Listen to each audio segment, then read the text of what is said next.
Good afternoon, good afternoon, good afternoon. I am Almantas, former professor, current VTuber, old man who loves old things. And, my mouth tracking is all messed up. But that happens, I wonder why that's happening. But yes. Yes. So,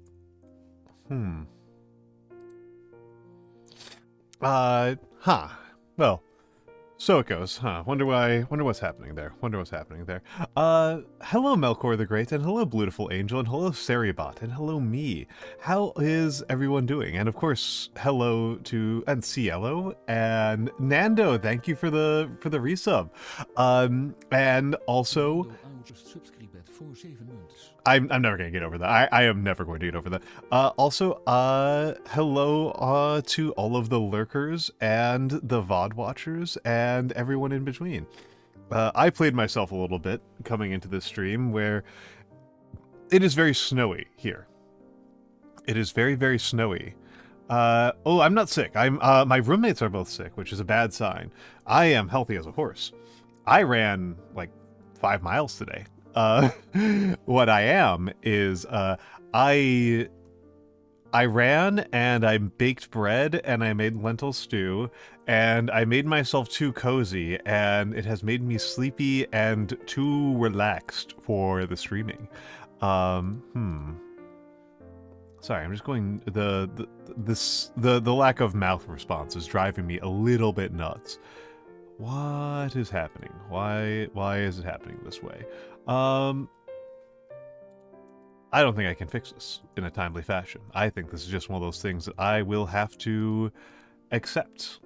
I think I will simply have to accept it for the time being.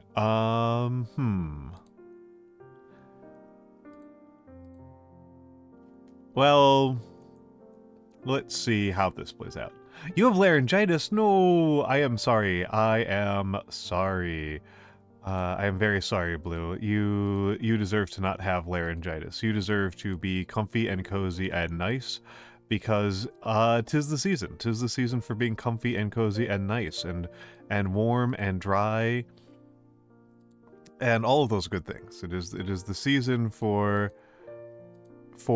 avoiding those very situations and circumstances. That is what the season is for. But apparently not for you. I am sorry to say. I am sorry to say that, my friend. I am just playing around a little bit with some input-output curves, and okay, I will stop fiddling. I will stop fiddling. Happy to utter misery's cold like a 2. I'm trying to figure out if the scale goes up or down. Is 1 more comfortable? Would 1 be better, or would 2 be, or would 1 be worse? Hello Kuro. Hello Kuro. How are things over for you? And Nando is in a fortress of blankets over there in Portugal. Yes. Well, I mean, it's good. I'm very flattered. I'm very flattered that you came here of all the places. I was just relaying that I played myself a little bit today. I played myself a little bit today in the sense that, or I should say in the form of, I made myself too comfy and cozy, and it has made it very hard for me to wrestle myself into streaming mode. I probably, there's a part of me that's like, I should just start like 4 hours ago, because I've been ready for hours. I've just been hanging out. Okay, so 10 is worse. So 1 is better, 10 is worse. Gotcha, Blue. So you are not too bad off. You're not too bad off. You are not too bad off. Curry chili.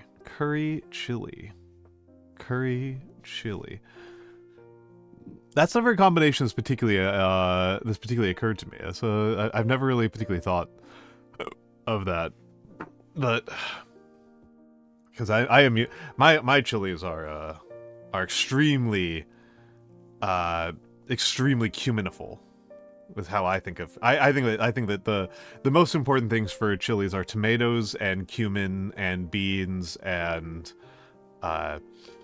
and habaneros. That's what I think is the essential ingredients to a chili, and onion. But I mean that kind of almost goes without saying. It almost goes without saying. But yes, I have no idea.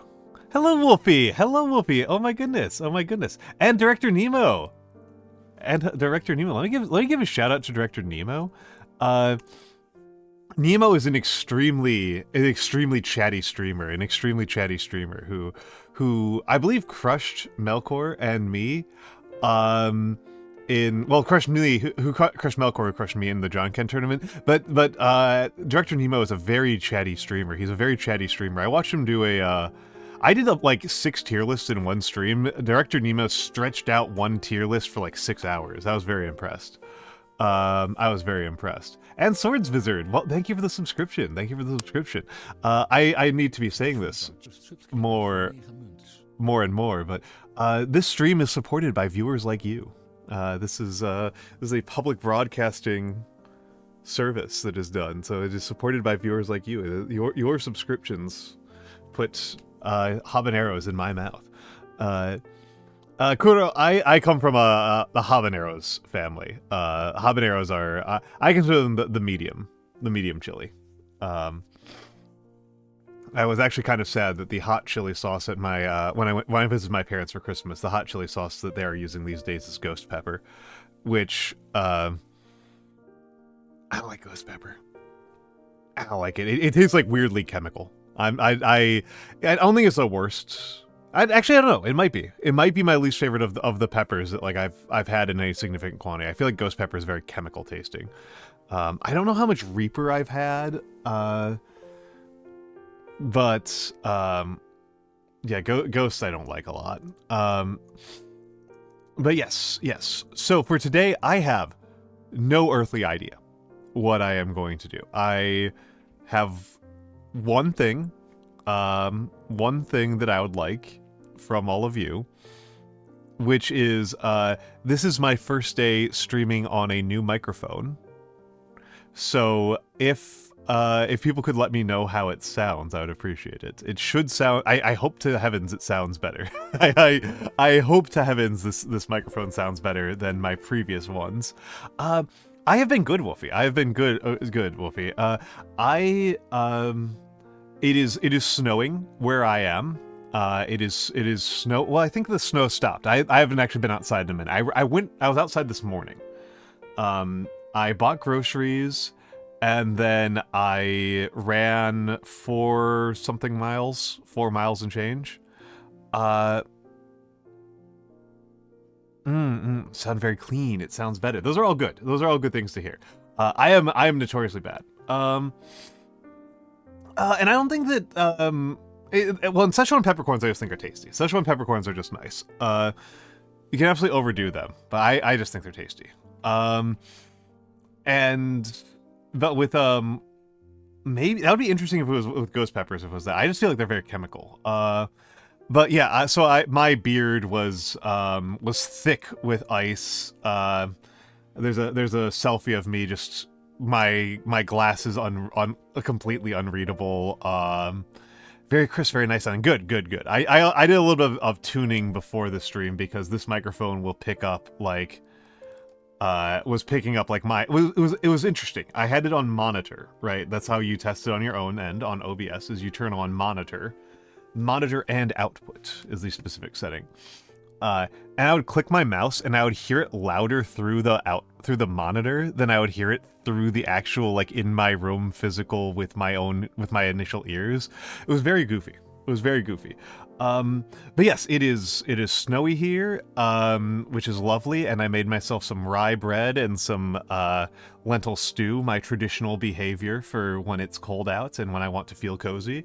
And also we've got congestion pricing in New York. And there have been a bunch of extremely embarrassing interviews for us as a city of people complaining about congestion pricing. It's been pretty cool. I am hopeful. I'm optimistic. If people don't know, I don't think this is broadly known. Congestion pricing is a kind of interesting policy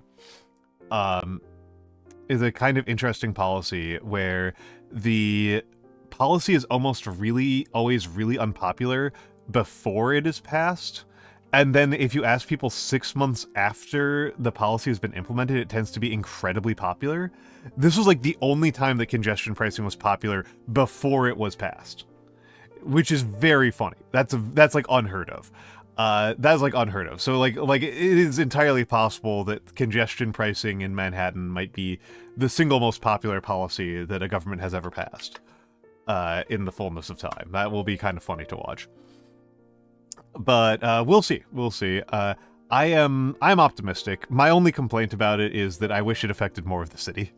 It needs to be higher, and it needs to affect more of the city. There are too many dang cars. Yeah, a lot of pearl clutching for the tiny percent who are affected by this, and it's like the pearl clutching has been extremely embarrassing for the people who have been doing it. Like I've seen these interviews with people who are like, "Oh, this is going to prevent me from visiting my kids who live 3 blocks away," and it's like, what is wrong with you, man? Like, what are you talking about? No, no, that's yeah, too many dang cars, right? Like just absolutely way too many cars. To the extent that we do need cars, the way that we have cars in this city, we need to have way fewer of them. Like, I am genuinely curious to see how many, like, lives get saved by congestion pricing over the next couple of years because of ambulances being able to move faster. Like, I genuinely think we might be looking at, like, a fairly significant change in, like, life expectancy in the city just from that alone. So that's... Yeah, like, I actually get kind of cranky about that one, Blue. This is, like, one of my most, like, high... You're getting high-tier crank. You're getting high-tier crank's opinions here. One of my high-tier crank opinions is that, I really think that we need to have fewer speed bumps.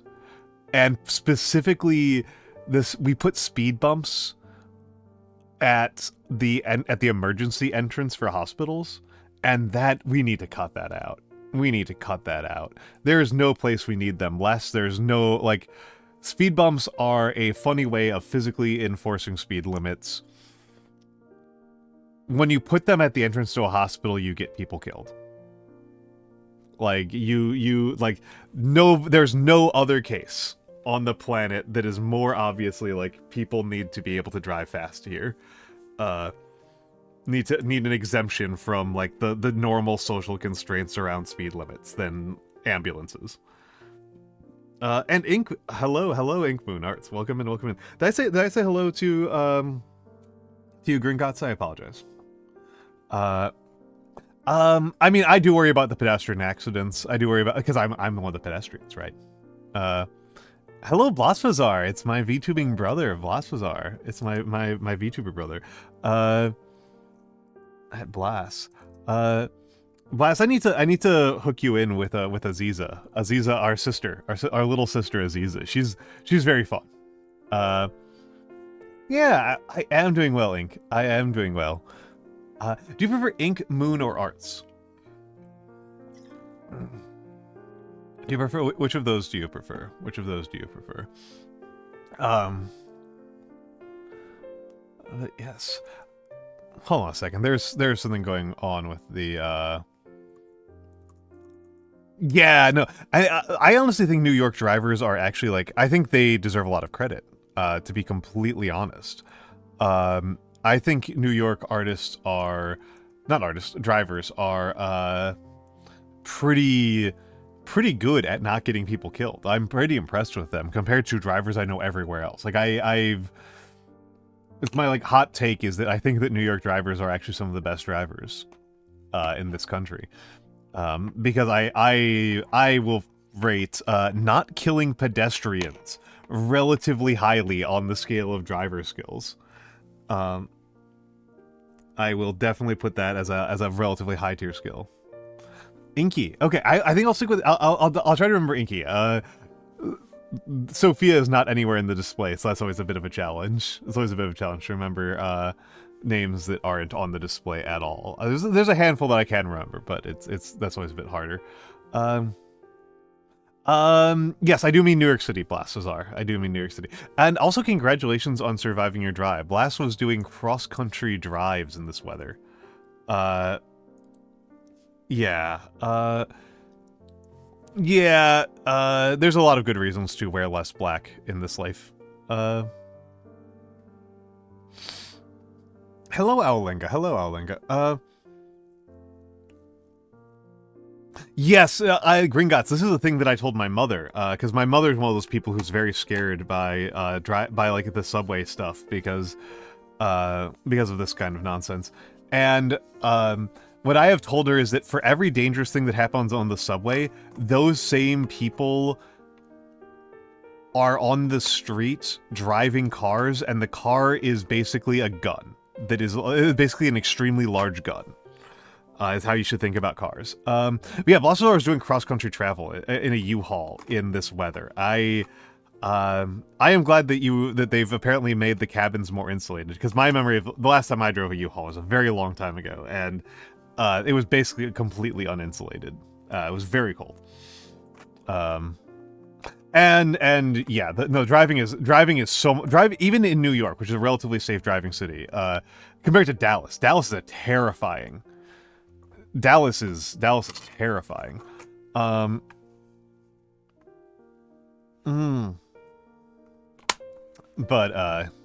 that's not a bad idea, Blue. I just tend to not be out as much at night. Though admittedly, like, I go grocery shopping at like 6 in the morning, and so like the sun's not up then. So like it's not a bad idea. Get some reflective vests for my runs, because I do run quite a bit, and that's like a high tier way to get yourself killed in this city. At least it's safer than biking.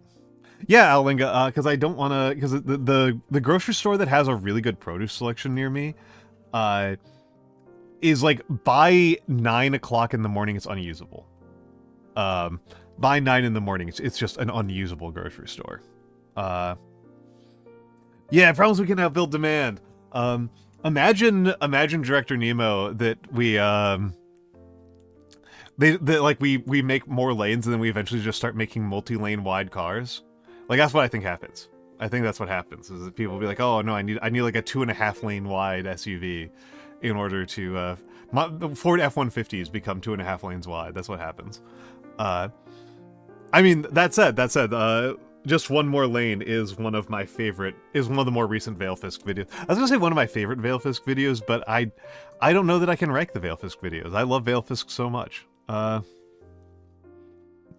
if I throw myself upon the gears? And hello, Smormus. Hello, Smormus. Yeah, I work at home. I need a 2-lane car. Exactly. What if we made the RVs just like double wide? Good chunk of the roads here are gravel in there. I have been on a lot of dirt roads in my time. In the kind of weather that I live in now, oh my god, if we had gravel and dirt roads, oh my god. Like, it's enough of a there's enough problems already with, like, road dust. Like, I recommend wearing masks in New York pretty much all the time, just because, like, the air quality is so bad from the road. And, like, they're finished roads. It's just, like, they still get torn to shreds. They still get absolutely shredded by how much, by just like the whole, I will, because there's so much traffic. There's like the roads fall apart because of traffic. That's what causes them to start falling apart. And I particularly remember, I have this thing. I wear glasses. I have contacts, but I very rarely wear them, and part of the reason I so rarely wear them is, like, I'll be walking out on the street, and then every time I'll like, a car will pass by me, and I'll hear a little tink, tink, tink, tink, tink, a little tink, tink, tink, tink, tink, and that's from road gravel hitting my glasses. And every single freaking time, I go, thank God, I'm not wearing contacts.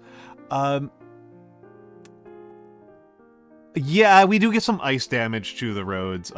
We there's a lot of road work. There's a lot of road work. There's a lot of road work around here. Not as bad as Pennsylvania. But yeah, like I mean, it is snowing here, which is enough that you're going to get some ice. I don't think it's gotten below. What's the lowest it's been in the last couple years?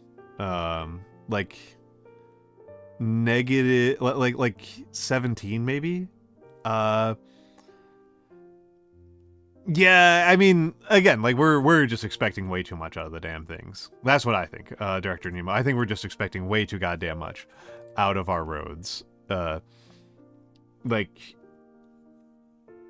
it's just expecting too much. Like -10. Yeah, so that's about yeah. So not super cold. It doesn't get terribly cold around here. It gets pretty cold. I am not a native to New York. I am a transplant, and so my notion of extremely cold is really, really, really cold.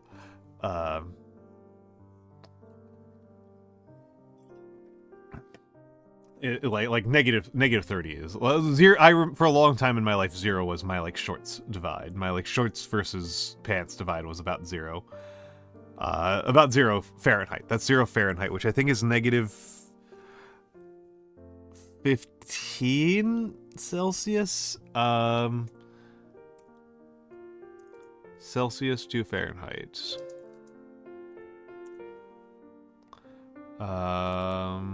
Let's go 0. -17. -17.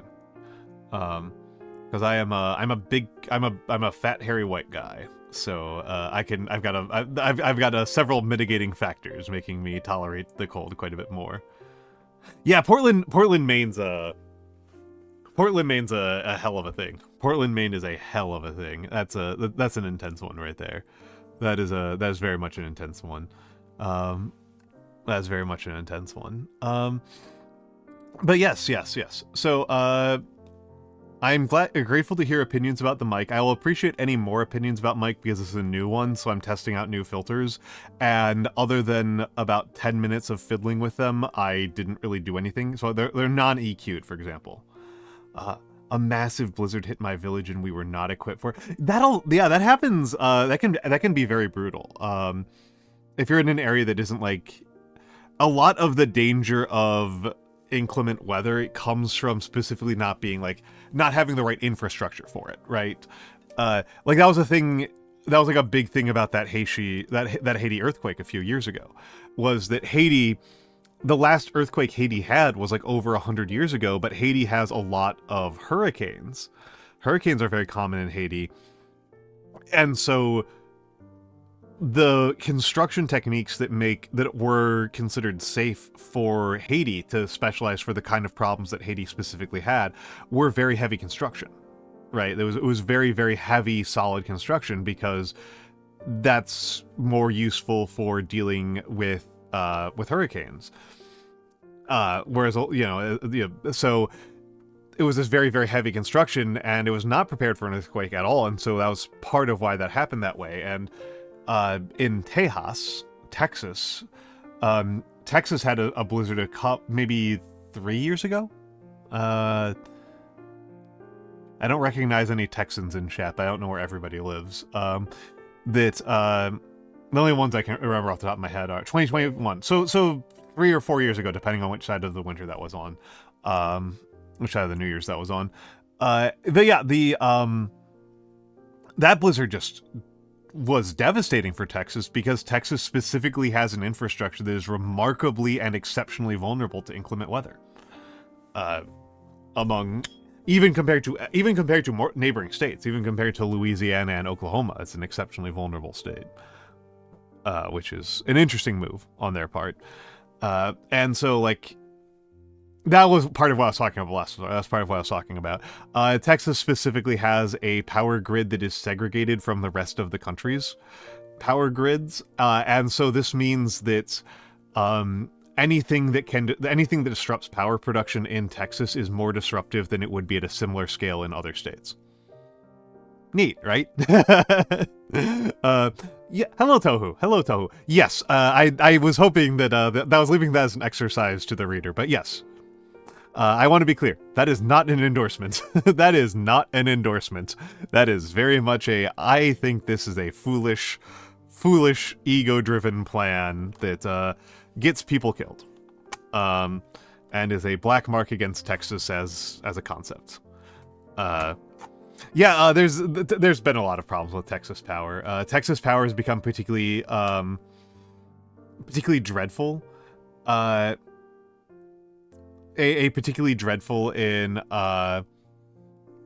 thing for Texans is that because the Texas power grid is so segregated and so isolated, this means that a viable business model for the last couple years has been to go to Texas and set up a Bitcoin mining setup or a AI server farm, and then run it at very high demand, and then basically hold the government hostage to shut it off.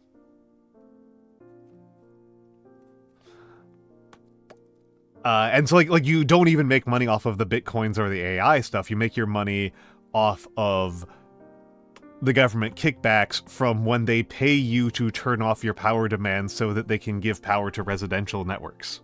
And hello, Mura-sensei. Hello, Mura-sensei. Mura learning about the particular stupidities of the United States. This is arguably this might be our dumbest one. I'm not gonna lie. Like the special accommodations we give to the state of Texas are like top 10 dumbest things in all of American policy, in all of like American like culture. Florida challenges some things. Yes, Florida's got some Florida does some pretty peculiar and impressive things. Yeah.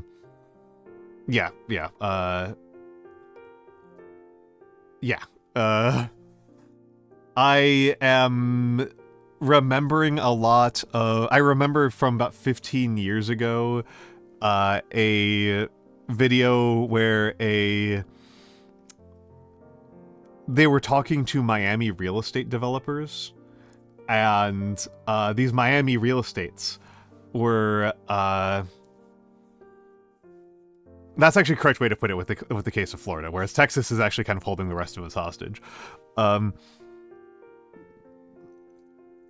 Texan Blizzard was so devastating because the woke government wouldn't let Texas... That is particularly funny. The woke government was trying to get Texas to run generators, and Texas was refusing.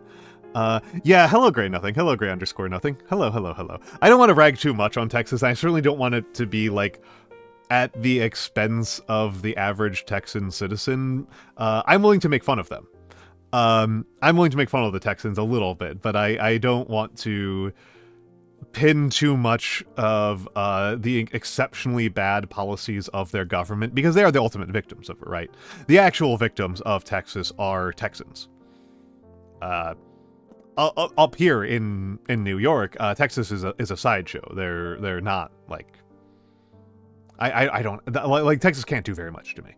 But if I live in Texas, right? If I lived in Texas, the fact that Dallas is like the most is like one of the most dangerous places to live in terms of traffic deaths is like a thing that would really matter to me. And that's, you know, that's the citizens of Dallas are the victims of that, not so much me. Yeah, and it's so yeah, I just want to be kind of I don't want any Texans here to feel like I am ragging on them personally. I my condolences for living in Texas. Oh,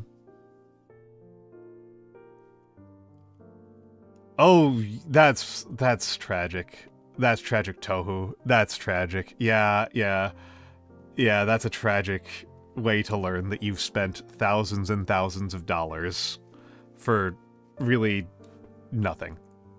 For sunny weather. Oof. Let's warm up. So here's my thing, right? Here's my thing today. I have no idea what I'm doing. I don't mean this in general, although that's also true. I mean today. Today, I don't know what I'm doing.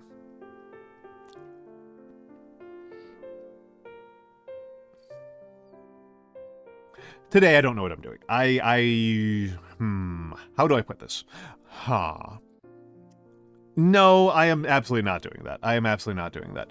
I'm in general somewhat inclined against doing hand cams on days where it's particularly cold, because I'm not entirely opposed, but my experience has been that, because my room is very poorly insulated, I will start shaking, and that drives me nuts.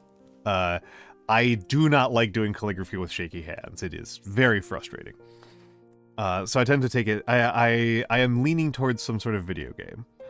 That said, I do have a warm-up. We've got warm-ups planned. I do have the warm-ups. And so we can talk about what game I might play, or if I might want to try something completely different while we go over to the live. And we'll do the tests. We'll do our doles, as Grim Glassman refers to them. Rat Shaker. I don't have Rat Shaker. I do not have Rat Shaker installed. I may as well list out the games that I've got installed right now and at the ready that I was thinking about. Ooh, V-Rising's wonderful. V-Rising's wonderful. I love V-Rising. I don't have V-Rising installed either. I was thinking about... That's a possibility, but I was thinking about Valhalla, or Where the Water Tastes Like Wine, or Opus Magnum. Those were the ones I was really thinking about. Rivals I wasn't thinking particularly hard about. I'm not particularly Rivals brain rotted at the moment. I'm on a low Rivals brain rot moment. Darkest Dungeon and Balatro would also be maybes. Those would also be maybes. Waiting to see if something like really kicks me or like really kicks somebody's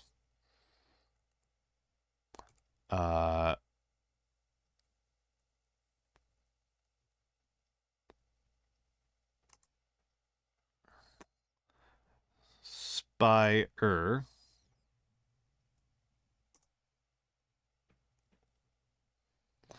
Interesting.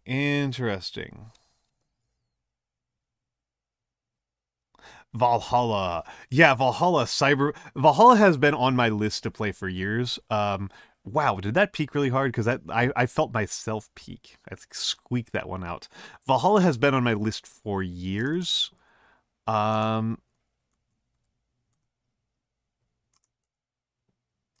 Sprig? Oh, nice. Nice. I continue to be fairly good at Wordle, mostly by the expedient of sticking to my guns.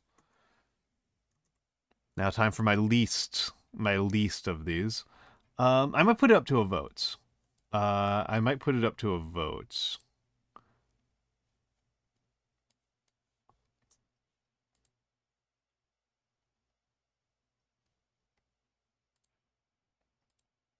Why does my quick actions never remember that I want the polls in there? I always want the polls. I always want poll. That's like the number one thing I want. I want edit, stream info, and polls. I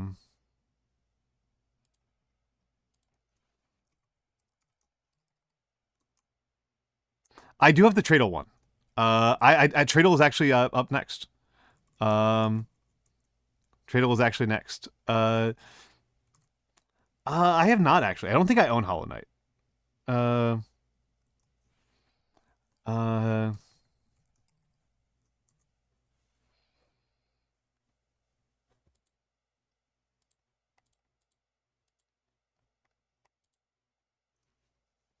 Would it actually be that fun to watch me? Action games don't tend to be very... I tend to be a real disaster at action games.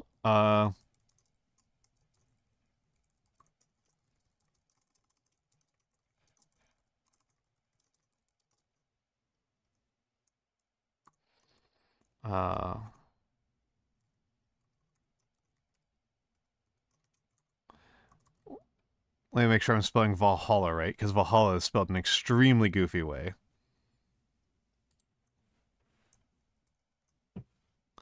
Gray Nothing. So in case Gray Nothing, you might not know this. So this is so. Let me show off something here.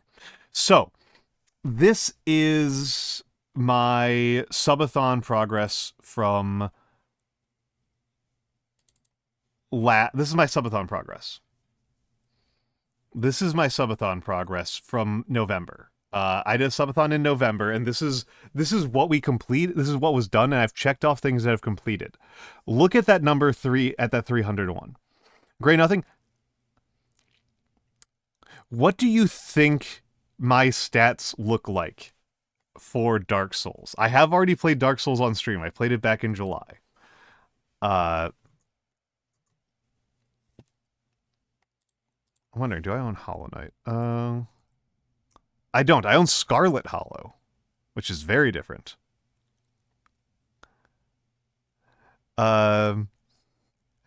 Blasphazar is telling the story completely backwards.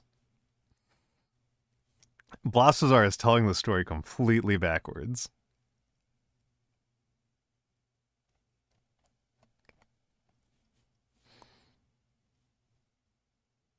It's a technically true statement. That's true. That's true.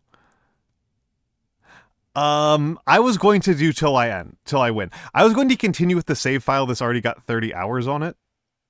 I was going to continue from that one because I feel like I made pretty good progress. Oh. Talos Principle.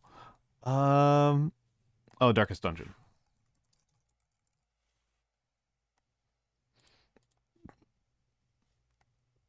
Actually, hold on. Screw that. Screw that.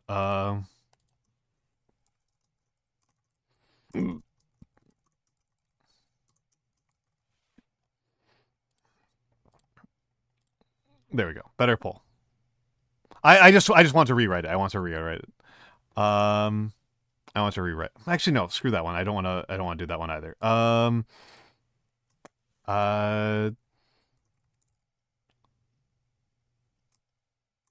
Actually, I don't know. I'm gonna have to think about this. I don't like either of those pulls. I'm gonna have to think about this more. I'm going to have to think about this more. We can keep on talking about this. But Gray Nothing. Let's see. Do I have do I have it available? Yes. Here it is. Here it is. That's what my Dark Souls run looks like. That is what my Dark Souls run looks like.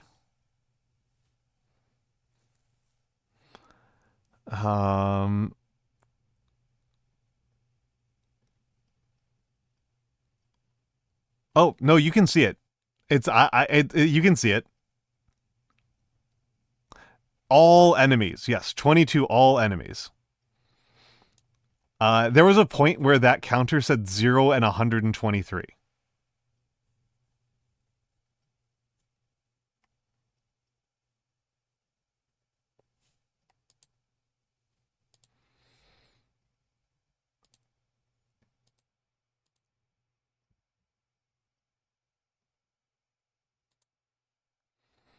That's how bad I am at Dark Souls. It is possible I am the worst Dark Souls player that has ever lived. I am staggeringly bad at Dark Souls.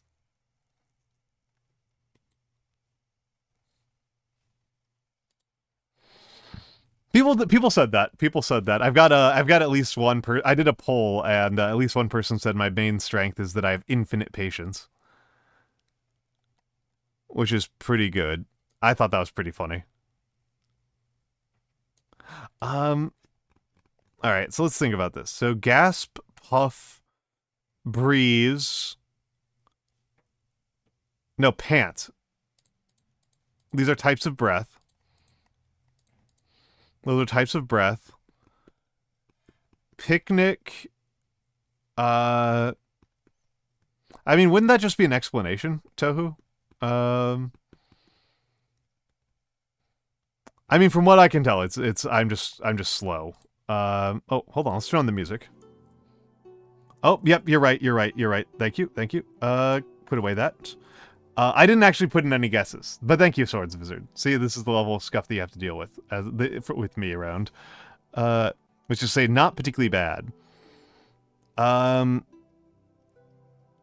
Boot, heave. These are types of throwing, but I don't see anything else that's a type of throw.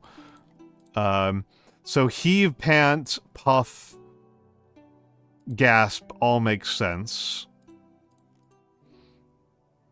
I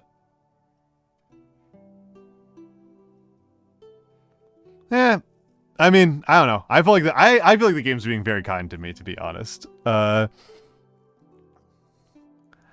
just think I'm bad. I just think I'm missing dodges that I should be able to make. Boot is a unit of measure. Boot is a thing you put on your feet. Nothing else you put on your feet. Nothing else is a unit of measure. Boot is a verb for to kick out or to remove, which heave would also be. The purples always screw me. Boot and butt might be. They might be doing boot as in like how Canadians say butt. They might be messing with me there. Umbrellas, blankets, cover things. Pie is a baked good.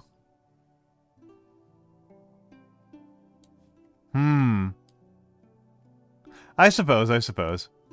I'm still not willing to take praise for losing losing that many times. I'm still not willing to take that in a positive light.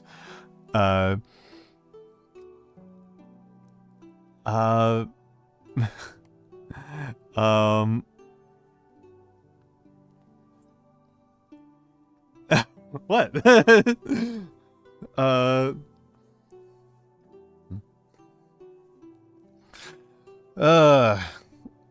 But yeah, no, I'm staggeringly bad. Yeah,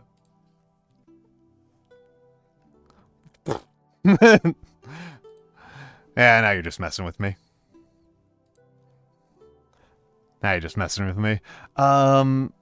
ABC, always be closing. Ours. That's also a, that's also I can only think of Ars Magica. I literally cannot think of anything else that Ars is used for. Whatever, screw it. I'm so confident I may as well just submit it. That's gonna be the yellow.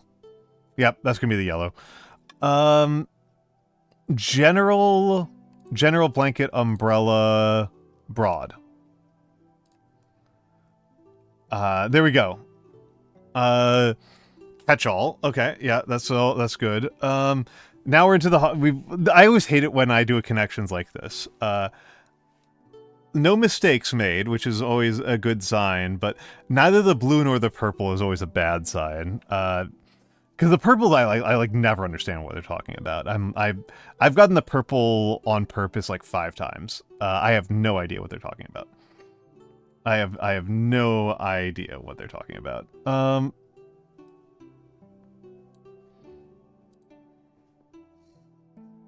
Oh, okay. So if you're not familiar with connections, the way that connections works. Hello, Matthew. Good to see you. The way that connections works is that the words are grouped together by some abstract conceit. There's some sort of abstract conceit that gets these 4 things together. The purple, so there's a yellow, green, blue, purple. And so the yellow is, like, easy. Because these are basically synonyms, right? Yellow is almost always, like, a set of synonyms in, like, common words. Purple tends to be just complete nonsense. The purple tends to be just absolute gibberish. That means that, like, an easy purple was, like... members of the Seven Sisters schools. Yeah, I've been thinking about that too. There's something with cigarettes is what I keep on thinking about.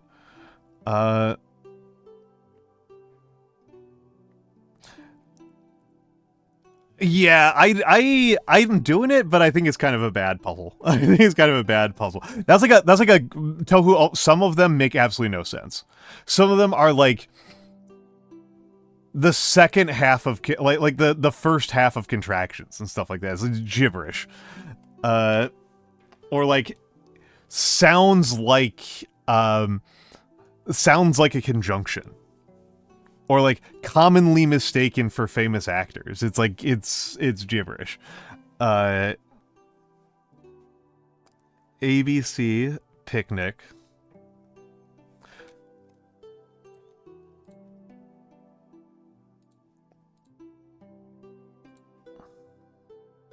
Okay, that's nothing. That's nothing. So total mistake there. My brain is going to Proto-Indo-European when I see pie. Which is not useful. Yeah, homonyms for city names. That might be is that what's going on here? I'll go nuts if that's what's going on here. Picnic.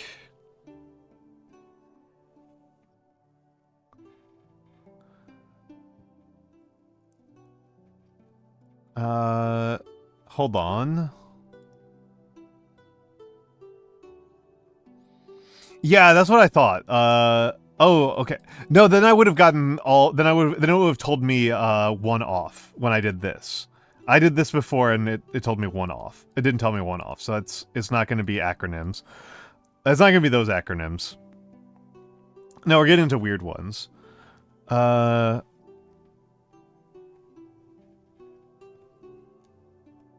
Picnic is something that's easy. Pie is something that's easy. ABC is something that's easy. Breeze is something that's easy. There we go. Synonym. So see, look at this. Look at this. Look at this. Synonyms for rear end minus the last letter.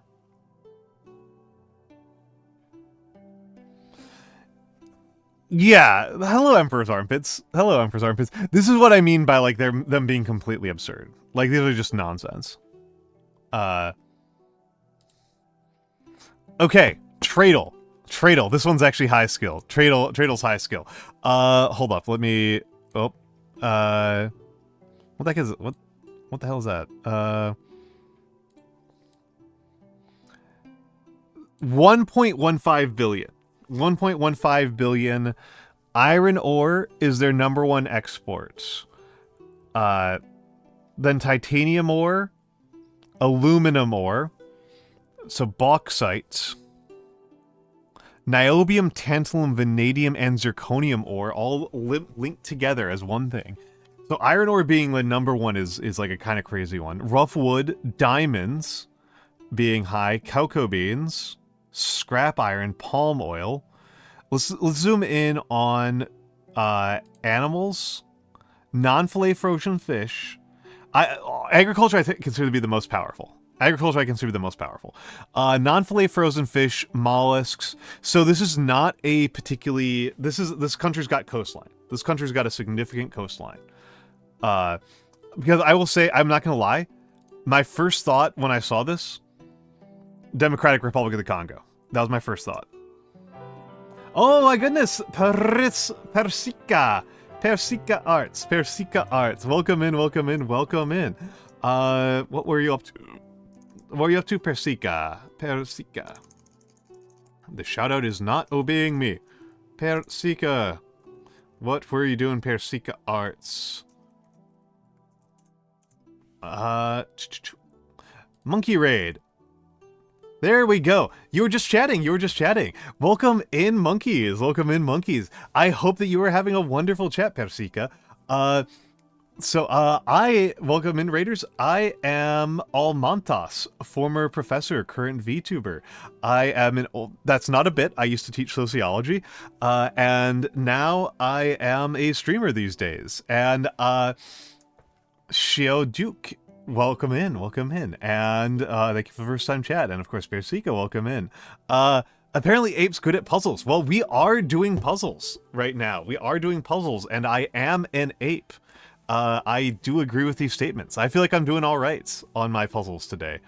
I can confirm Ape's good at puzzles. Yes, this is Tradle. Froggy Mano, thank you. Welcome in. Which pronunciation? Persica? Or apes? Or Pozules? I don't know which one I said funny. I sometimes just pronounce things wrong on purpose because it amuses me, which makes me a terrible person to learn English from. So I apologize to my ESL viewers for the fact that I am probably not helping. But yes, so we've already done today's Wordle and connections, and now we're doing I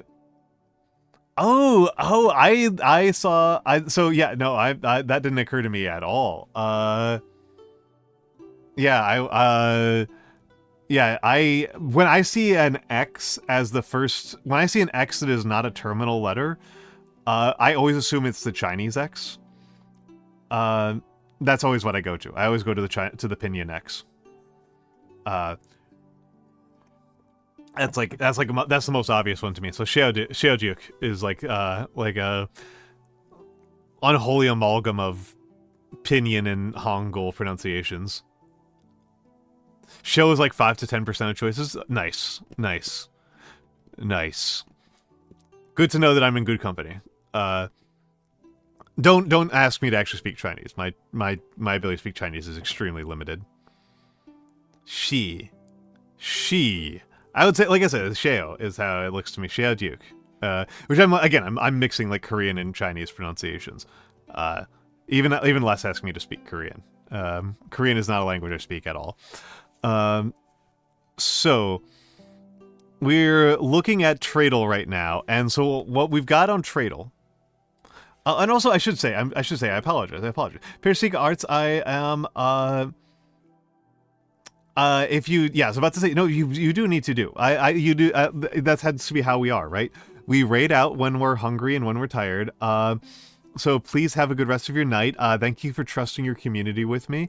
I have no idea what I'm doing with today's stream. I am completely out to sea. Lunala Rose, welcome in. Good to see you. That reminds me, I need to add a redeem. I'm going to go add that redeem right now. Cost 10.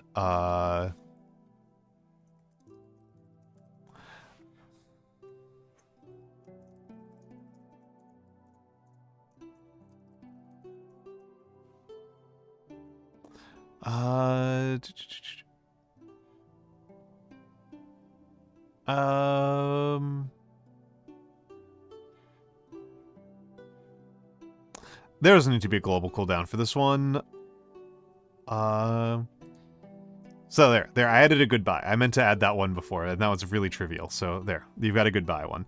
So we've, so yes, I mean, the more important part for me is to make sure that I stream, right? I like streaming, I like being on camera. I was actually feeling kind of tired before I got on, and now I'm feeling pretty good.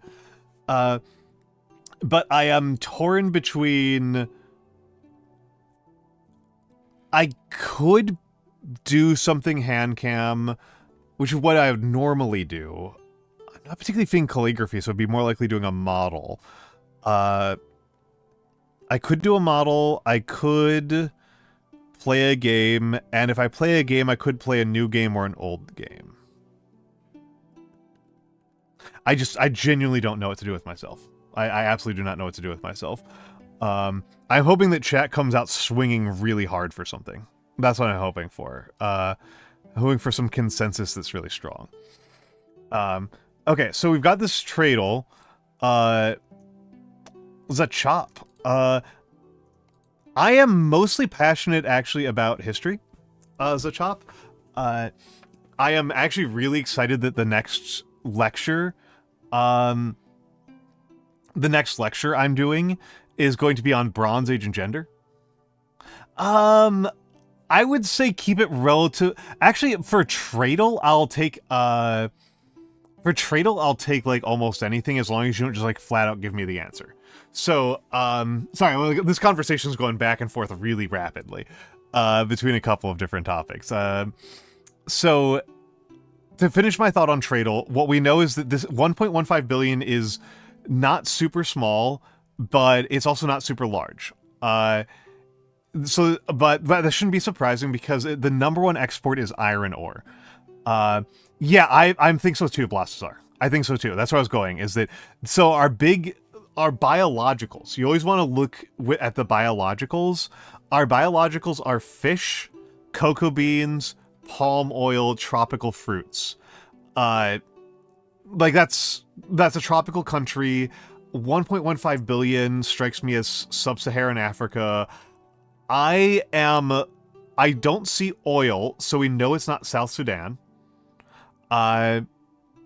Mozambique's a possibility. I am leaning towards Namibia. I'm going to give Namibia my first shot. Okay. We are further, so it's not Mozambique, because Mozambique would be southeast, not northwest. It's not going to be Nigeria, because Nigeria oil would show up as one of the top ones. It's not going to be Gambia. Gambia is much smaller. It's not going to be Chad. Chad is absolutely under 1 billion and is also landlocked. I'm going to give Cameroon a shot. Oh, okay. So this is true West Africa. Fuck it. Senegal. Nah. Are you still sad about the sacking of Baghdad? In some ways, yes. In some ways, yes. It's I don't think it's gonna be Liberia. I think it's gonna be Cote d'Ivoire or because Liberia is smaller and has a bigger agricultural section.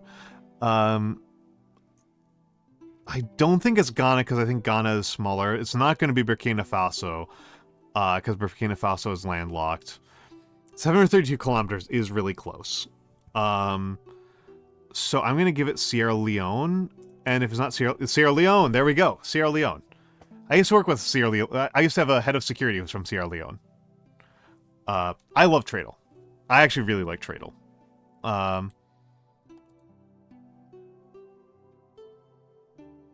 Connect Trade. Connect Trade's crazy. But yeah, Liberia, I didn't think it was going to be Liberia because Liberia's got a larger agricultural sector.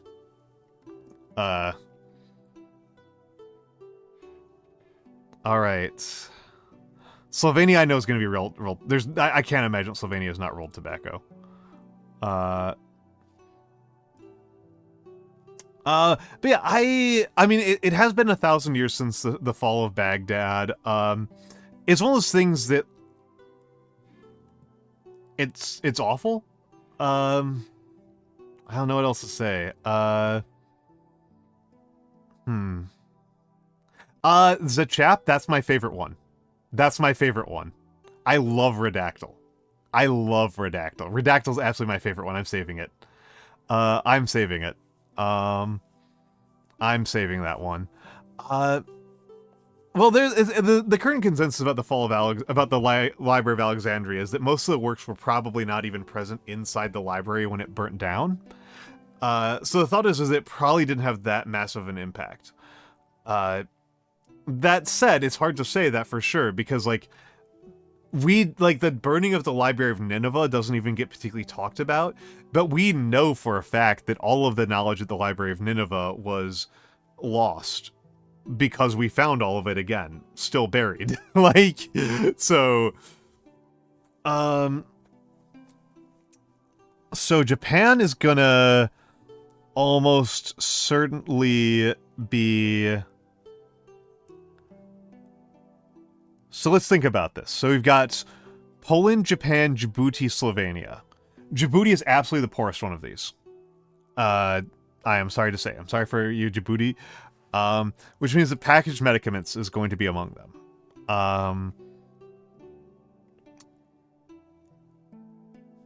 Well, let's think about... Japan's going to be large construction vehicles. I I think electricals.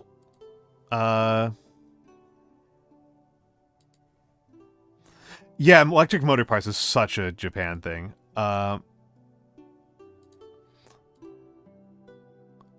Okay, so interesting. So, let's see. Okay, hold on. I need to redo the window a little bit so you can see what the heck is going on here. Because the most important part of the screen is off the bottom, which is the history of attempts. Yeah, so the one that's wrong is electric motor parts. That's the one that's wrong, is electric motor parts.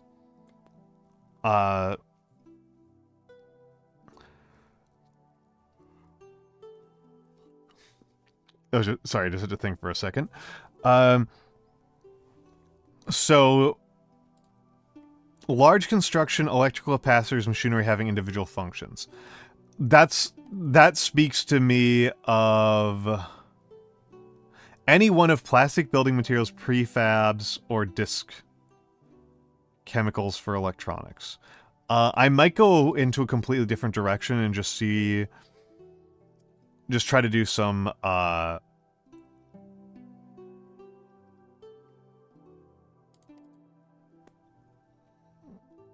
let's just... So, slag dross, prefabs, steel, coke. Okay. So... So electric motor parts, steel bars, prefabs are all in the same country.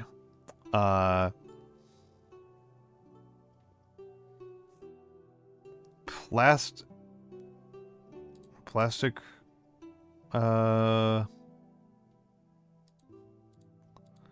give this a shot. Okay. So we can eliminate one country already, just off of pure math. Rolled tobacco, plastic building materials, poultry meat, and coke. I'm going to say this is Slovenia. Poland! I'm wrong. You salting confined to a garbage membrane keyboard. I am sorry, Mura. Also, I am not sorry in the sense that I prefer membrane. I'm not afraid to say it. I prefer membrane.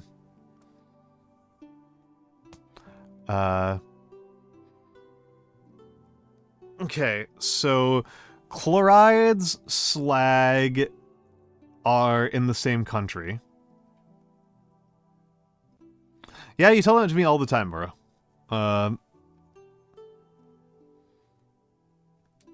This is called Connect Trade, Axel. This is Connect Trade. Favorite revolutionary of the past 100 years? I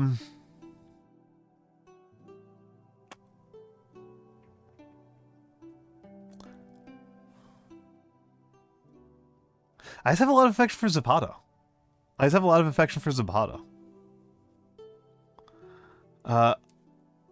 Castor's not a bad choice. Mao's my vote for like the most incompetent one. Mao is extremely competent. But I do have a lot of affection for Zapata, the fuck up.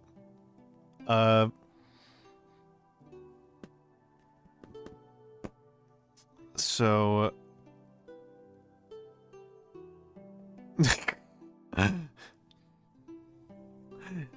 incredibly competent warfare, Froggy. Like possibly the... I think that there's a real case for Mao being the best military commander in history. I think that's a legitimate consideration. I think he's up there with like Alexander and like Cortez and stuff. Like I think he's radically, outrageously competent at getting people killed. I should point out that the other people I mentioned, Cortez and Alexander the Great, were also extremely competent at getting people killed, pretty bad at just about everything else. Alexander is one of the worst civil administrators the world has ever seen. Uh, uh, I mean, so the record during when he was running the military was that of all of the types of ways to starve to death in interwar era China, Mao was the least likely. Mao was the least likely by far.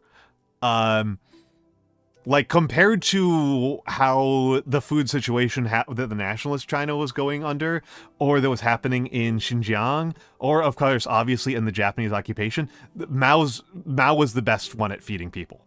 By, like, a lot. It's like not even close. That was actually a lot of why Mao won the Civil War, was that everyone else was starving so badly that people were defecting to Mao with, like...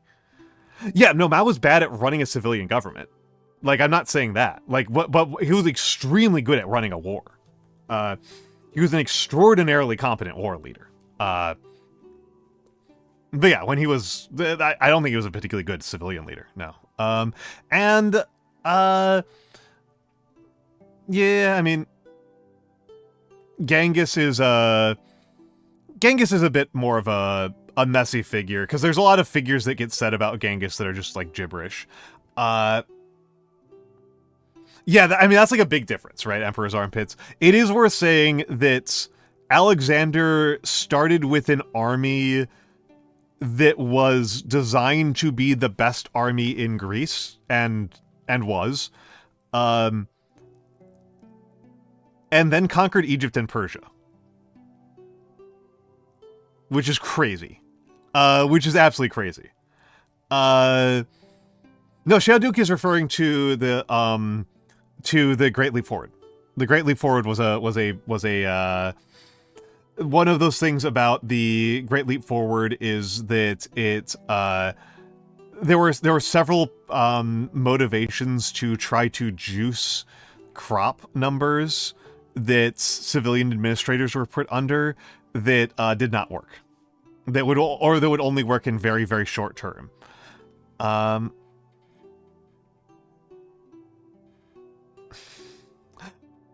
I would call myself Ancom, actually, Zachop. I don't mind being straightforward about these things. I don't mind being straightforward. Let's think about this. Chloride, slag, dross.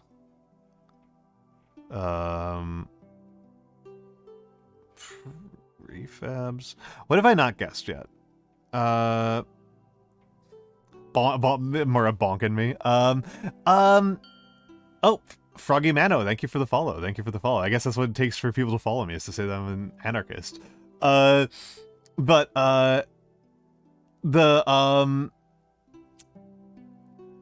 Yeah, so George, if you sent it to me in the last hour and a half, I did not see it. Hello, Zachop. I don't tend to check my... George, I don't... thank you, but also I don't check my Discord when I hit stream. I try to be concentrated. I already have enough things distracting me. I am already distracted enough while we're here. I don't need to be doing another thing. Yeah, Cielo's here. Yeah, Cielo's here. Alright.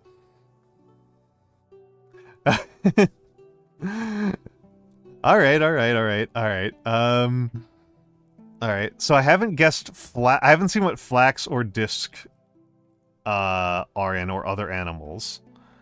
Yeah, you're making me yap. I appreciate it. I appreciate it, Axel.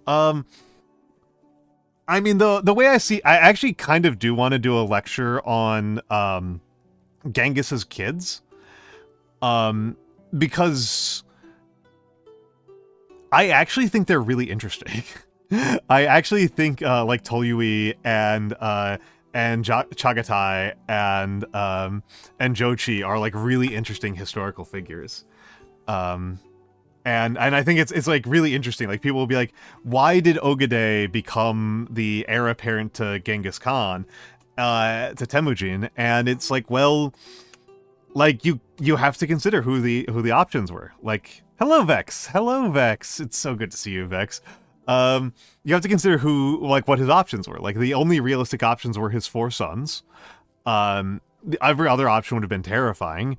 And it was like it couldn't have been Jochi or Chagatai. Like, it just could not have been. Like, those were such insane options to make Jochi or Chagatai, given their personalities. Like, it was specifically their personalities. Like, he was trying to make he made, like, choosing Ogade was the, yeah, Hulagu was a grandkid, right?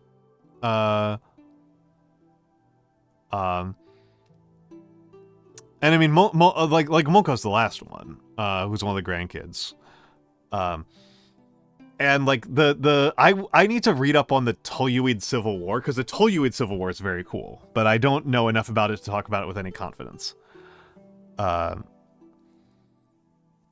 yeah, like, it had to be there was a case for Tolui, but no, it had to be Ogade. And people ask about that, like, people get confused about it, because Ogade very famously dies very young of alcohol poisoning.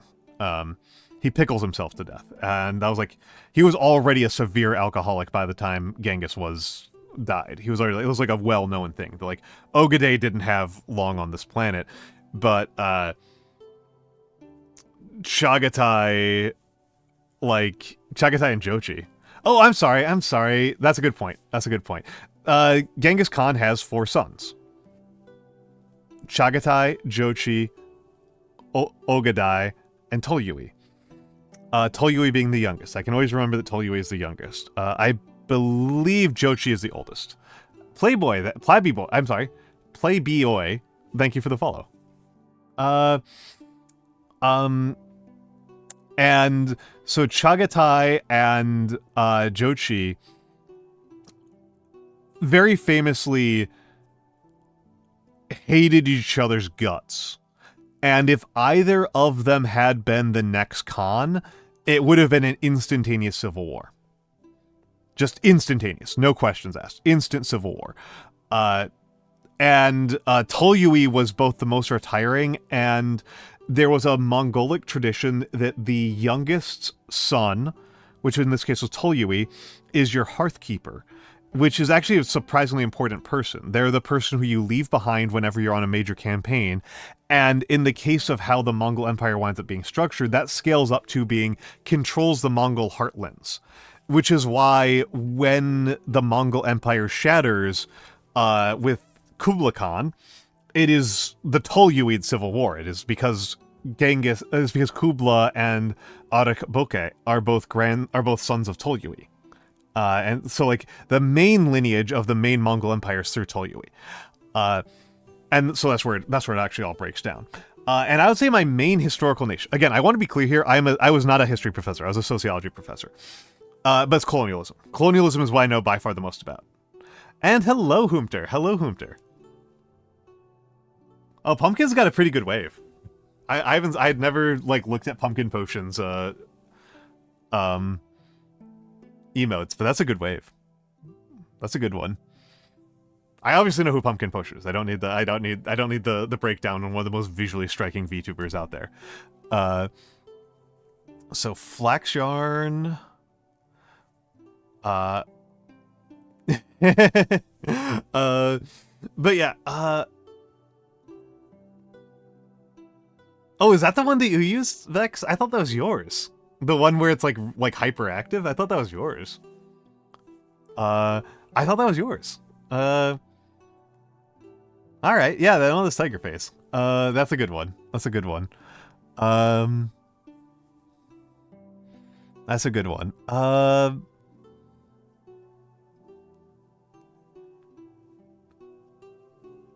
Jimmy, oh, these are pretty good. These are pretty good. And you're doing all these after we did the stream about, of course, yeah, Mabel's wave. Yes, of course, Mabel. I don't talk too much about that because I've been out of the game for a long time. With sociology, historically, I focused on representation. In terms of what I've actually studied the last couple of years, in terms of what I've actually said the last couple of years, has actually been much more sexuality. What do you use to style your hair? Hello, Smolin Strunk. Hello, Smolin Strunk. The meme femboy cat. Yes. Hello, Smolin Strunk. I mean, I'll have to ask Vex. Not Vex. I'll have to ask Sensational. Sensational's the one. Who's really responsible for that one. I do love how it looks, though. I do love how shiny it looks. And on my, over on my Discord, I've got a cutout of just the hair. There's a very likely chance of that at this rate, yes. There's a cutout of just the hair for if you want to put it on if you want to put it on something else. If I want to put my hair on something else. If somebody has a, I know somebody here has a Ronin emote. There's the Ronin Arrive is a really good one. Let's see. Slag draws. So hold on. Large construction vehicles, electrical capacitors, machinery having individual functions. This has got to be Japan. This has got to be Japan. So it's not other steel bars. Have I guessed prefab anywhere? Prefab is blue. Let's try chemicals. That's Japan. Hello, Kirill. Hello, Kirill, the orc florist. Thank you for the coat toggle. Thank you for the coat toggle.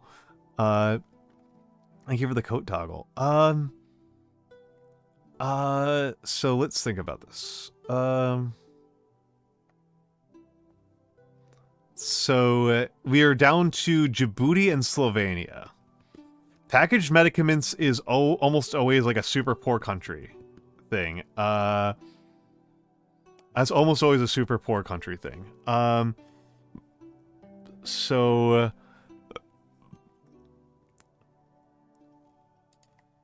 Flex yarn, slag dross. Let's try this. That's not Djibouti. Oh, packaged medicaments is blue. Okay. All right, then it's that. Interesting. You're too nice, Kirill. That's why. You're too nice, and you must be destroyed. Connect trade's kind of tough. Connect trade is kind of tough. Sorry, I had to like do a double take.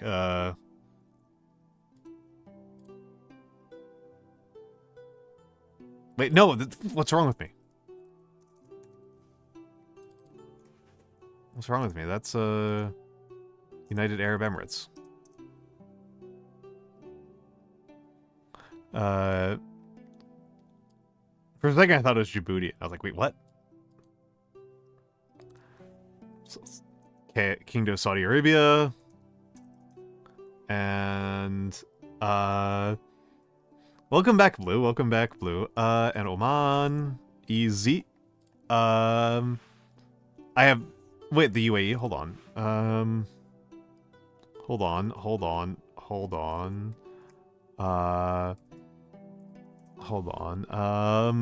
What is this? What is this? I know this one. It's on the tip of my tongue. This is like a city that I have to think about sometimes. Yeah, so Abu Dhabi. Yep, that's right there. It's you. It's you. Some of these flags are impossible to forget. Like Saudi Arabia and Iran are impossible to forget. Qatar is always easy to remember because the aspect ratio is messed up. Qatar has a very funny aspect ratio. It's got the widescreen flag, so Qatar is pretty easy to remember.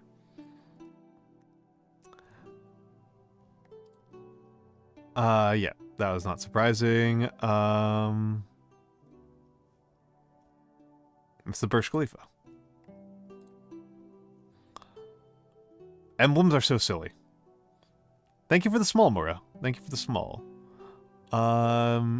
That's Ukraine.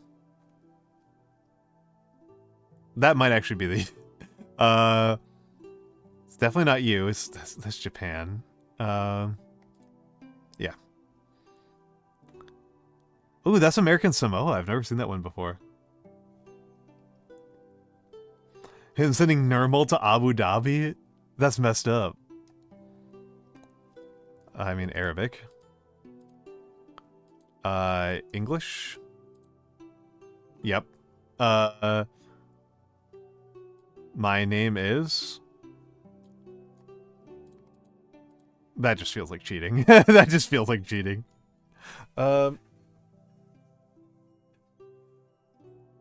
Awesome. Hold on just a moment. I apologize. I'll be right back.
I am back. Someone called Proletaire. I've never heard of Proletaire. Proletaire. Are they on Twitch? Let's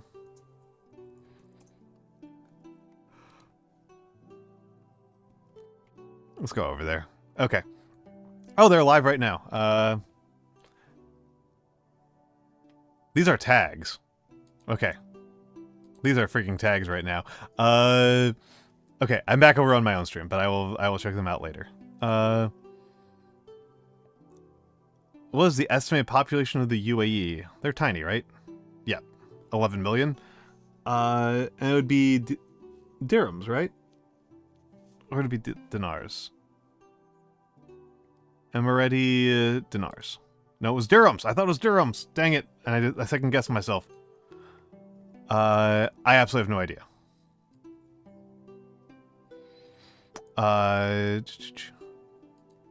Oil? Mineral fuels, oils, and waxes? Yeah. No kidding.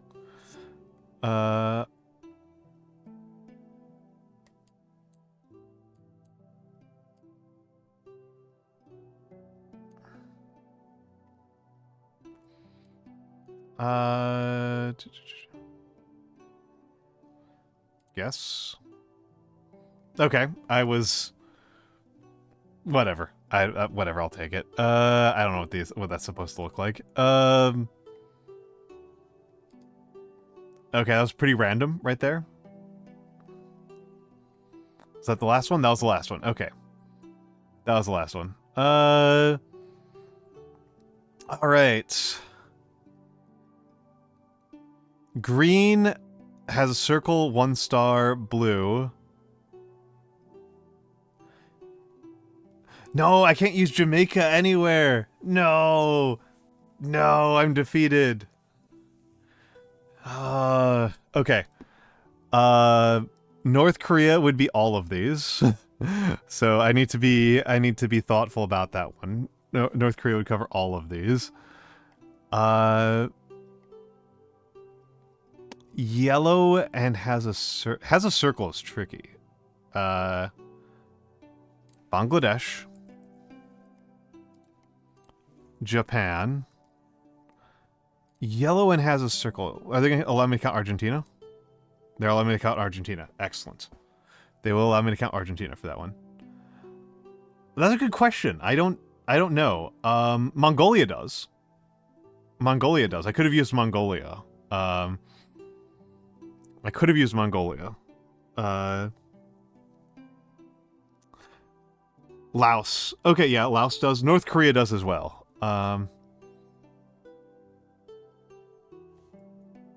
Overall, it'd be important to document when information is wrong. I think it's important to document when it's wrong, Axel. I would prefer to document when it's wrong. I do think that you have to make some prioritization decisions about this kind of thing. Which is mostly that,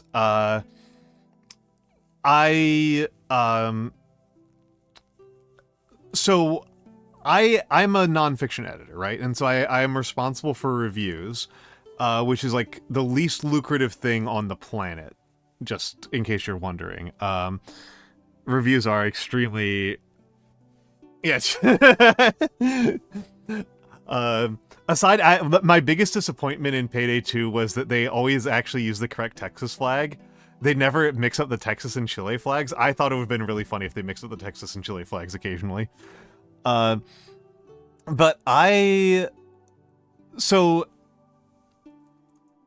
the thing about with reviews, right, is we're so limited on the audience's attention that my preference is very strongly towards you just only bother reviewing things that you recommend.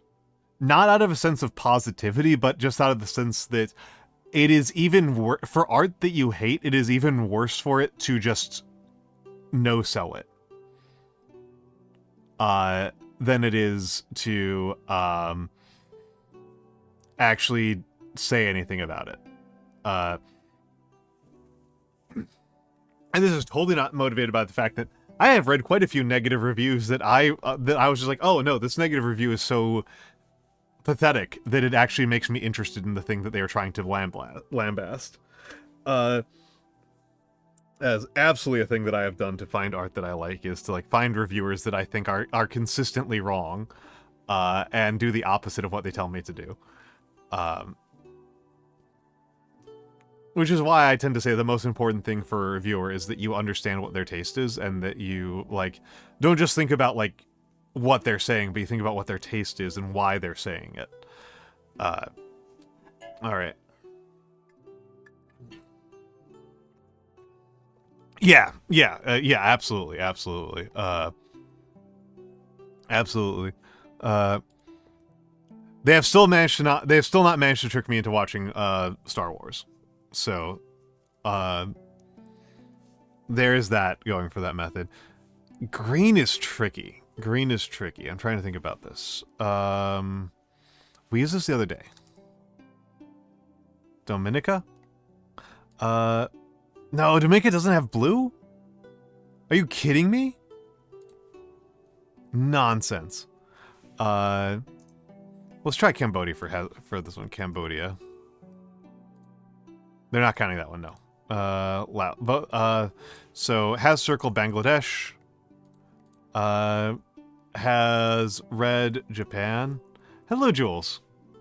I've seen some Star Wars. I grew up on Star Wars, but I stopped with the Abrams Star Wars. I don't like Abrams. I don't like Abrams. It's Jules. It's Jules. We're always excited to have Jules. Yeah, Malaysia. Oh, that would have been good for Yellow Star. Dang it, I was thinking... I'm gonna clear that because I was actually mixed up... So, Singapore. I'm cheating. I'm mixing up these countries again. So many winners in the Almantas community by not seeing it. I know, right? I know, right? Like, it's... I saw one of them. Are you kidding me? Apologies, I have to get up again because there's somebody at the door and I'm the only one who's home.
All right, I'm back. Okay. All right.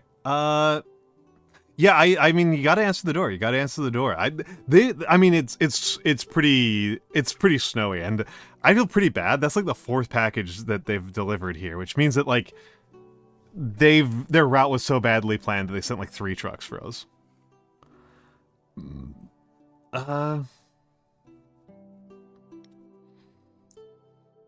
Vivi and Ronin, 2 tastes that go great together. Malaysia. Lie, beer. Yeah. Yellow and has a circle. That's tricky. Oh yeah, Argentina. Green and has a star is the one that's gonna kill me. Red and blue, USA. USA.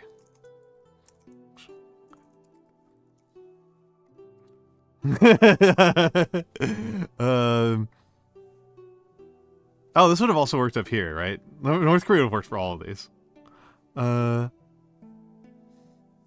You know it? Oh, geez, this one's gonna kill me. What's green and has a star? What's green and has a star? I'm trying to avoid using subnational ones because I feel insane using like Washington, D.C. and stuff like that.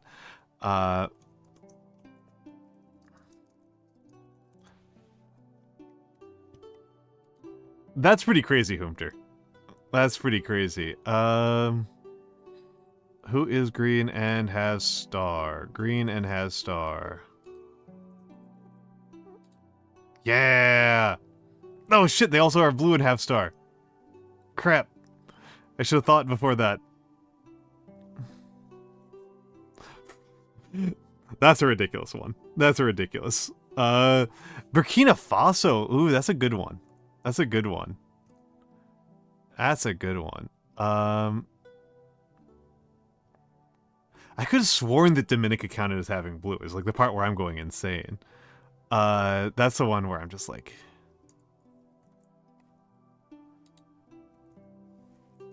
But I think Eritrea has green. The thing is, like you can count on weird on Africa to have lots of weird ones. Blue and yellow. Blue and yellow. Blue and yellow.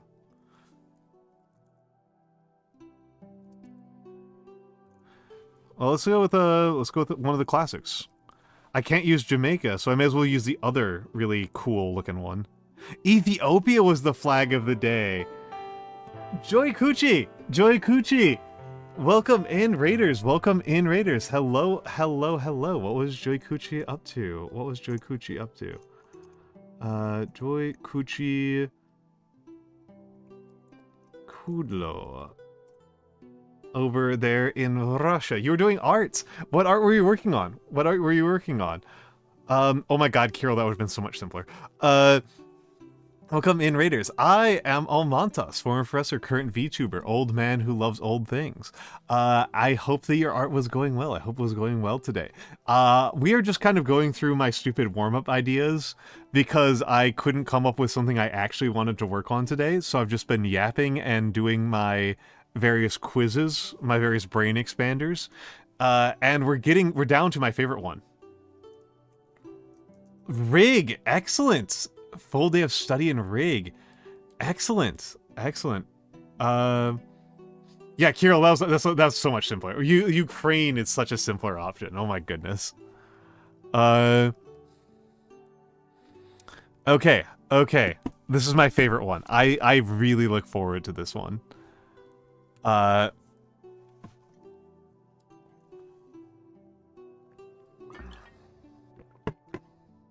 Okay.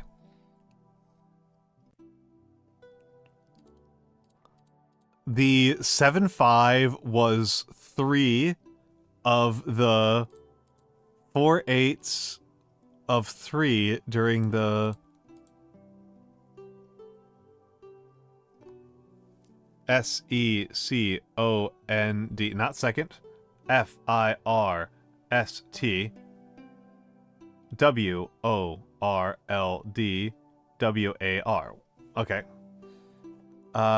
So let me resize the window so people can tell what the hell is happening. I love Redactyl. I love Redactyl.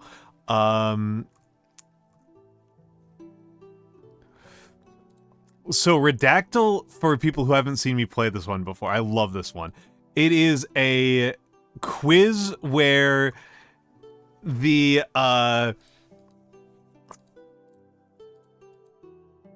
okay, yep, I'm confident about what the topic is in general. I'm actually going to just do some so here, let me explain the rules.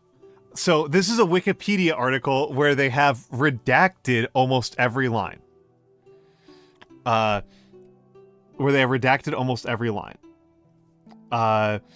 So they will tell you how many letters are in a redaction, because they used to not, and you would have to manually count it, and it was really annoying. So the parentheses has got to be World War I, right? So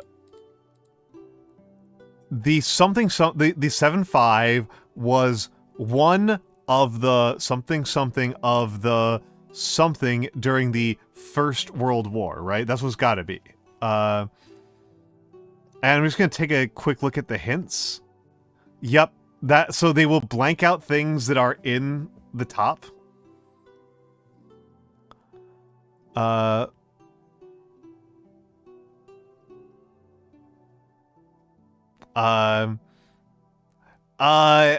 The good news for me is once history topics is I'm stronger. So World War I was one of the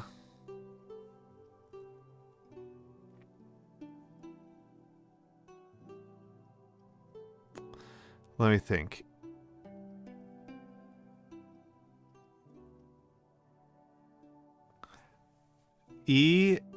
Let's try.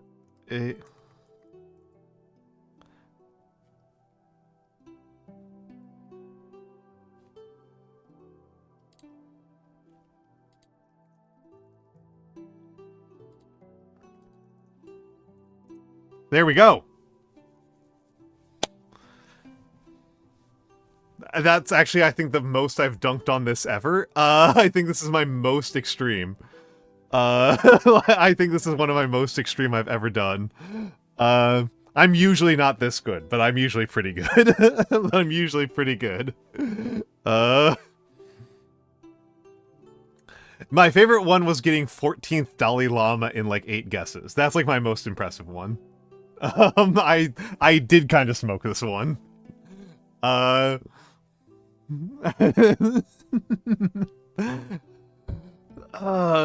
don't like to oversell myself, but I am pretty good at Redactyl. Redactyl I find pretty good.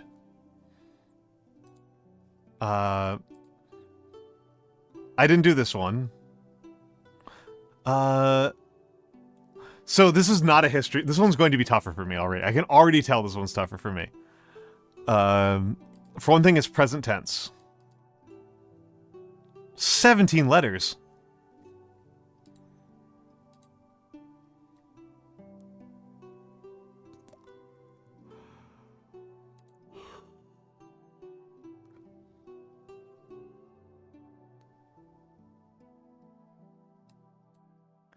"17 letters is insane. Let's take a look at what the hints can tell me.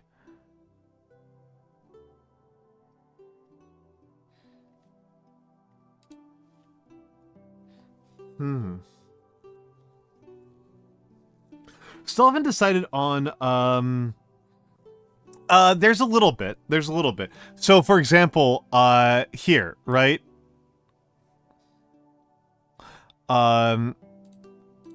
Like, these are italicized. These are italicized. We've got some dashes here that tell us some things. Some punctuations that can kind of tell us some things.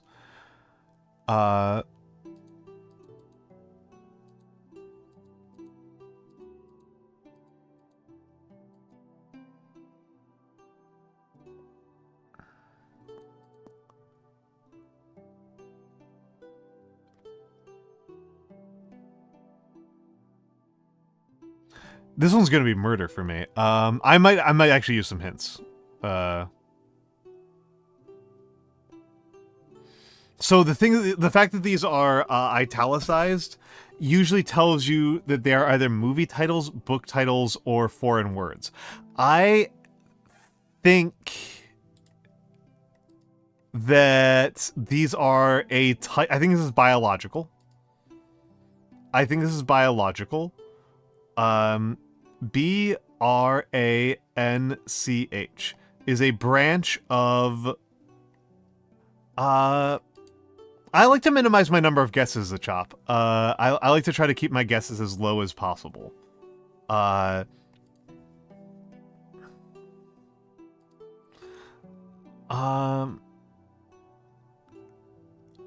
am is a branch of mathematics? No. Statistics? No. I'm looking at what's 13 letters. Genealogical is 12. That's true. Genealogically is 14.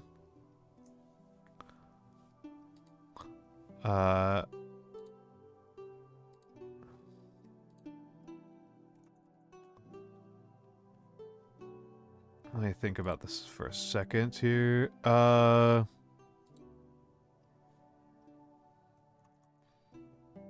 me think about this for a little bit.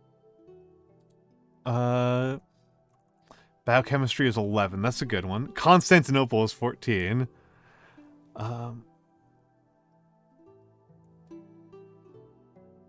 Geography wasn't one I'd particularly considered. Like that this could be like a city or something like that.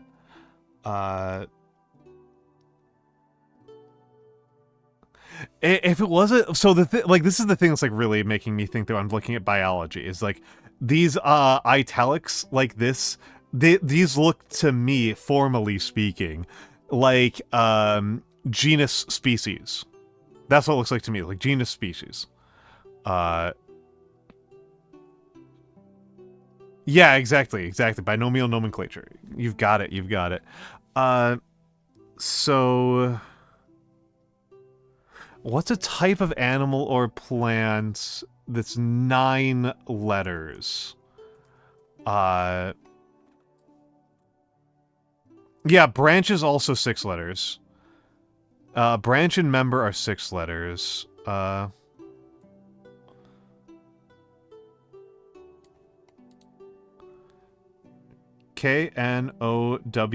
Known. Yeah, known is 5 letters.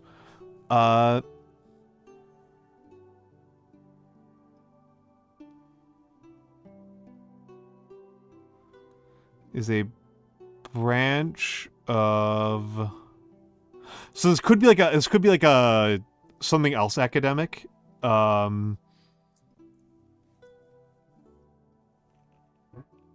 But this is a lot of big nouns up here. What's flowering? Flowering is only 9.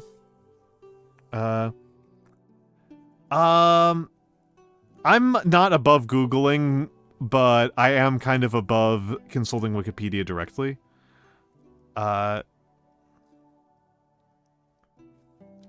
I do think I'm going to take the big hint. I do think I'm going to take a big hint. Yep. These are bacteria.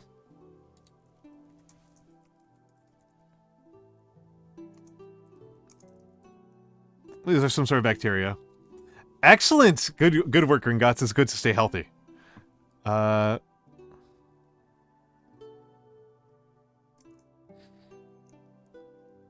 Fallow... That's a type of bacteria, right? Phala...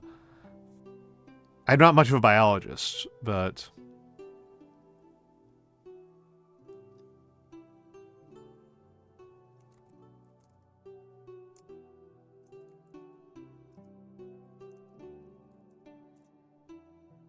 No.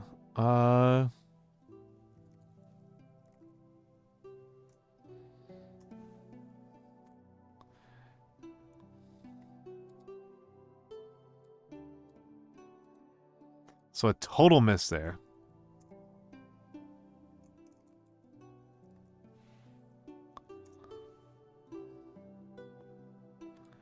A Phala Crocor...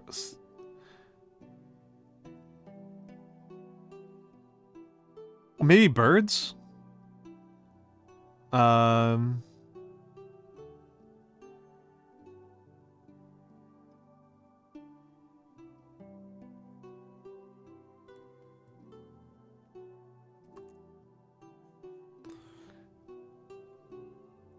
Because Crocoridae,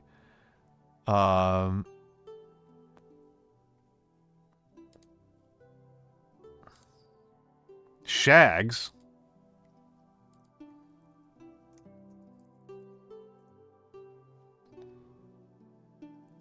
I mean, a shag. I know what a shag is. It's a cormorant, right?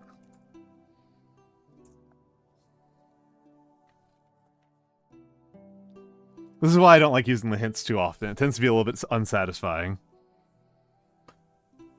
Tends to be a little bit unsatisfying to use the hints.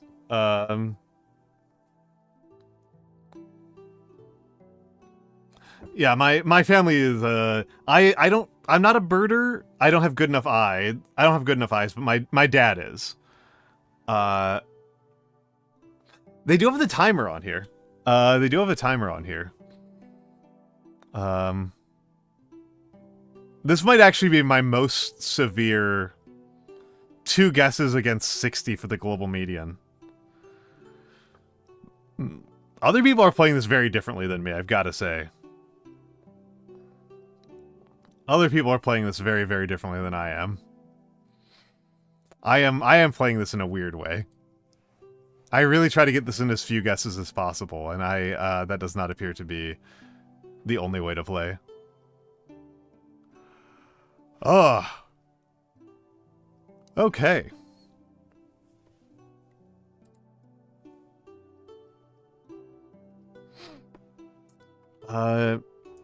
Yeah, I think other people are kind of playing it the way I play, like, Connect Trade, where like, you saw me playing Connect Trade, where I'm kind of like I'm kind of like eliminating things and trying to like create patterns out of the eliminations. And with Wordle, I always start with like trying to eliminate vowels. It's like always my go-to is like eliminate is getting vowels cleared out. Yeah, I do. I did it today. I did okay. I did okay. One total miss. Yeah, ditchivers. Okay. Okay. The question is what now? The question is what now? Because we've only been live for 2 hours. I've never heard of Loldul, and the fact that you call it degeneracy makes me wonder. Makes me feel like it might be something I need to be careful about.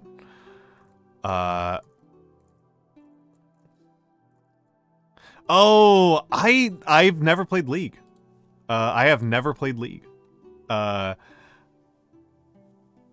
I was afraid that it was a different use of LOL like that. I was afraid there's something a little bit more, something I need to be careful about showing on screen. But yeah, I've actually never played League of Legends.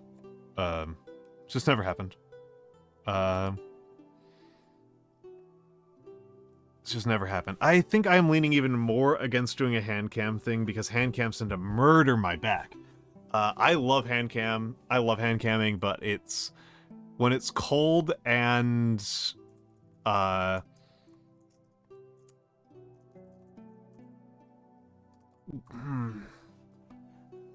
don't know.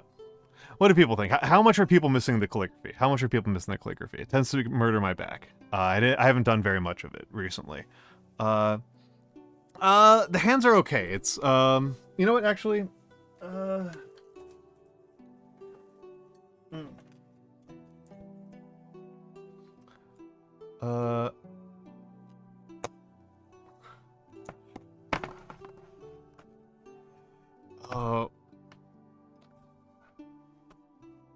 think we do have a fair number of new people here, so they haven't seen me do my main thing. Honestly, there's a part of me that really wants to start Valhalla or to play Opus Magnum because, like, I'm enjoying showing off something that's good, that I'm good at, which would be Opus Magnum. Opus Magnum is something I'm pretty good at. But let me take a look. It would be like Valhalla or Opus Magnum would be the main considerations. But I could do calligraphy, which is my main art form. And I'm a little bit rusty right now. I've not been doing it. I've not been keeping up with it. So good work, good work, Blast. Good work, Blast.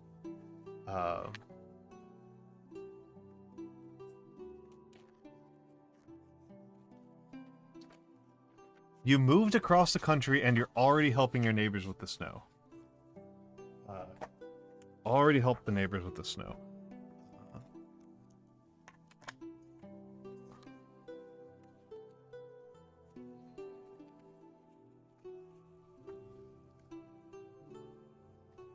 The thing about Valhalla is that it's been on my reading list for years at this point. And also, Noodles posts Thirst Trap fan art of Valhalla.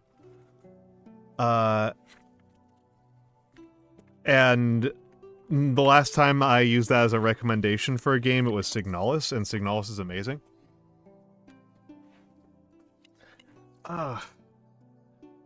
Noodles is a fellow streamer. And she posted some. She reposts a lot of very horny fan art,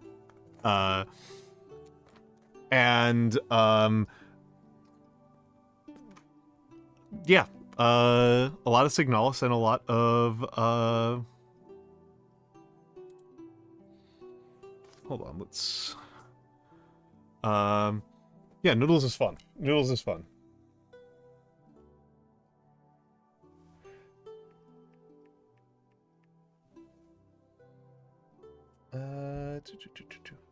What are you doing? Cancel. Okay.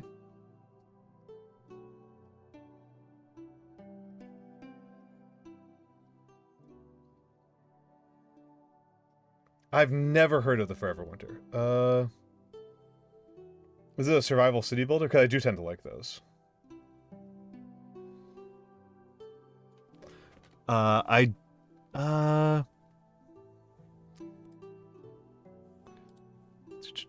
Droid cam, where are you?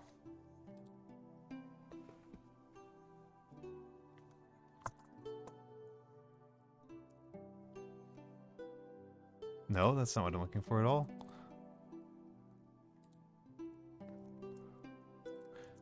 Camo?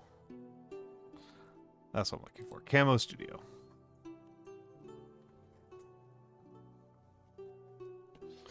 And... let's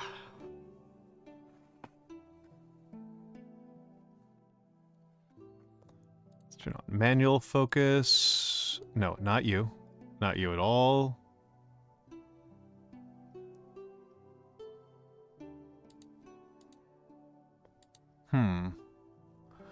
Hold on a second.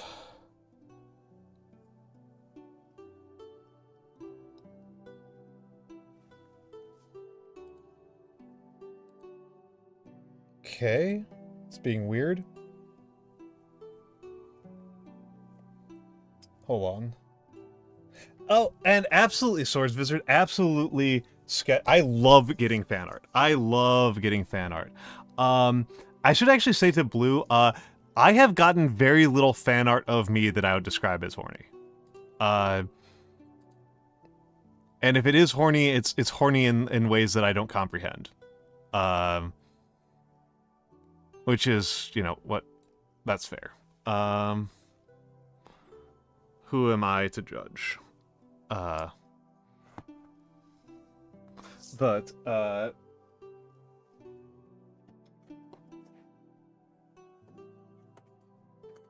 I appreciate all the fan art I've gotten. I appreciate all the fan art I've gotten. The trouble for me with book talk is that I don't understand TikTok like at any level. I am extremely incomprehending of what's happening over there.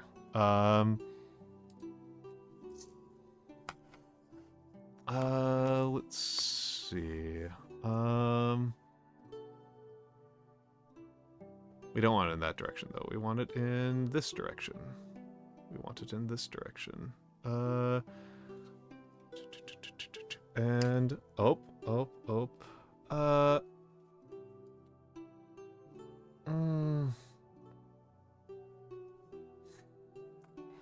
Yeah.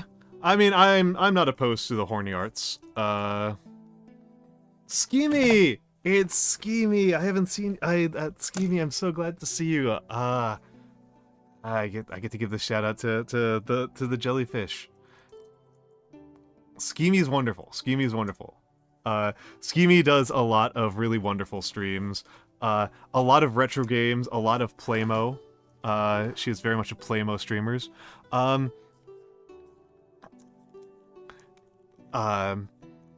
But yeah, yeah, I don't have like,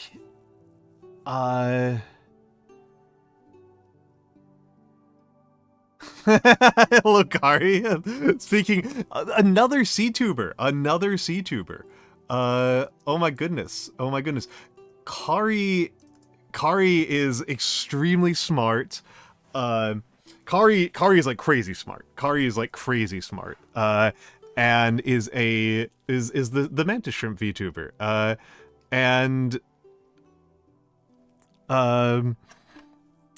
She has been such an incredible help to me. Over my time as a streamer. Incredibly generous, incredibly wise, incredibly shrimp, incredibly distractible.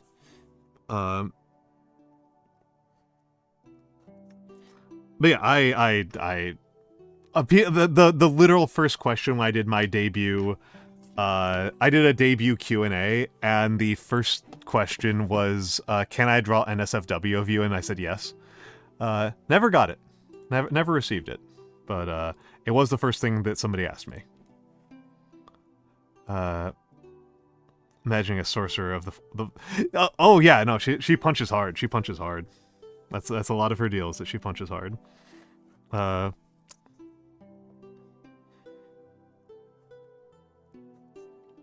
So we're just going to do some crosses to make sure that I am able to draw straight lines and to warm up the nib. That's true.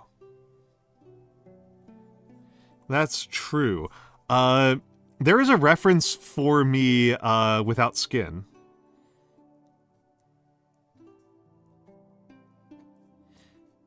So there has been one nude fan art of me, but it's not horny. Can I draw art of you that violates OSHA standards? Absolutely. That should be on the fan art guidelines that people use. You know the thing I'm talking about, right? Like is it okay to draw you like with a gun, with drugs, etc., etc.? Like is it okay to draw you violating workplace safety standards?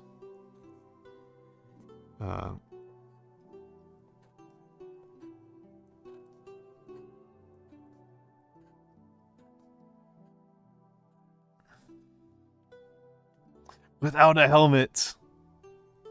Yeah.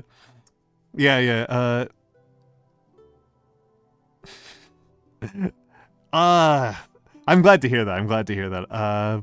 Yeah, great nothing paying attention. So it's actually without my sweater. But I just typed in without skin by accident. And I left it up for a couple of hours before I noticed what I had said.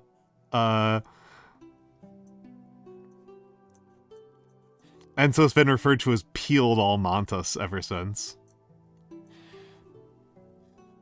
As Lady Saffron said, the lore implications are fascinating. Let's just get started. Let's just get started. So, the quick...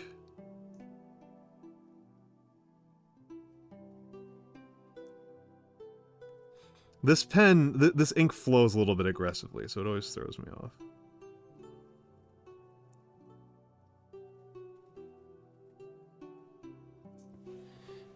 I think I need to get my hand in here, or else I'll feel like the pen is shifting under.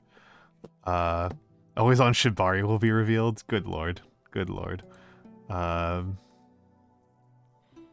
lord. How is the focus, by the way? I can play around with the focus a little bit.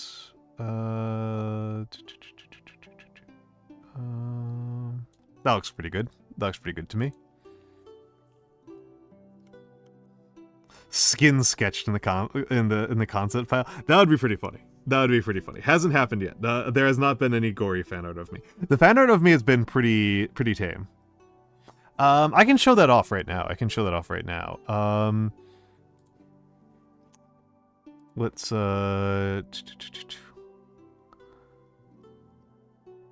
if people want to see that. So just recentering the box, and then zoom out. Yeah, we got shoes. We got shoes. Those are me shoes. Some sensible loafers. Some sensible loafers. Now I gotta reset my position. There you go. And reset my other here. Alright, normal. Sorry. There we go. There we go. Normal Monthos. I guess, yeah, they are Oxfords. They are Oxfords, yes. You are correct, Blue. You are correct.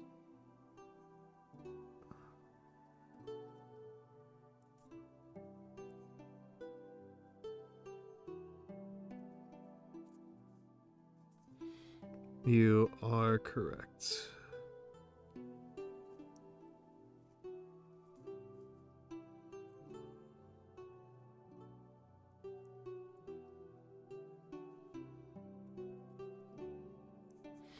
Yeah, so I'm just doing a little bit of Gothic. I actually consider Gothic to be a pretty difficult script, if I'm being honest.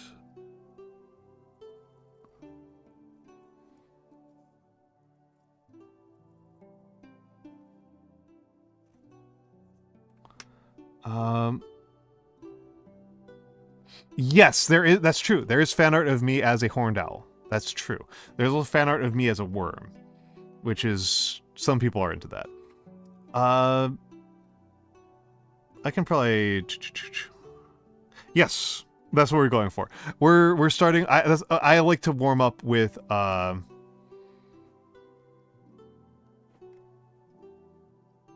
like to warm up with the pangrams before I try to work on anything else.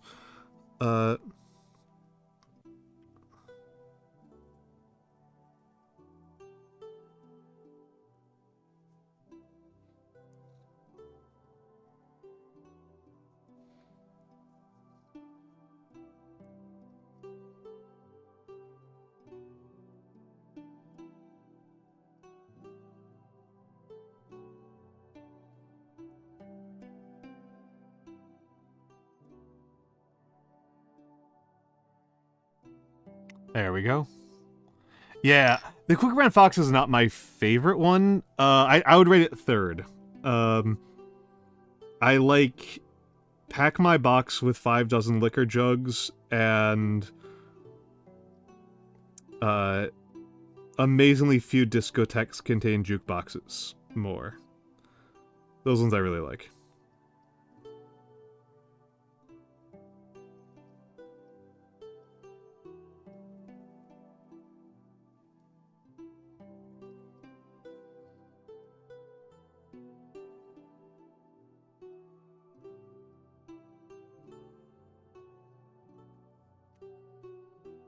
I mean, it's interesting, right? Because I think you've, Axel, even if you've only been here today, you can probably tell that my attention span is not impressive.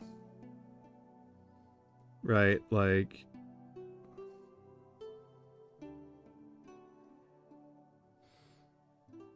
I'm very easily distracted.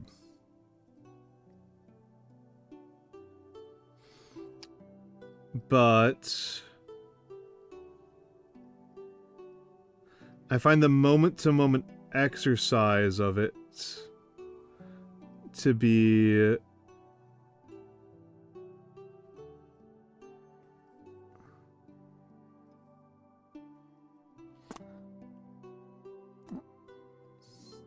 appealing. That's the word I'm looking for. To be soothing. To be soothing.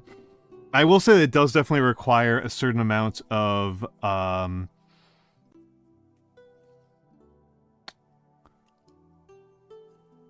manual dexterity and steadiness.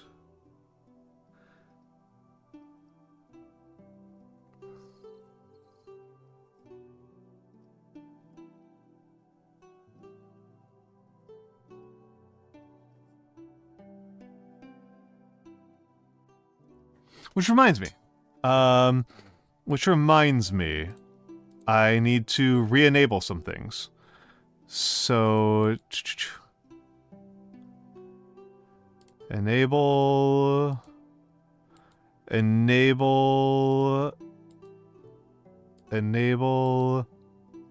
yeah, redeems are fixed. Oh yeah, thank you, Blasazar. Thank you, Blasazar, that's true.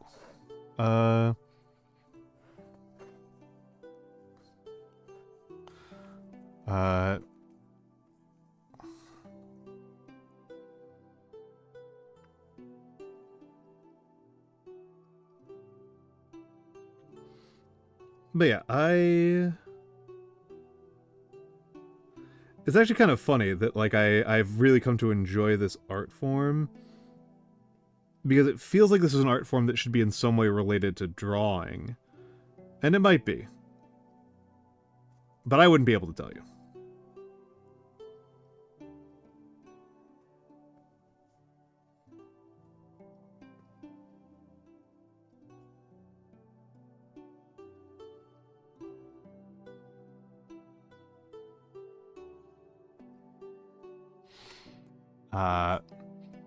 It's got a different valence there, and it's a different method, right? It's a different method. It's a different method. Hold on. I need to buy new ones, but I actually learned originally. Japanese style. I learned Shodo before I learned English style calligraphy.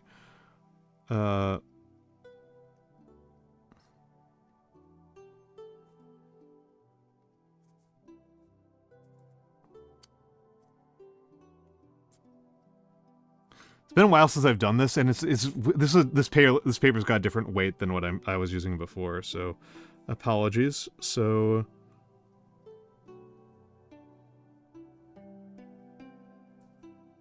there we go, that's better.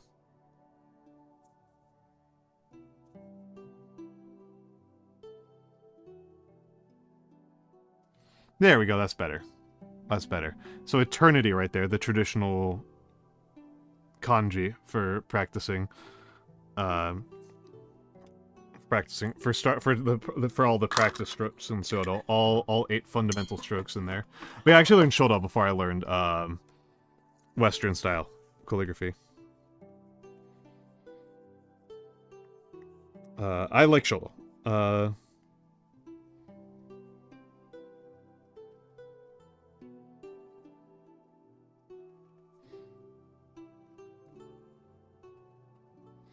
I actually learned Western calligraphy in graduate school. It was incidental to my graduate work. It was entirely incidental to what I was studying. I was just taking so many handwritten notes that I decided to pick up calligraphy to make my headers look nicer. That was it, right? That was like literally it. No other motivation. And hold on. Hold on a second here.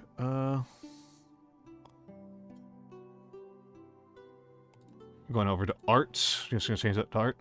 Yeah, it was pretty goofy.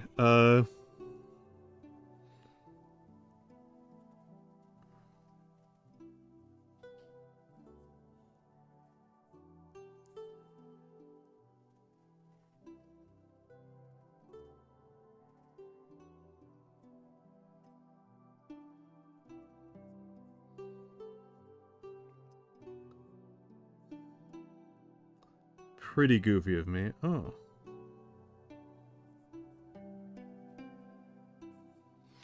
I already feel like I'm improving off the jump. I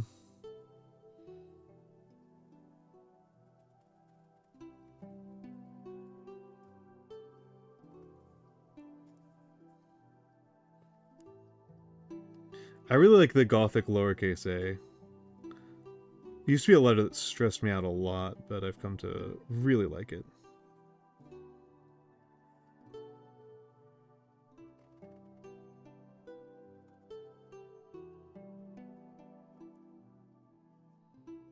And then let me think about this. There was a... Yeah, I'm modifying my Ys. Because... even by the low standards of Gothic, the traditional Ys are... illegible. And Ds have been giving me a lot of trouble. I've been having conniptions over Gothic Ds for weeks now.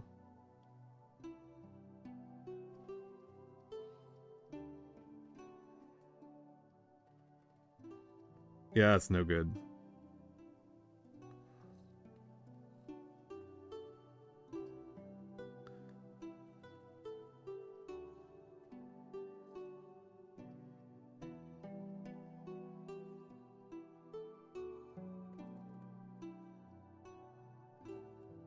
There we go. That's better. And...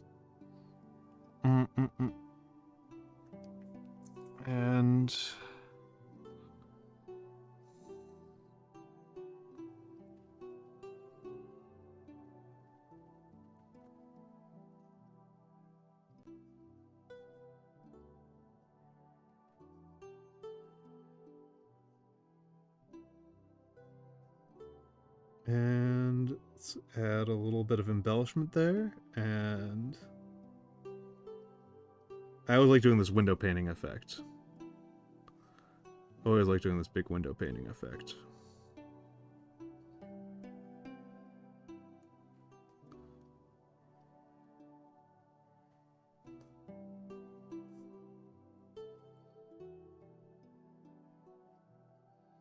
And pull over.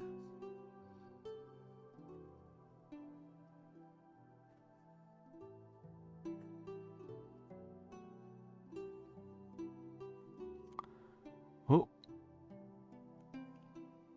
Been locked in for an hour? Oh. It's only been, I think it's only been a few minutes. It's only been half an hour. But thank you. That's very nice to hear, Lunala. It's a kind of funny art form, right? Because it's such a slow method of doing something that we do so quickly, right?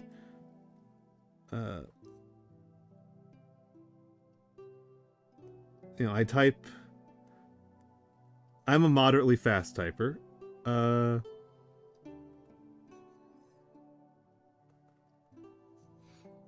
I type 90-ish words a minute. So that means that normally when I'm like writing, which admittedly when I'm like writing, I'm not typing at full speed the whole way through, right? Because that's the limitation on as a writer is not like generally your ability to just like put in input keys.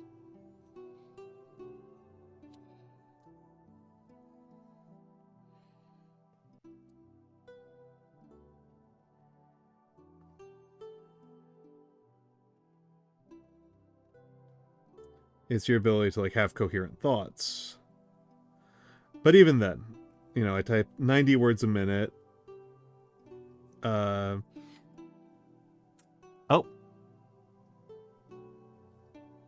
Let's see. Oh, yeah, a little bit. A little bit. We can drag you over a little bit more. I'm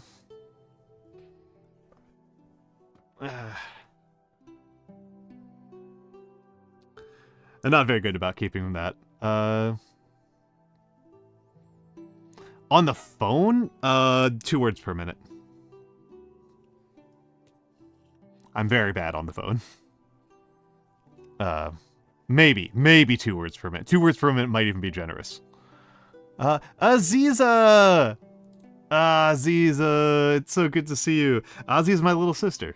Aziza is my little sister. My little VTuber sister.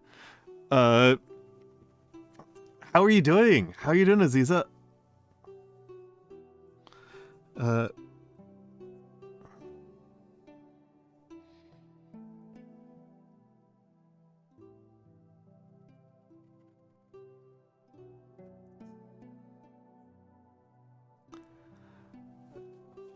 Yeah, I think that 97% sounds about right.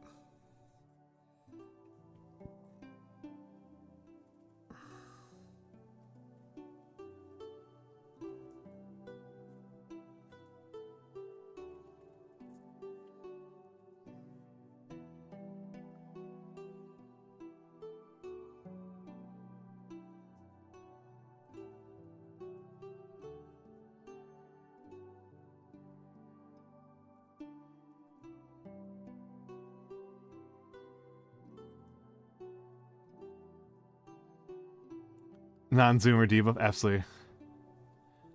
Oh, okay, okay. I am sorry, Ozzy. I am sorry. Apologies. I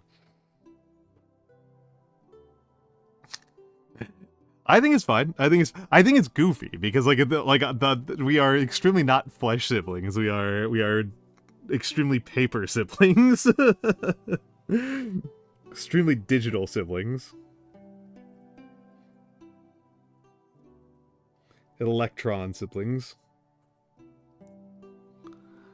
It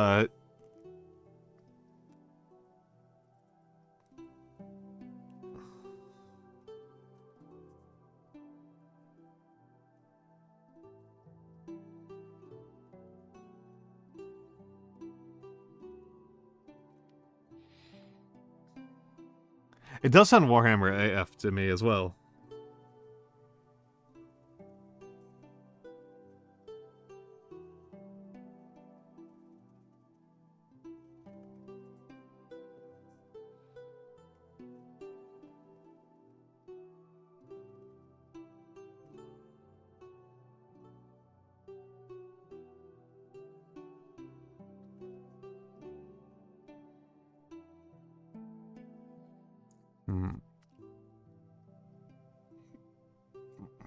A little bit sloppy there. But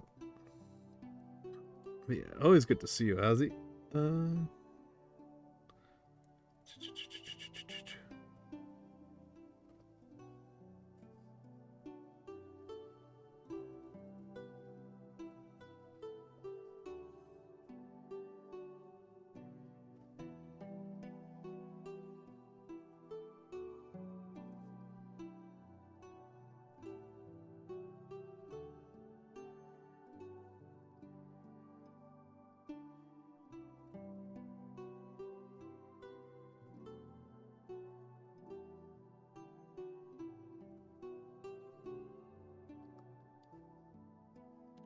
Five dozen liquor jugs. It's not like a derogatory name. The iron. That's pretty goofy. That's pretty goofy.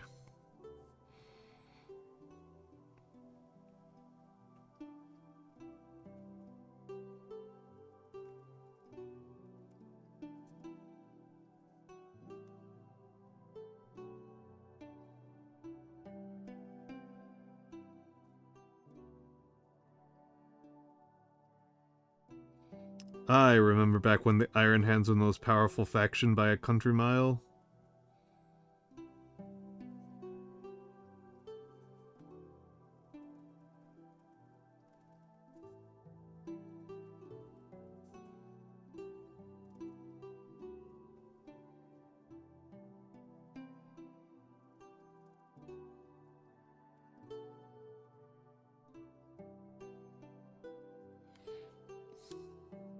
Nope. This is not a dip pen. This is a Pilot Parallel, 2.4 millimeter. Hold on a second.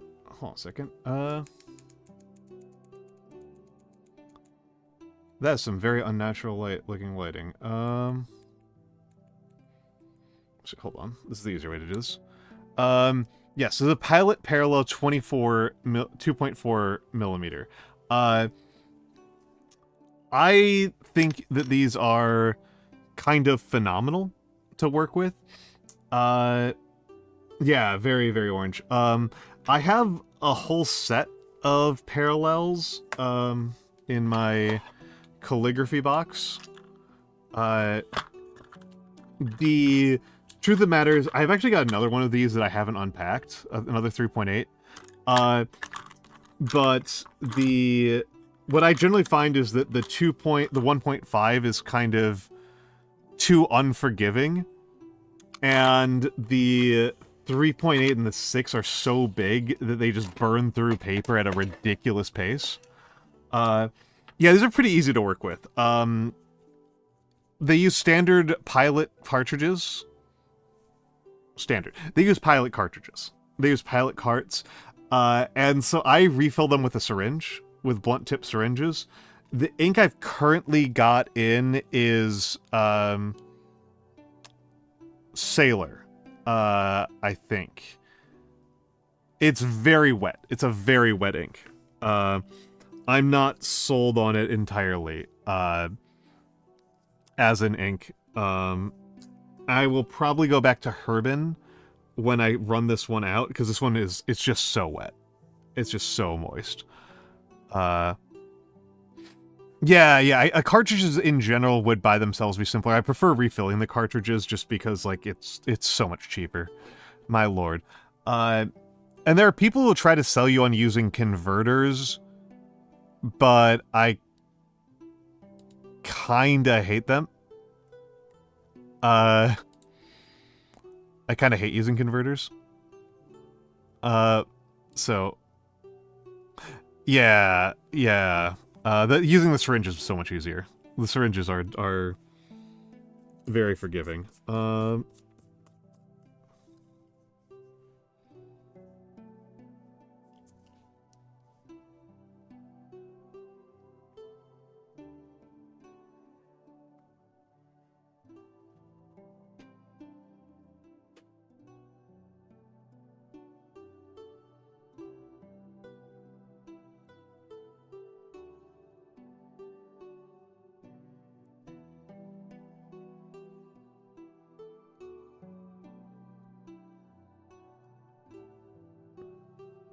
Get Lightbox Kun back and running. Boom. Flashbang.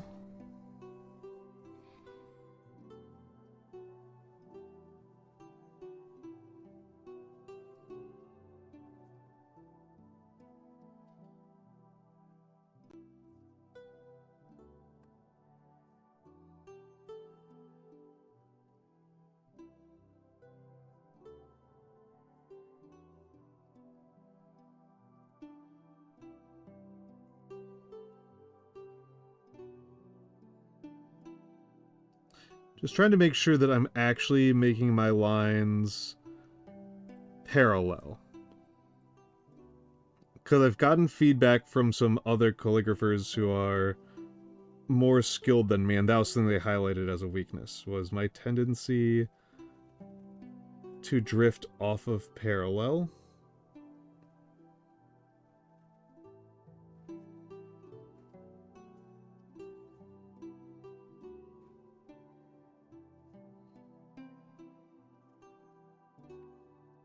I thought my core letter forms were in pretty good shape, though, which is nice.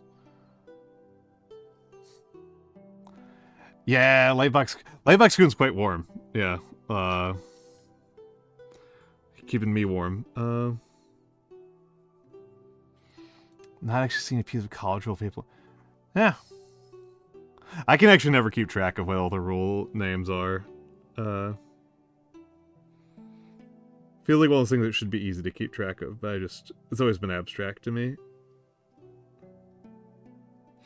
I say abstract, what I really mean is forgettable.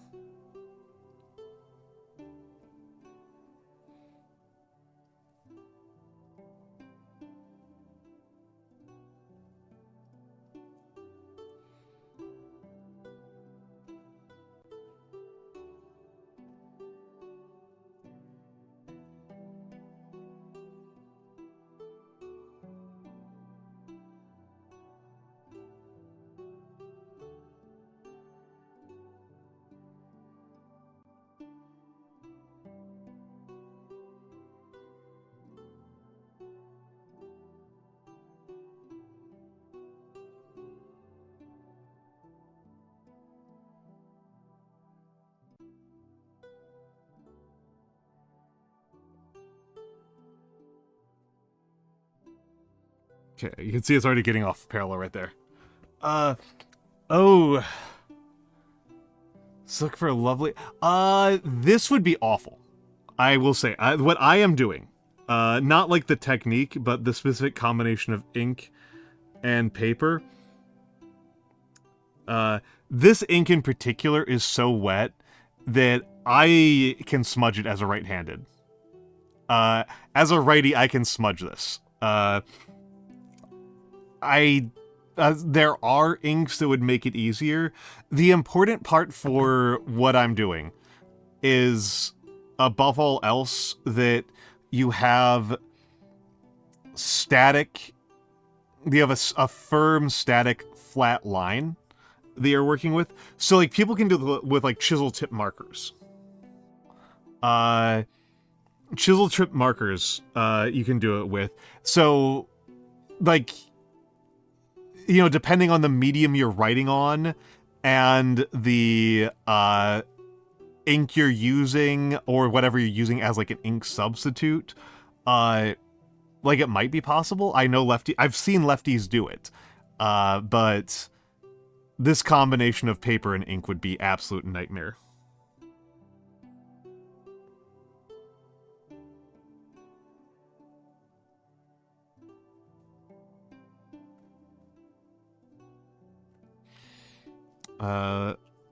Now let's do the worst word. Let's do the worst word. I always find this word funny.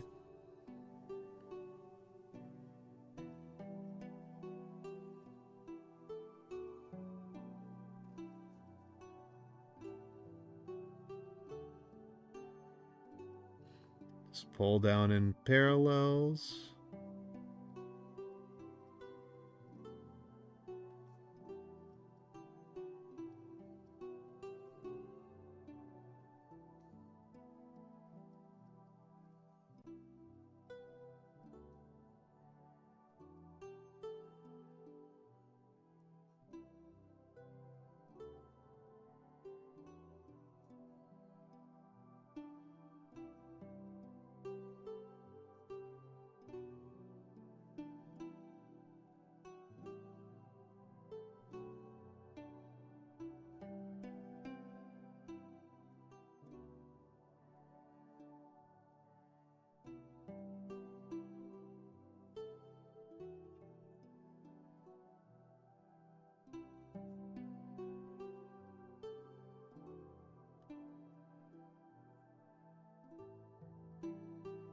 There we go. Worst word. Hello, Mura. Hello, Mura. Yes, it has. It has. Cockroaches in the head. Is that when you're too much of a fan of Matara Khan? Before that, though, I apologize, Mura. I'm going to bump one person ahead of you. Ozzy. What's baby girl's name?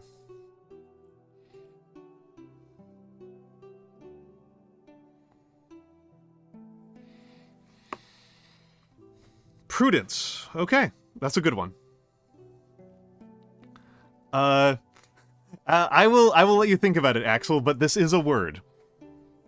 This is an actual word in English that is used as a pretty frequent demonstration of why we don't use Gothic very much. But it is an actual word.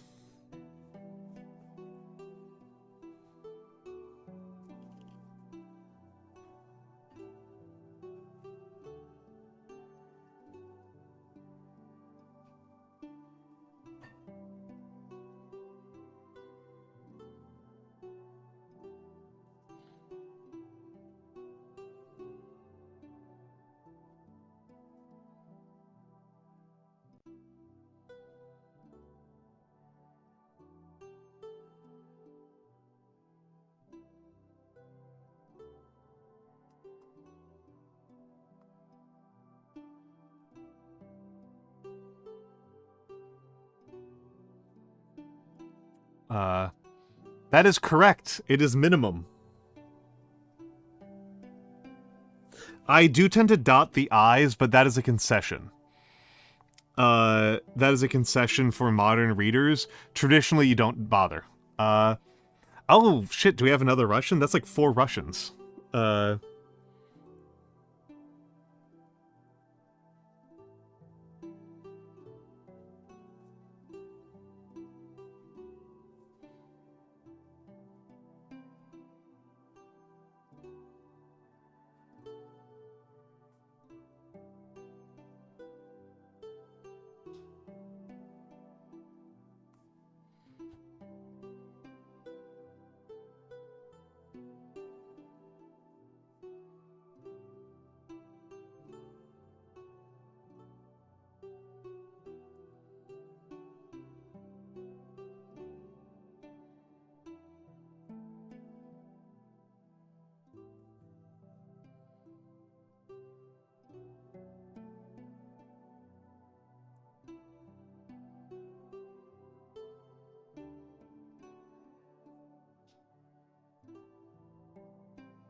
There we go.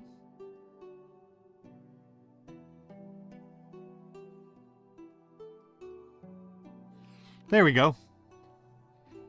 Hello, Smolchy. Hello, Smolchy. Welcome in. Welcome in.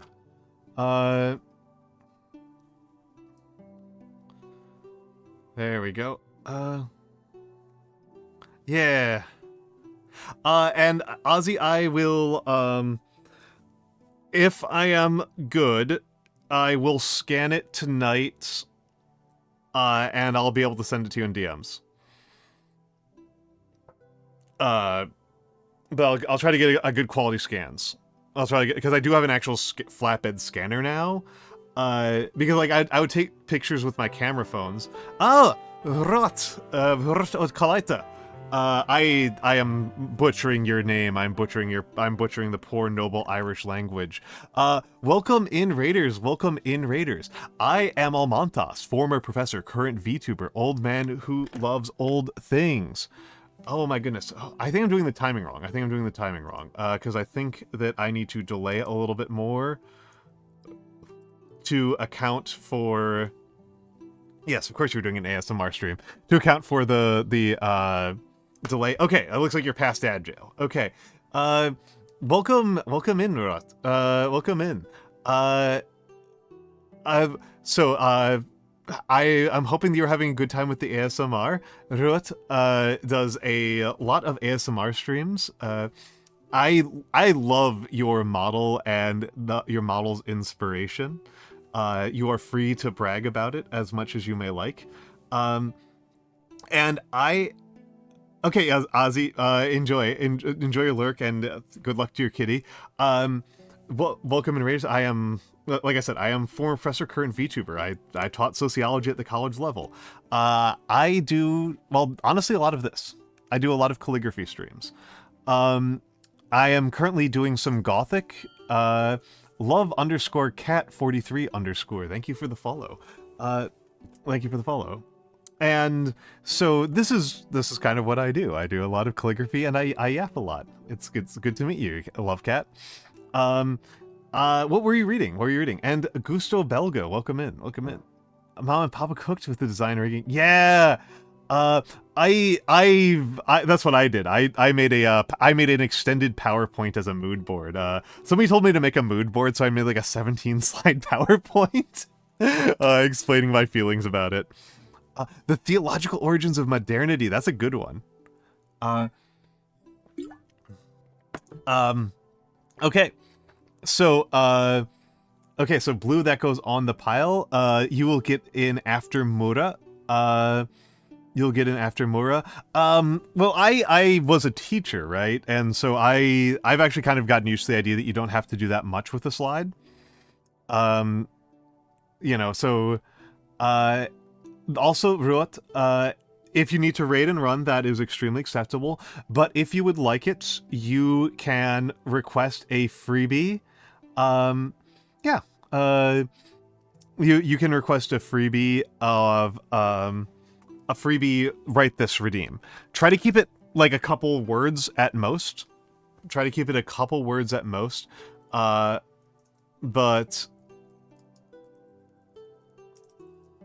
it is free to use. And if you, yeah, if you would like it, you know, I usually do in Gothic, but I can kind of do Insular. If you want the Irish, if you want to feel a little bit more Irish, I can do Insular script. Insular minuscule. I can't really do Insular majuscule. I maybe could if I work hard enough. I am about to do... Mura Sensei has been tormenting me by redeeming Cyrillic words. And as you may or may not know, the Cyrillic alphabet is not the Latin alphabet. And so I have to improvise how to make it look like Gothic. Oh, that's perfectly fine. That's perfectly fine. You might be waiting a minute, because I gotta get through Mura's and Blue's first. And I might do a brief warm-up. I might do a brief warm-up. With the pseudo-Cyrillic, I would call it. I'm sorry, with the Insular. I might do a brief warm-up with the Insular. Shinies is an option, but it's not going to be nearly as good, Blue. It's not going to be nearly as good. And I can only do semi-block. I can't do any other calligraphy scripts in Chinese. So it's going to be like pretty limited.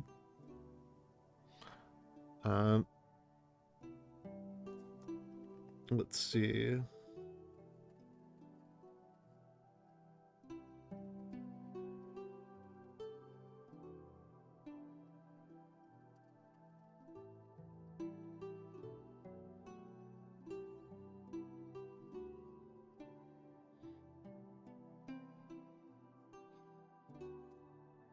All right. I will, I'll try to do it tonight, and it'll be in my scans, and I'll post it on Blue Sky. That's my plan. That is my plan. And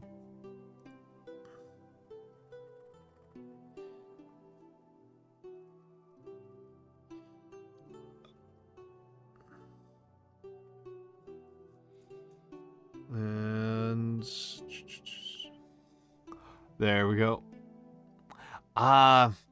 I am sorry. I am sorry, Lovecat. Yeah, I am kind of the opposite. I have hearing problems. I am somewhat hard of hearing. And so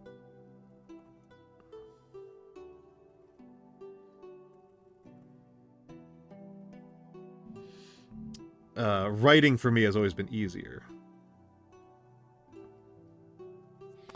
than writing for me has always been easier than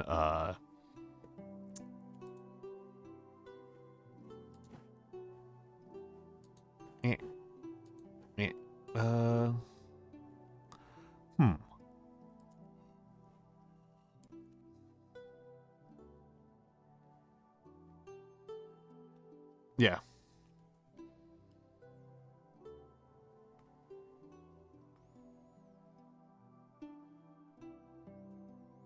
Oh, it should be, actually. Hydrate should be available.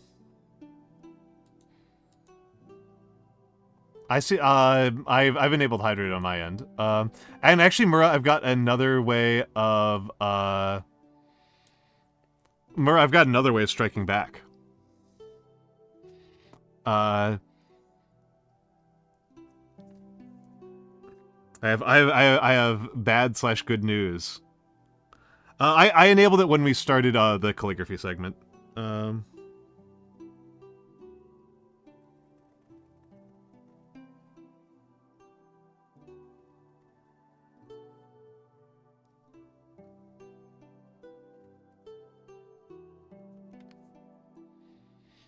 It's very big. So Mura,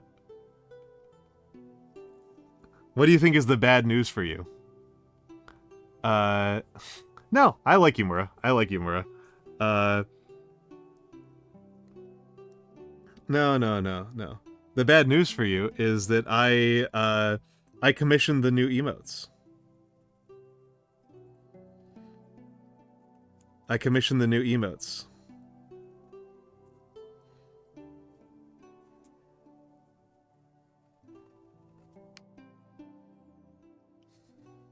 And all right, Lovecat, have a good night. Have a good night. Have a good night. The emote artist loved the rose one. Absolutely loved your idea.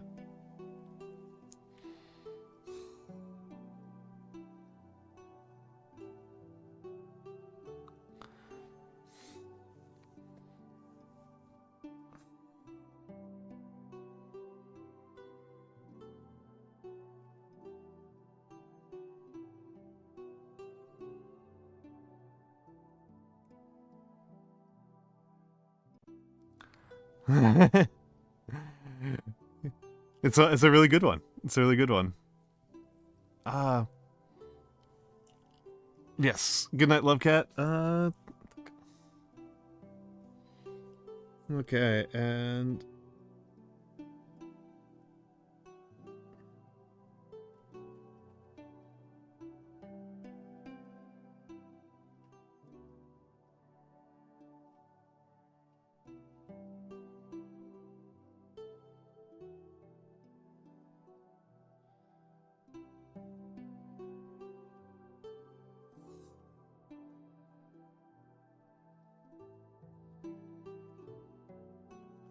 well, not yet, but it is your child will be your cursed child will be blessing us with his presence soon.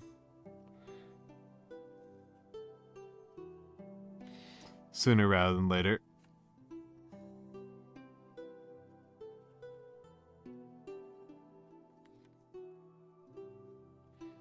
Yeah.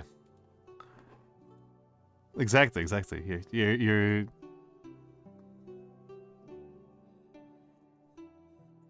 your brainchild.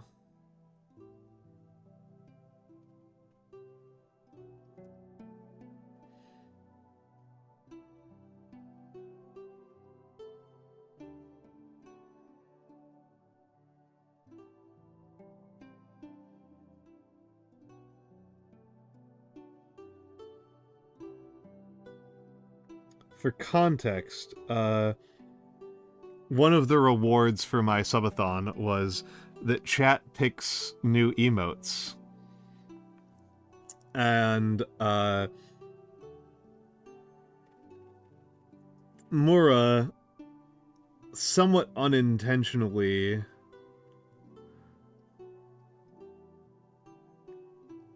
came up with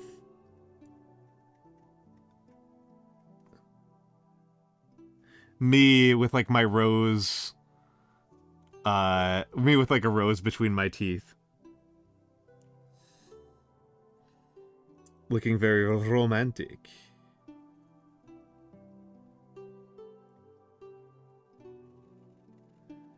And my emote artist Fenmore loved it.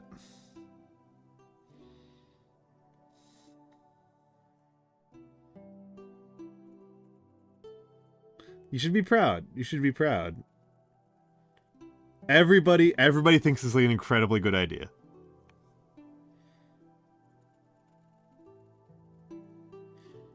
Everybody I've mentioned to thinks it's an incredibly funny idea.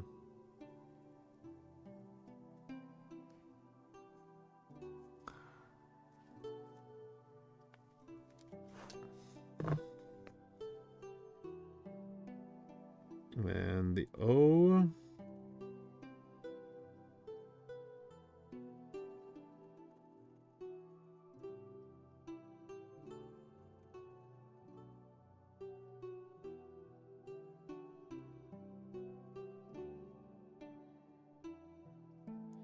Let's go back and give this one a little more window painting. I know, right? I know, right? It's such a good idea.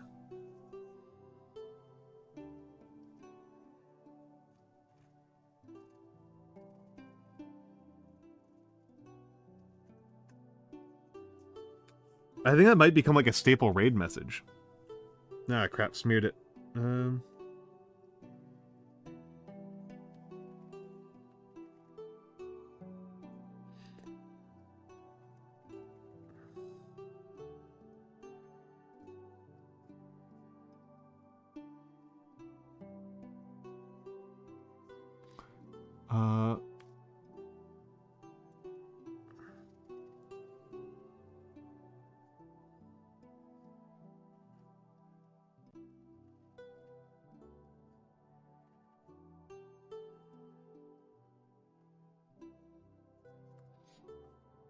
There we go. Still out of practice. So this is cockroaches on the brain. Which I am choosing to interpret as meaning, you got two into hags. You got two into Matara Khan. Matara Khan just has that much cultural influence over Russia.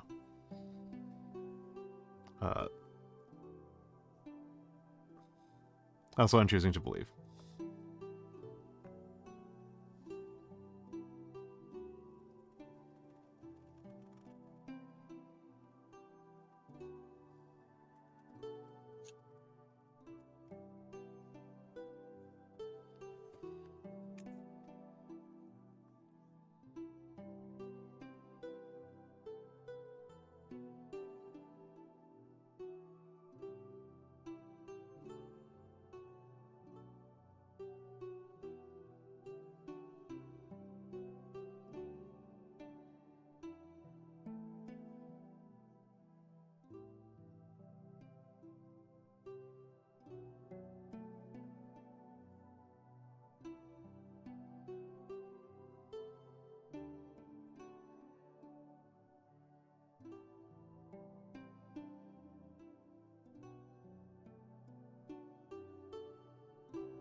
To have an oddity. Everyone has their own cockroaches in the head. Ah, okay. Like a. Would it be like an obsession? Would it be like is the cockroach like colloquially understood to be like something you're obsessed with?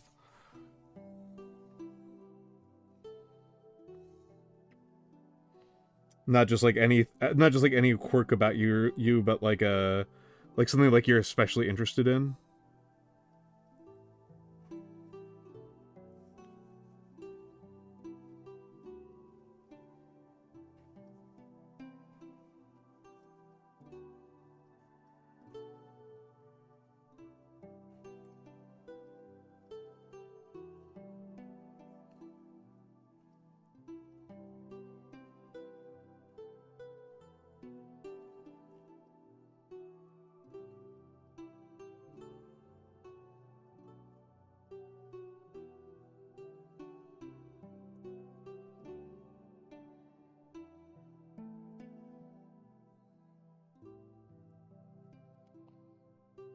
Weird habit. Oh, okay.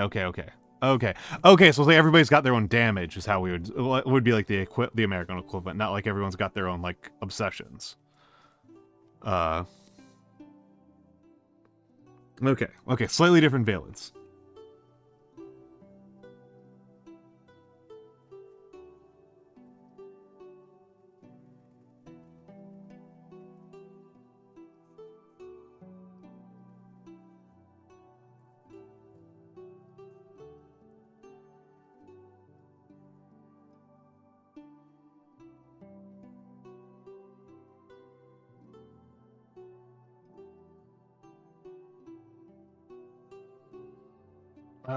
Oh, hold up.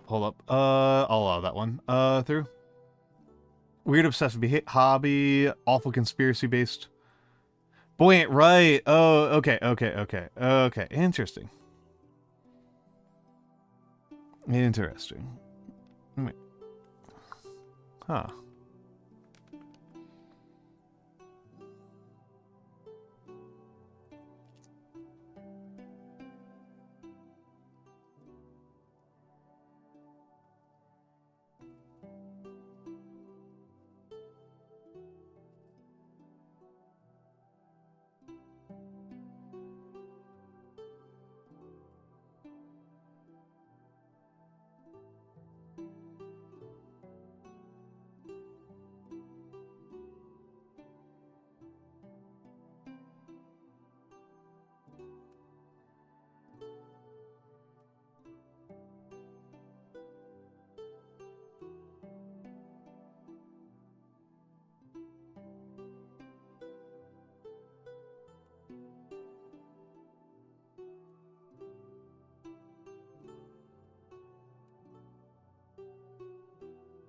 And by contrast, this is an extremely famous American phrase.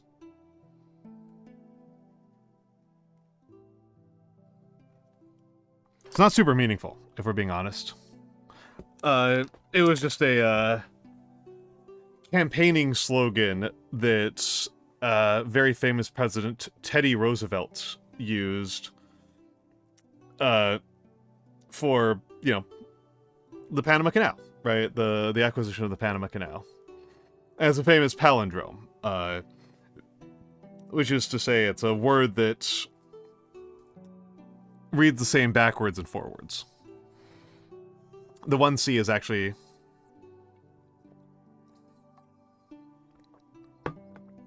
Oh, thank you.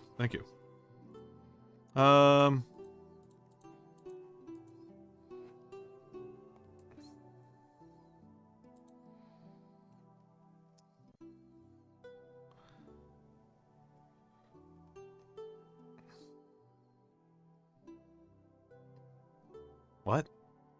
Hold on.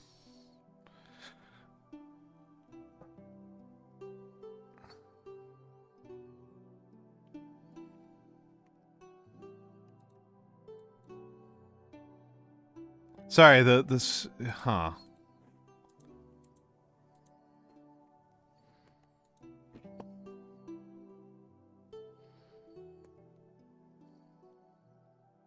I don't have an explanation for this at all. Hold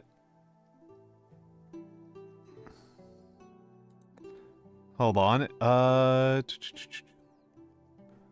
Save. How is that? There we go. Okay, Mike, captions are back. Thank you, Mura. It looks like it lost track of my audio source. Was what happened. It said that there was no audio source. And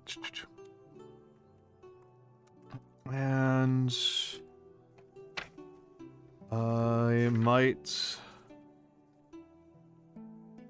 Let's see.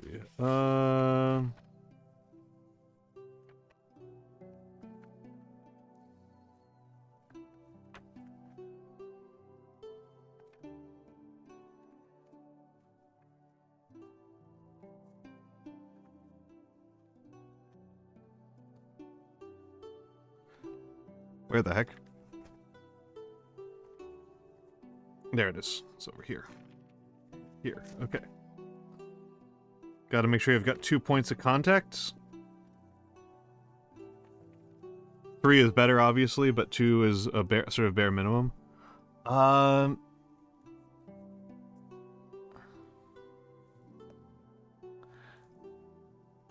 seems kind of... Yeah, I'm not into that.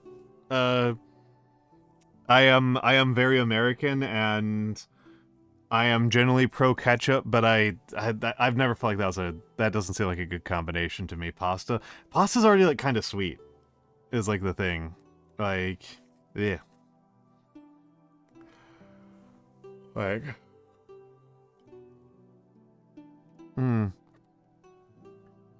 I mean, I've heard people describe achars as ketchup, but that always feels weird to me. It's not the most insane. Like, I've also seen people describe, like, tomato achar as tomato pickles, and that feels completely crazy to me. Like, it is closer to ketchup than it is to, like, a pickle, but, like, oh, absolutely. Absolutely. I will absolutely tuck the homies into bed. Do you need to be tucked into bed, Axel?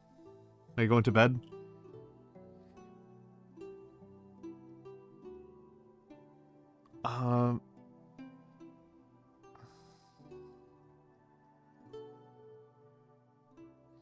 Filipino spaghetti is banana ketchup. Okay, I've never had banana ketchup. That has never happened to me.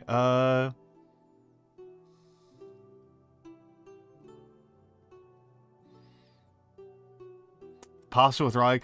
We call that carbonara. Carbonara is raw egg, cheese, and ham. The ham is obviously not raw. That doesn't really make any sense. But yeah, ham and like cubed ham and cheese, and then raw egg onto cooked hot pasta while it's still hot is carbonara. Which, yeah, I like arrabbiata. Arrabbiata is the sauce that I am.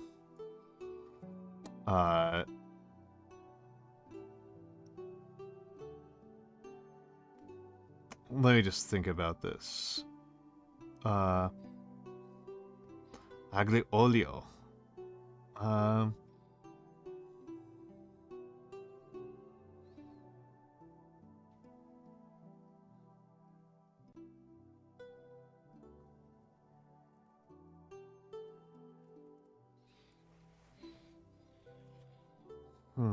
Okay.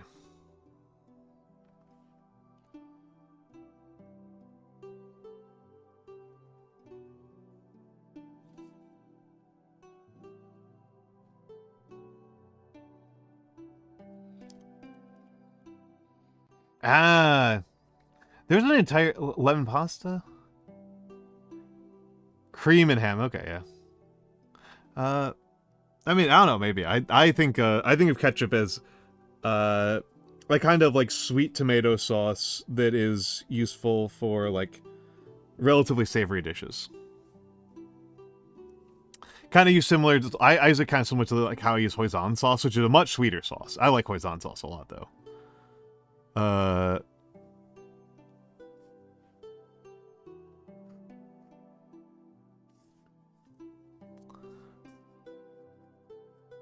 Why is my hairline not working? No, there's plenty of ink left in here. Yeah, spicy is absolutely not a word I would use to describe American ketchup. If anything, ketchup is kind of used to counteract spice.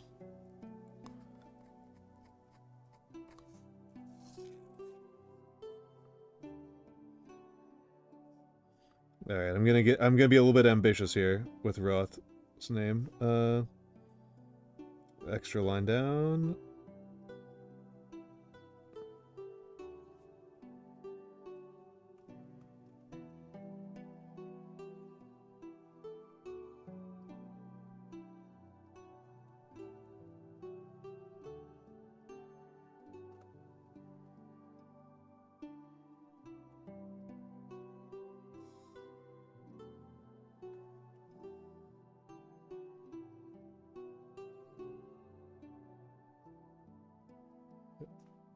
I don't usually... use much Lombardic, because Lombardic is really tough. But there are no insular capitals. You use Lombardic capitals for insular. And I'm using the wrong one already. I just like flat out spelled this wrong. I'm just gonna hope that it's like close enough. I always pronounce it Hoizon, but Blue would actually know. Yeah, okay, yeah. I was like, Blue is actually Chinese, so like, well, speaks Chinese. Oh yeah, sure. Hold on. Which direction do I need? This direction? Uh.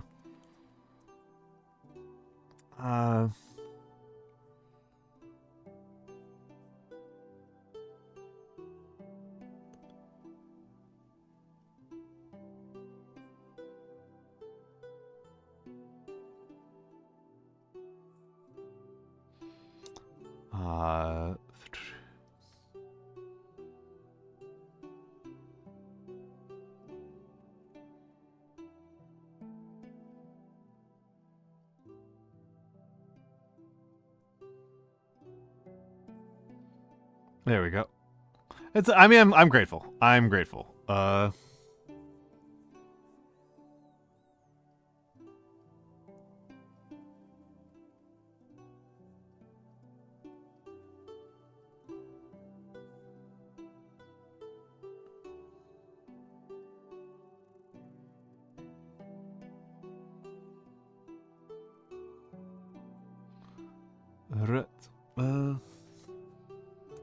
Oh, Humter, sleep well, sleep well. Thank you for stopping by, though. Have a wonderful night.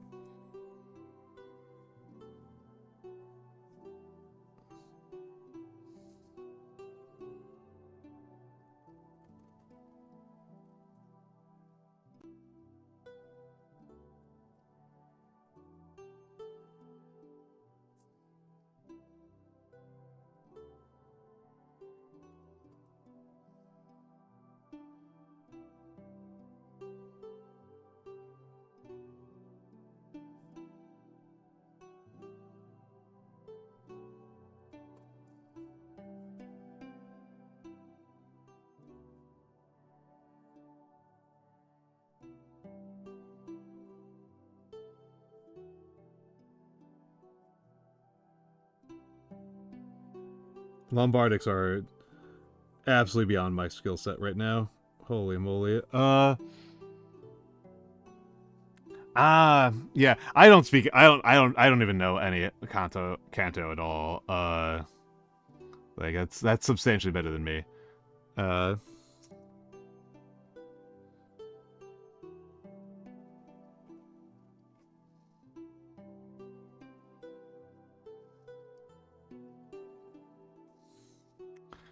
Uh.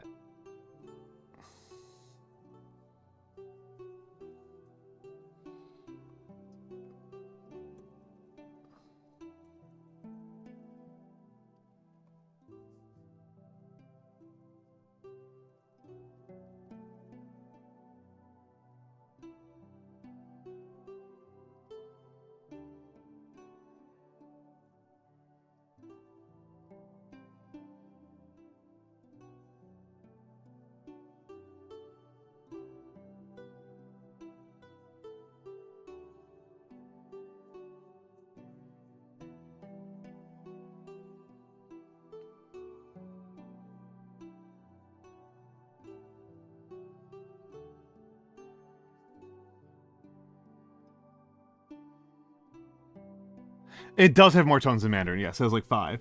Hello, Theophania. Hello, Theophania. Yes. Kanto has more tones than Mandarin. Yep. Yeah, Mandarin has first. Yeah, that sounds about right. I thought it was 5, but yeah, 7. Yeah, I could believe that for Kanto.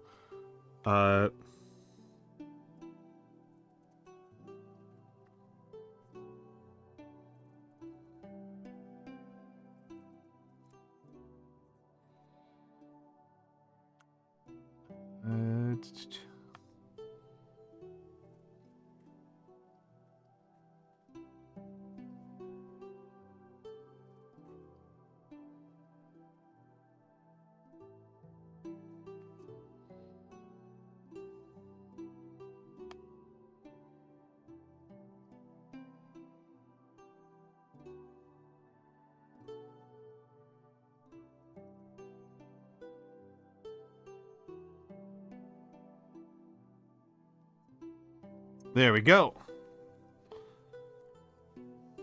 Hello, Raven Dramatic.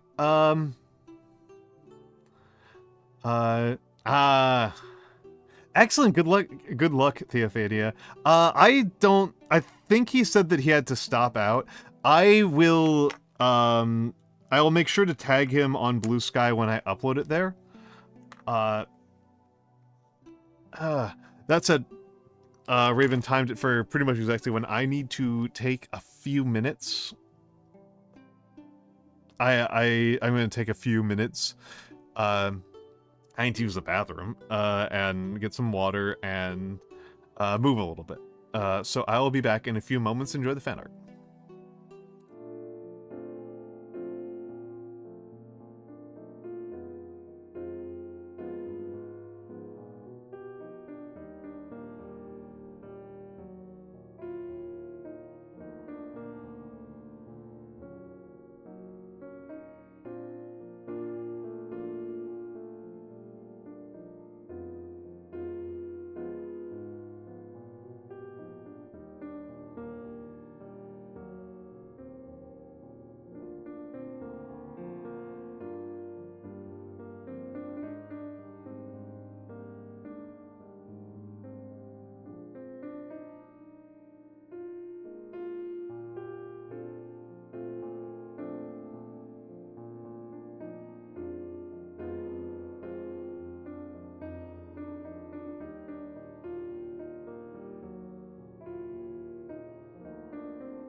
All right, I am back. I am back. Pickles the little dill. Thank you for coming in.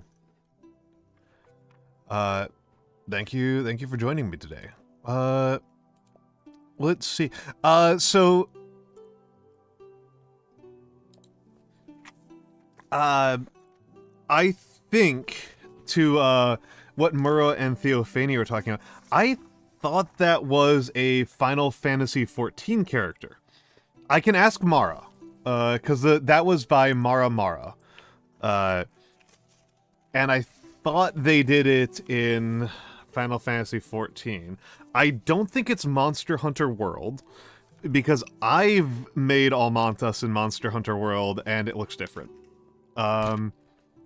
There's a Monster Hunter World Al, that has been achieved. And I've done it in, Mecha Break as well, but Mecha Break is obviously, not an option these days. So we'll have to worry about that later. God, I can't wait for Mecha Break to come back.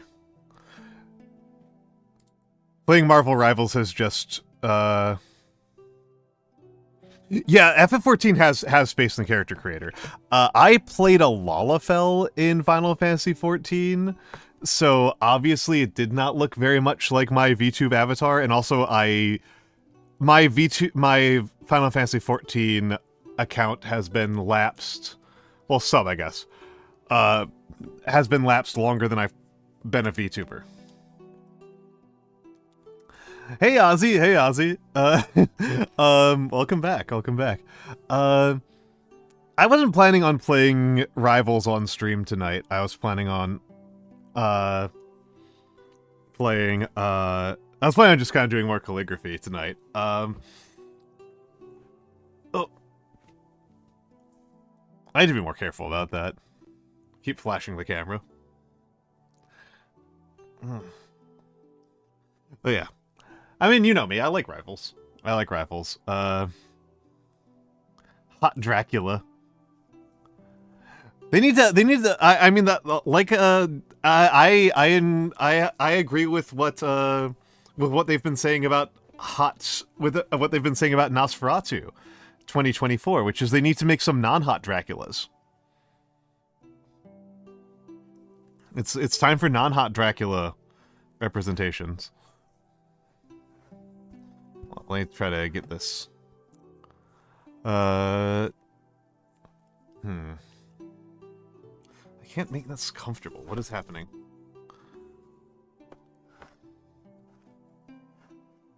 What is going on? Why can I not get a comfortable hand position?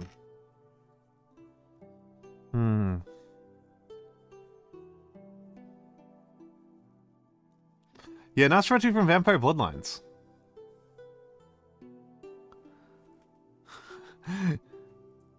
Less Draculas and more Dracula.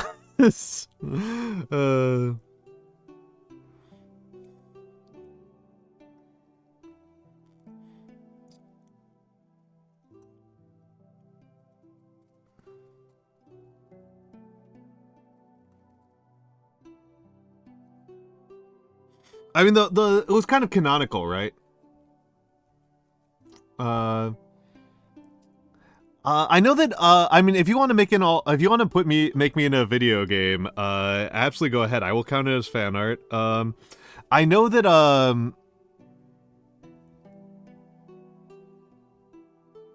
well, actually, I'm sorry, I forgot that you did one, Mora, because I remembered that, Sheepy did one.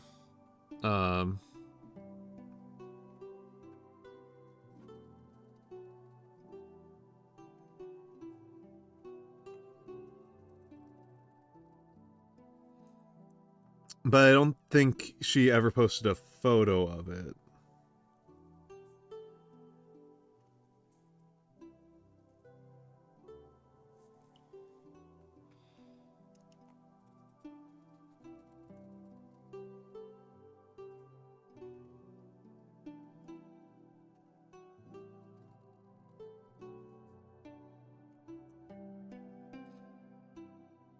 I've seen video of it, but I've never seen. I've seen like I've seen her stream it, but I've never like captured a still of it.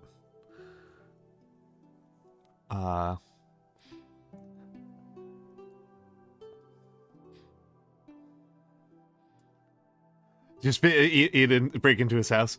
I would invite you in, Kirill. I would invite you in. I'd invite you in. Marvel has a Dracula. Marvel has a Dracula CLO. Because it's one of Moon Knight's antagonists is just Dracula. It's just Vlad Tepes.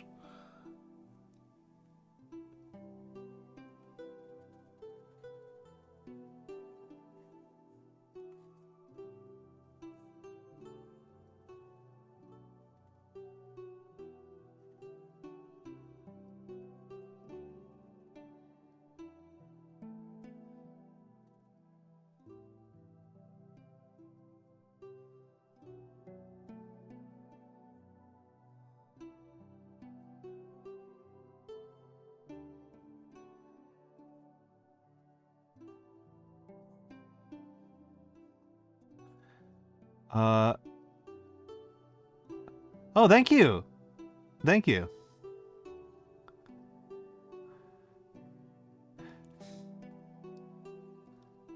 Cielo, I actually kind of like Moon Knight, because he has two traits that I think are kind of interesting that are generally pretty underrepresented in these kind of characters, which is that he's schizophrenic and he's Jewish. And I just think it's neat to have more representation like that. I just think it's really neat to have Venom have a thick Bronx accent.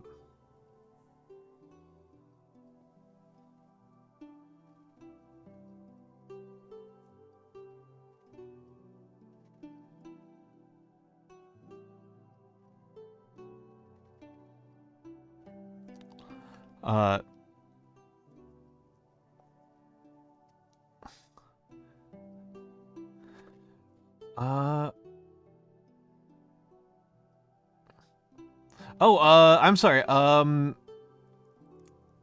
Theophania, there's a, if you want into my Discord,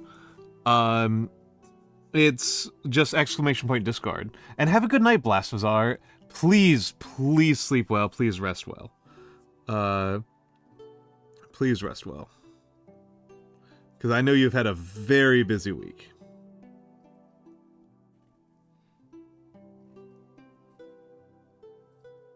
Very exhausting week, and you need to recover and rest so that we can have more Blasphazar in our world.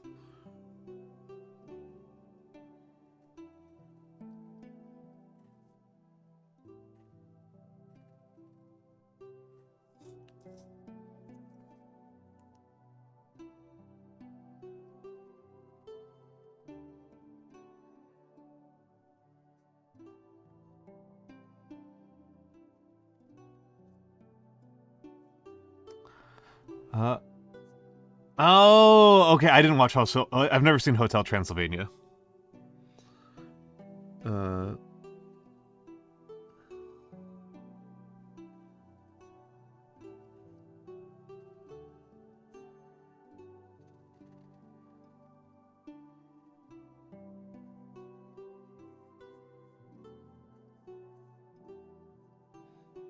Alright, let's see. Doing this.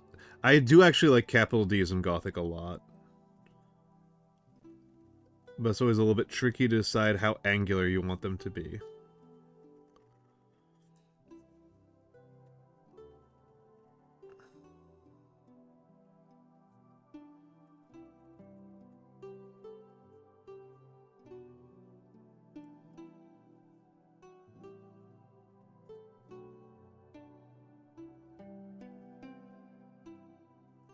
There we go. There we go.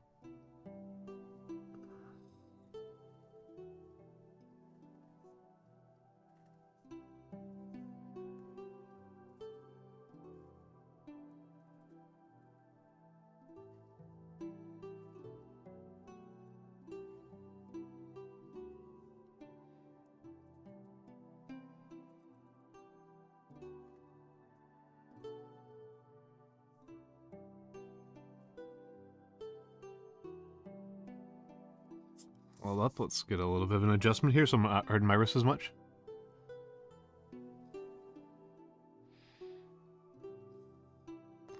I really... So one of my favorite RPGs, from a writing standpoint, I thought it was only okay to play, was Kill Puppies for Satan. And one of the rules of the game is that your character sheet has to have at the top, hello, my name is, character name, and I kill puppies for Satan. Because I don't want you to take the game very seriously. And if you're the type of person to be offended by this, you are not the type of person to play the game. And there's a similar, different characters, if that's like all PCs are of that character class. They're all puppy killers. But there are other character classes in the game that are only available to NPCs, and one of them is vampire. And the way that you write the vampire character class is, a monster I am, lest a monster I wankety wankety wank. And I've always appreciated the utter disrespect on display in Kill Puppies for Satan.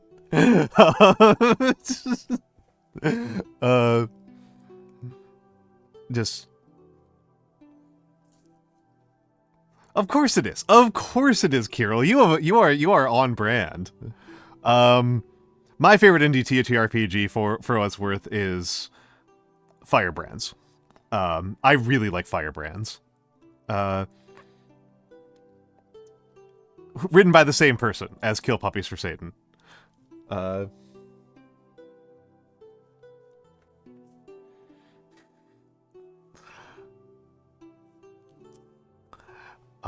But yeah, it's definitely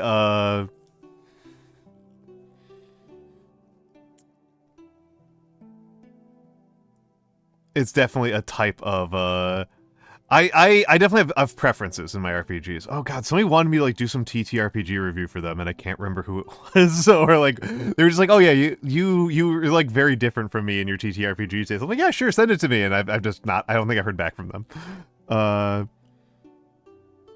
More of a dog person. Definitely more of a dog person.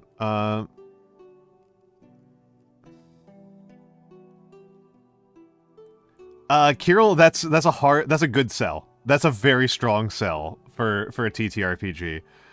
I think any TTRPG that involves a time limit like that is really good.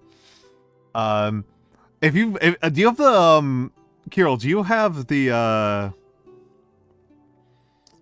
I might actually just do it. I'm actually just look this up myself. I was going to... One of my favorite sentences in a TTRPG book is in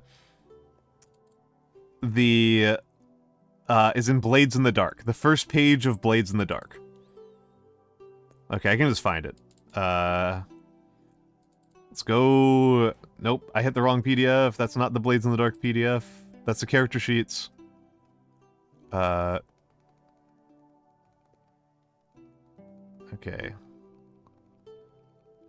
That's the table of contents.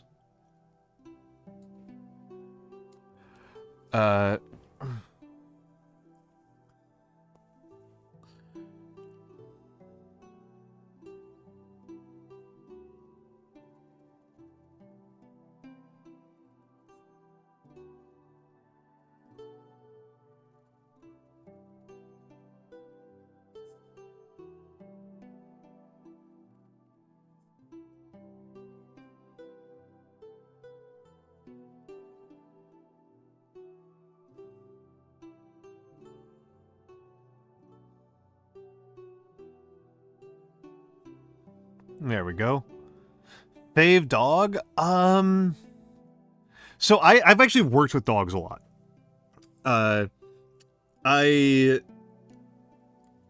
I've held multiple dog-related jobs. 3 different ones. 3 different dog-related jobs over the course of my life.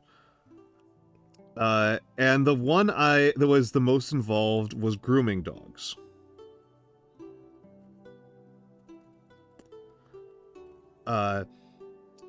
And when I started as a groomer, I was a big fan of the big dogs.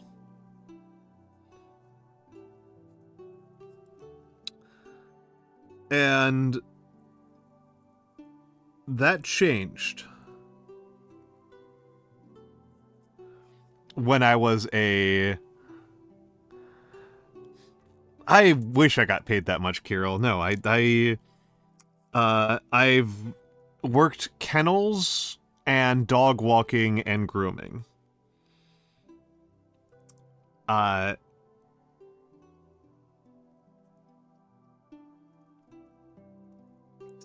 And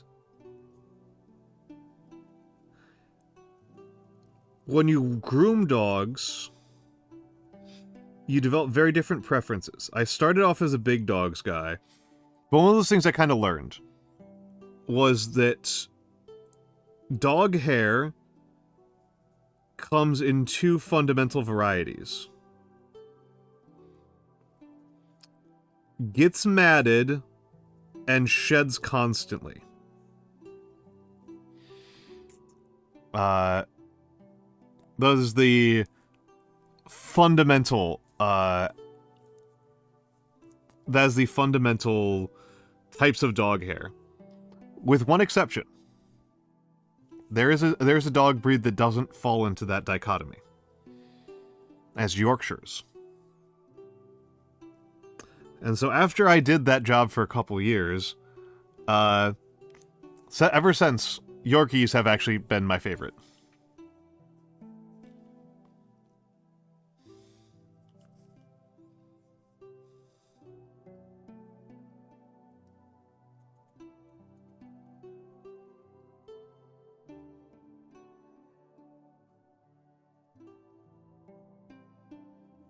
Which is a silly way to do it.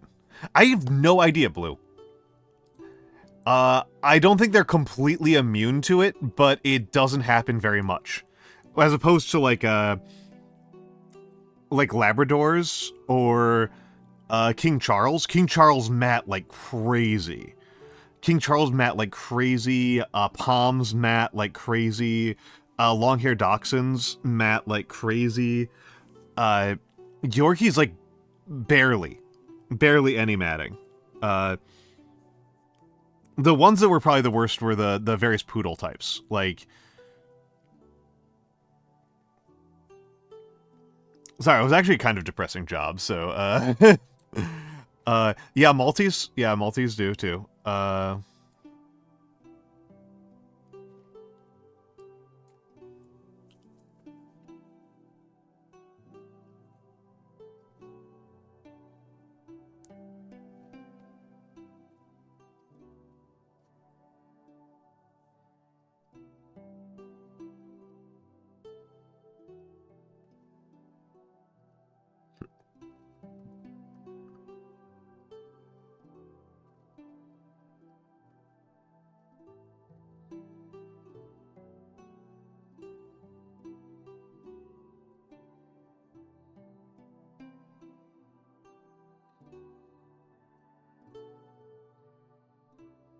But yeah, I don't know. I grew to like the Yorkies. I didn't like them before.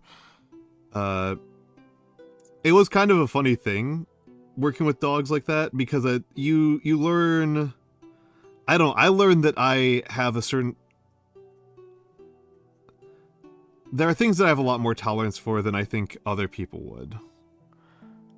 I think rots are all right.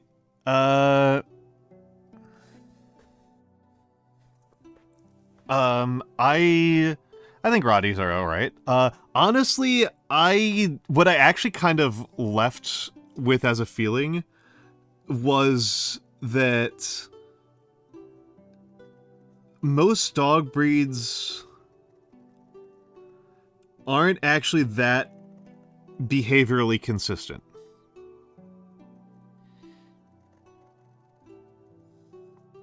Like, I met plenty of very nice Chihuahuas. And I've met completely psychotic Labradors. And people are like, how did you meet a psychotic Labrador? And I'm like, I don't know what to tell you, man. You meet enough dogs, you start meeting psychotic Labradors.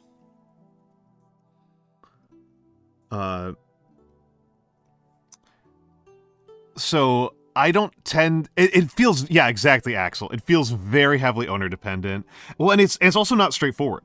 I want to kind of emphasize that one of those things that we found really interesting was that our experience on the grooming side, right? Our experience on the grooming side was that it was just not straightforward at all. Nice.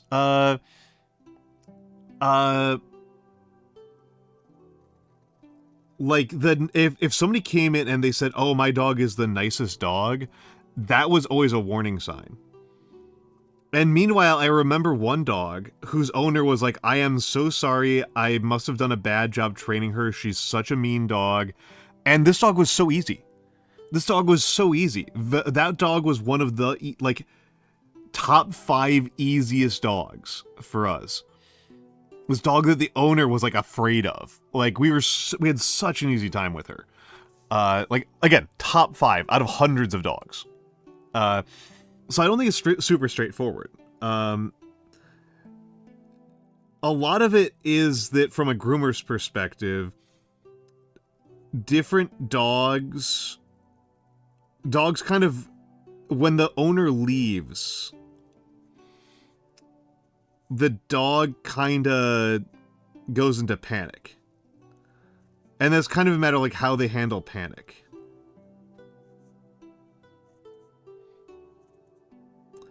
Which is not something that the owner's ever going to really know because they're always around their own dog.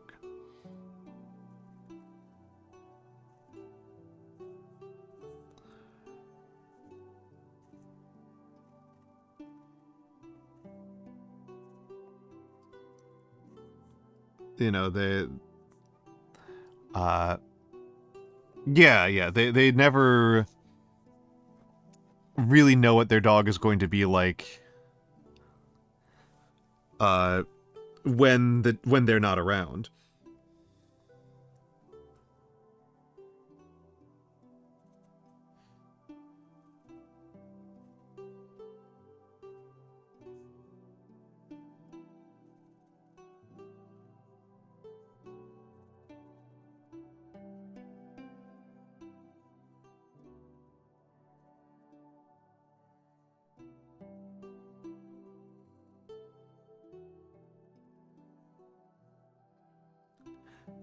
Yeah, that's kind of how it felt to me. I mostly just kind of felt like there were things that I was told that, like, I grew up predicting and expecting, and then it just was not true of dogs.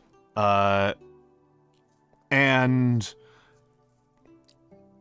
that said, so I felt like there wasn't, like, consistency inside of dog breeds. Like, again, I met so many chill Chihuahuas. And people are like, oh no, Chihuahuas are all, like, so angry and they're scared of everything. I was like, I've met plenty of Chihuahuas that were fine. I have never met a nice Chow Chow. Never. Every single Chow Chow I've met was an absolute bastard. And those suckers are not fooling around. Those are not dogs you want to... Yeah.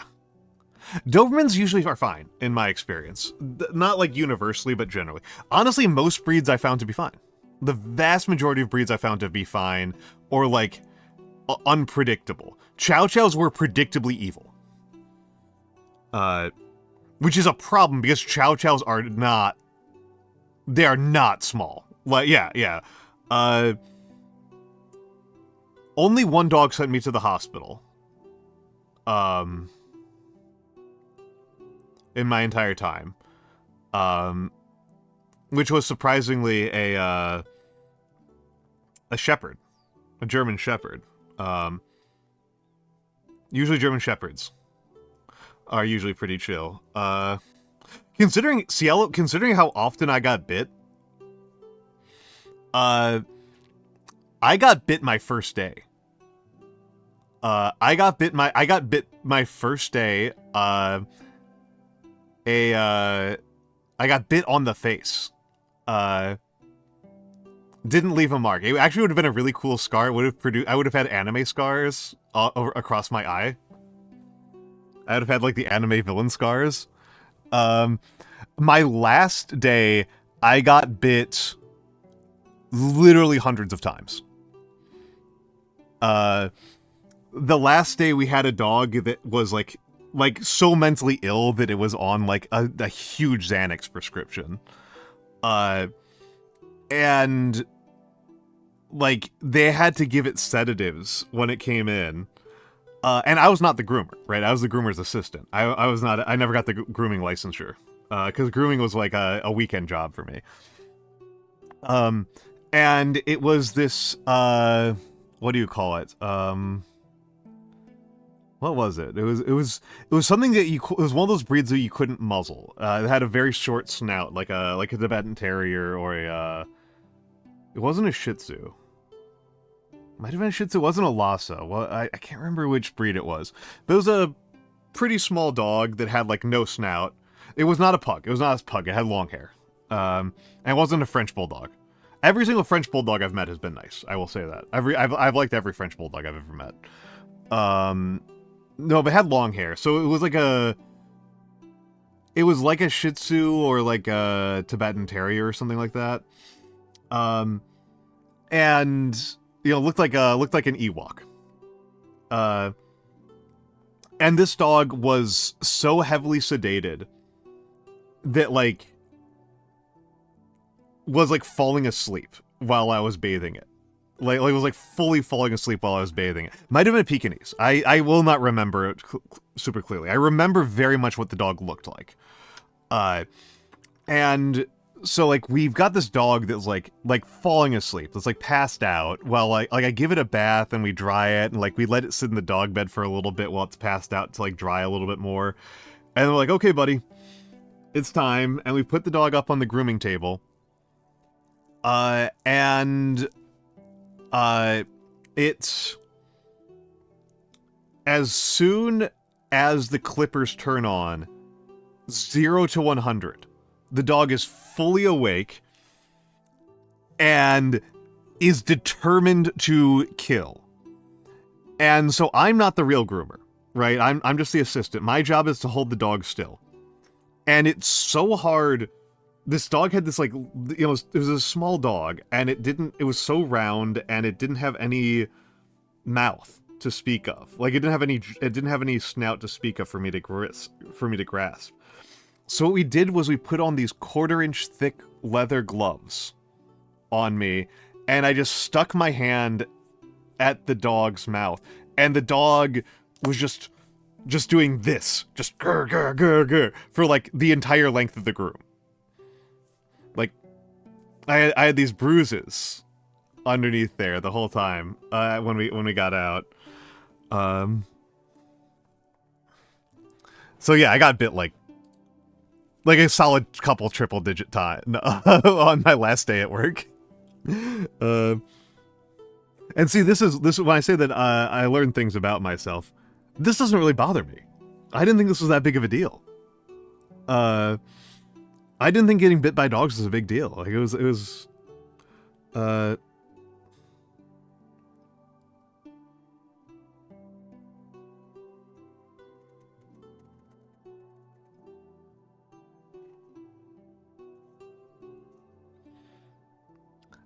there's a minimum sound that clippers produce. Like there's a kind of minimum sound to it. You can't like truly silence them.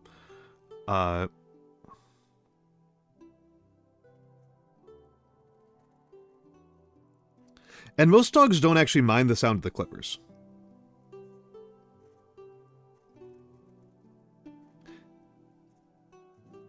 What most dogs hate is the dryers. Most dogs hate the dryers.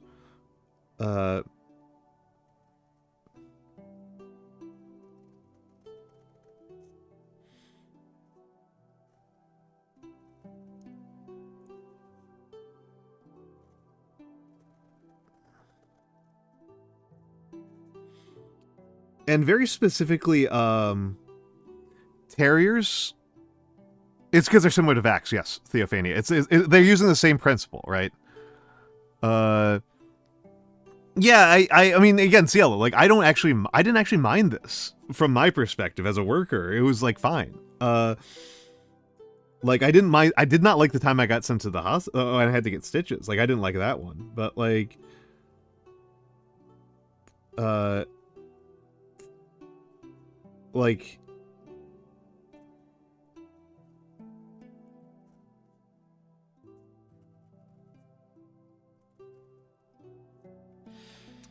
you know, I didn't, like, I don't know, like a dog biting you 90% of the time, they're just trying to communicate, right? They're just using their words, and their words happen to be with teeth. And it's usually not painful. Like, it's like most of the time, like, they don't hurt you.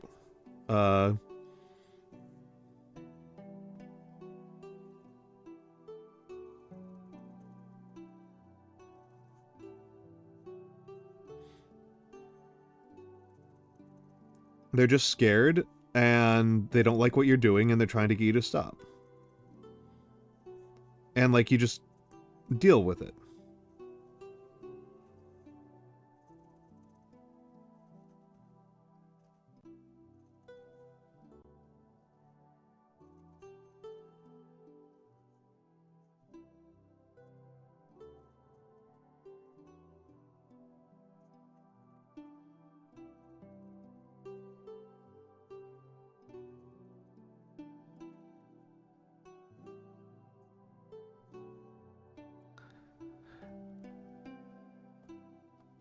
Yeah, I mean, I don't think I have an especially high pain tolerance. I've got an okay pain tolerance. But I don't think it's especially high. I just think most of the time when dogs are trying to communicate with you, that's like what they've got. I won't even describe it as playful. It's just like communicative.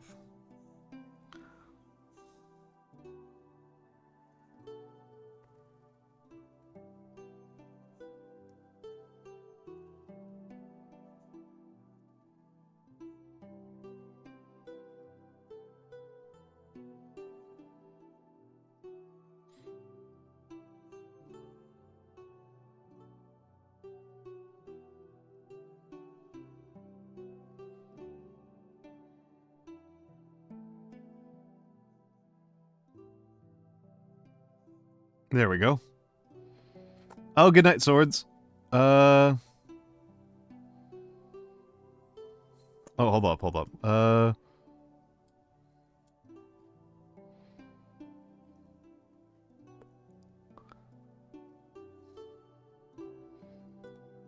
Dog is legit freaking out.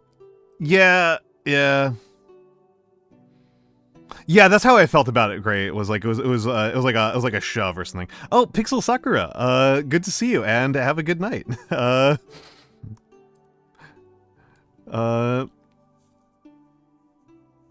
Good to see you, and have a good rest.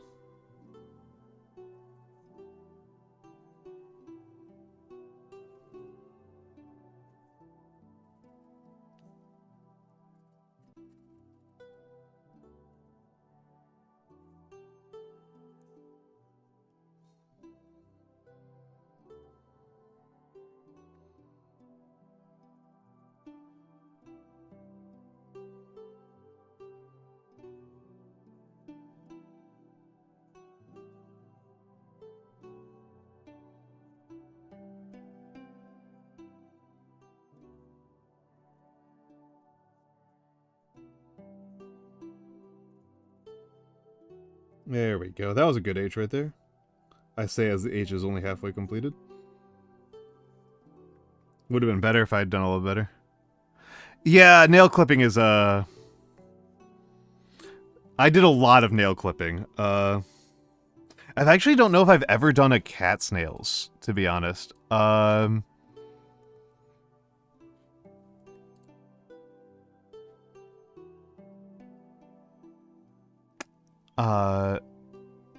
I don't know if I've ever actually clipped a cat's nails, but I've clipped a lot of weird animal nails. like quite a few times I've clipped the nails of geckos, and quite a lot of guinea pigs and ferrets. I actually love ferrets. I think ferrets are delights.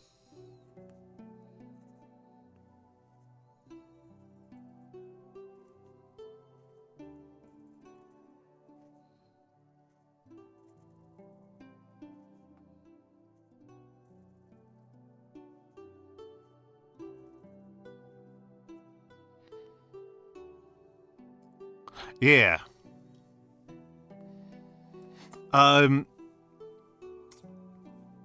Yeah, I didn't grow up with cats. And oddly, none of the jobs I worked really involved cats. I've worked with a lot of rabbits. That might actually be, after dogs, I think rabbits might be the animal I've been around the second most. And I always feel bad for rabbits.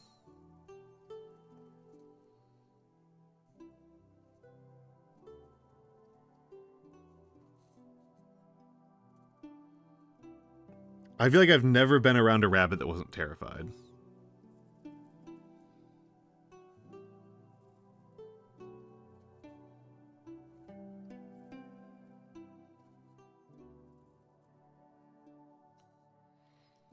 So, like, not the best impression of them.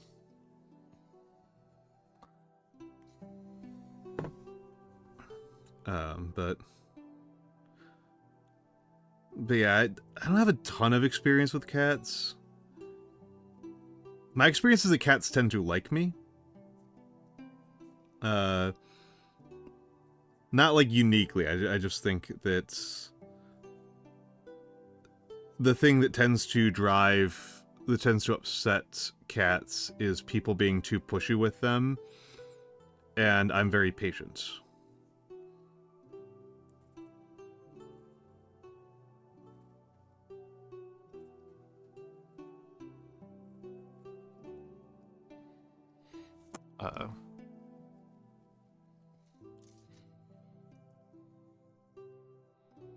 Yeah.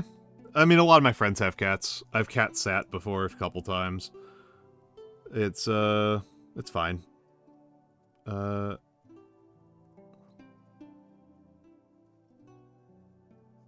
don't have the parasite that makes you love cats.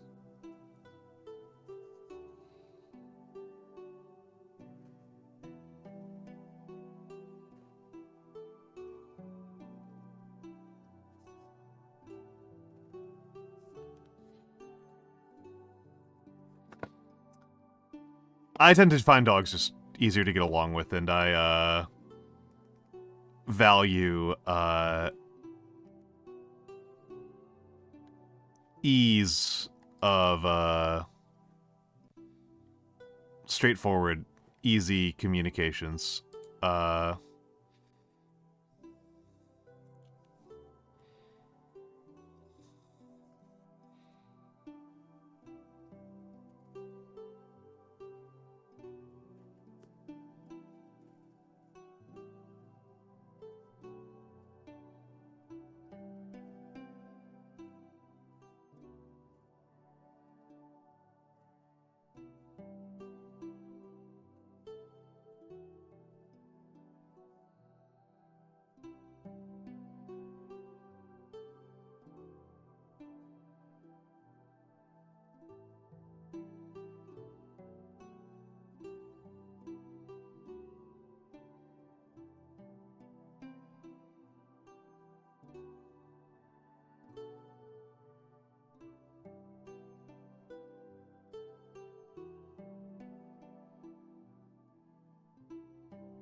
And there we go.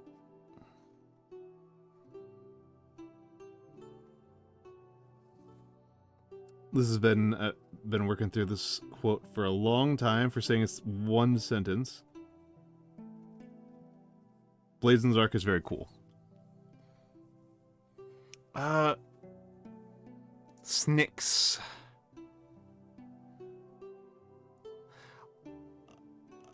Guinea pigs are cool. I don't love them in the same way that I love I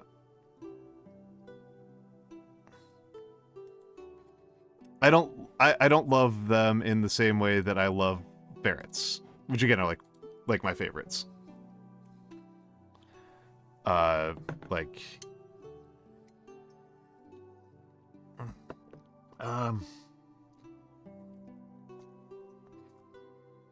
I can't tell if I like gerbils or not, to be honest. They're so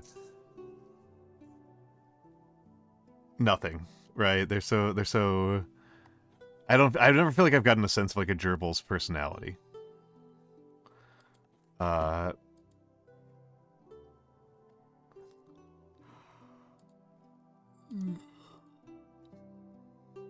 Okay.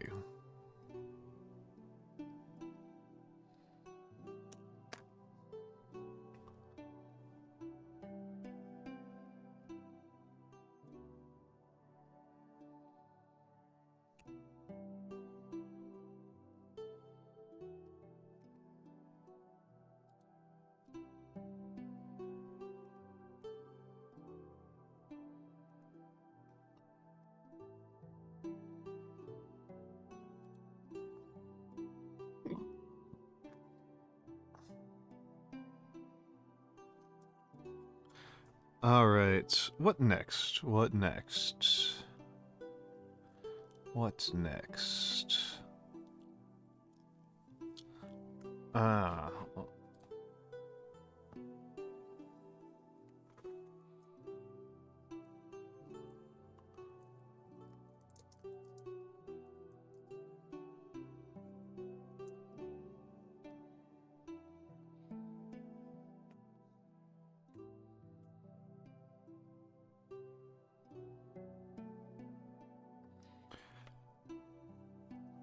Let's just do some Le Guin, right?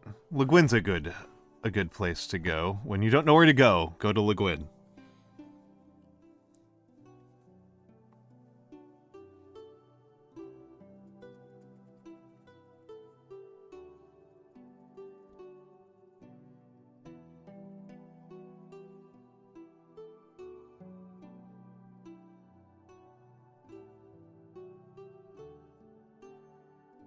All right.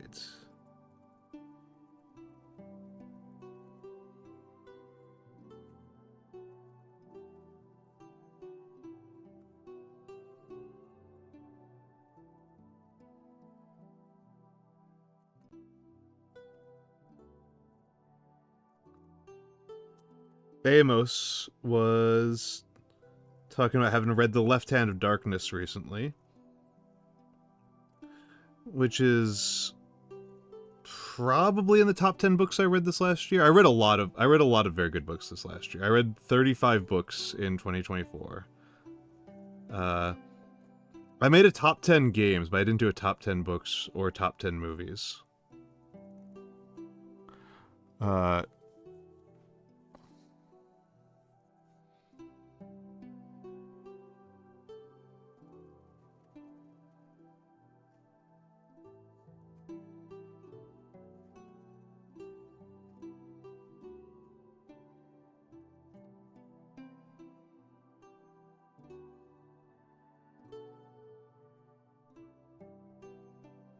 There we go.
There we go.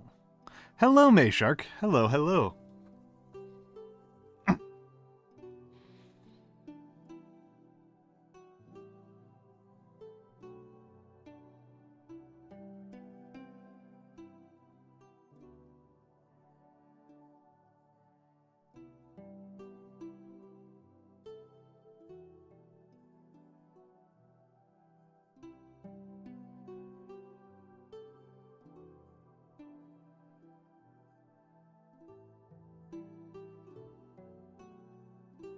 How are you doing, Mayshark?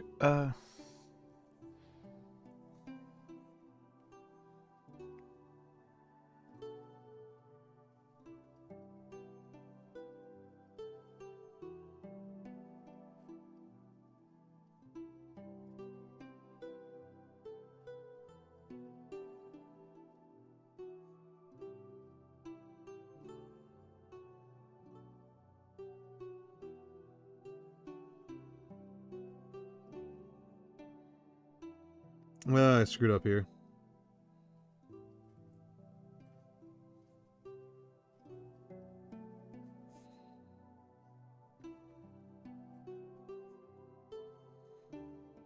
I had an opportunity to use the longest, and I didn't take it.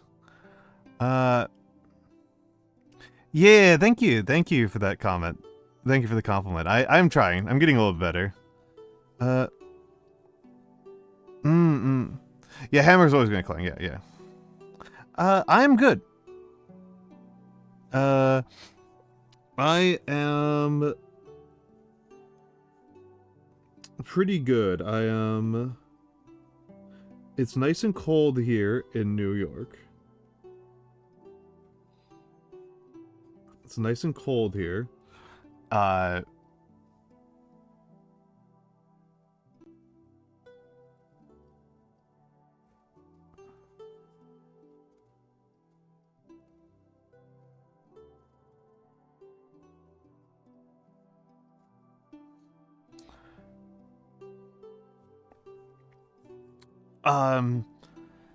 Yeah.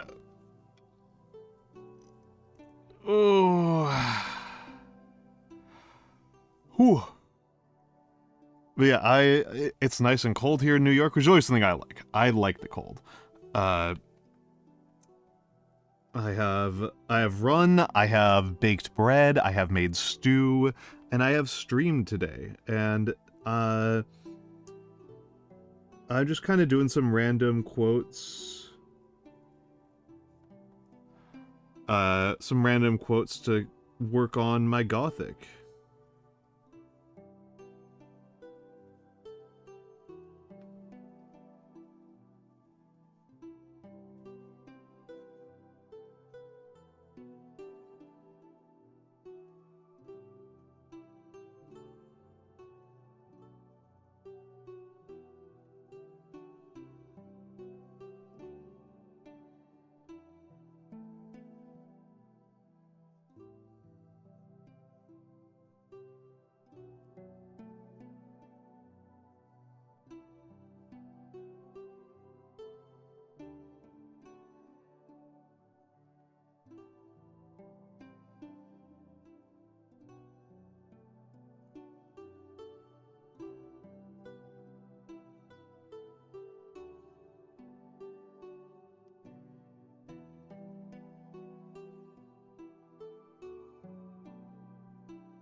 Yeah.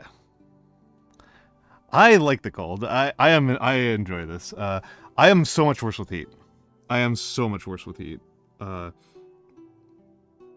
would say I spend about 8 months of the year too hot to be comfortable, like at all.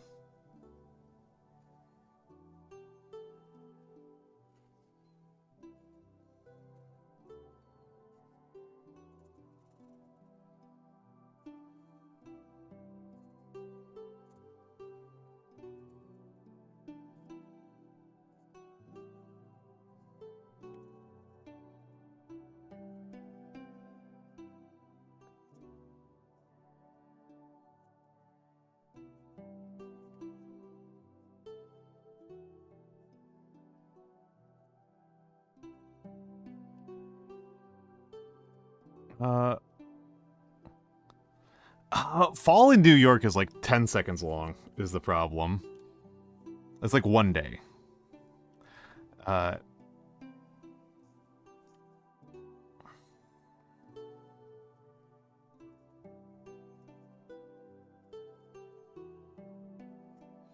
My own hypothesis, my own kind of feeling about it is that the cold at worst hurts. I think the main kind of thing that happens is it kind of hurts. But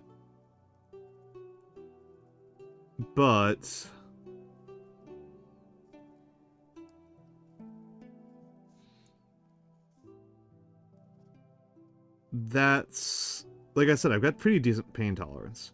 Whereas the heat makes me nauseous. And I do not like being nauseous at all.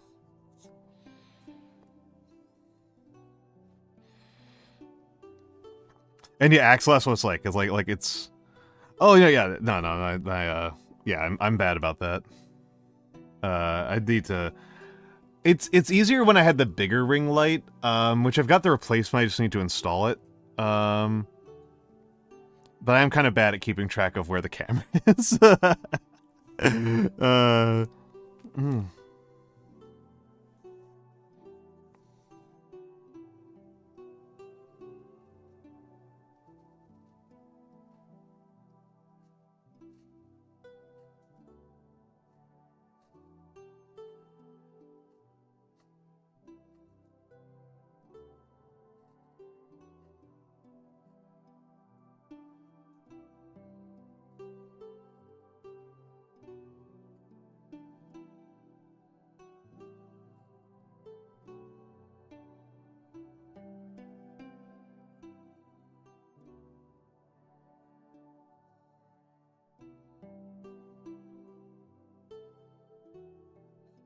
This quote I really like because it's partially informed, I guess, a bit of my Slay the Princess thoughts, right?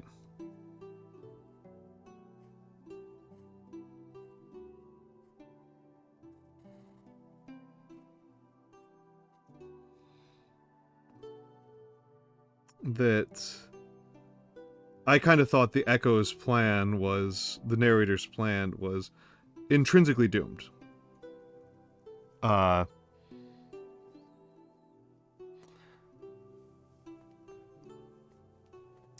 That... Well, I mean, as long as you don't see the front of my face. That one would bother me. I mean, you do see my hands all the time, right? Like, a lot of VTubers are protective about even their hands, and I'm clearly not.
There we go. Put too much hot sauce? Is it actually too spicy, or did you wreck the whole flavor profile?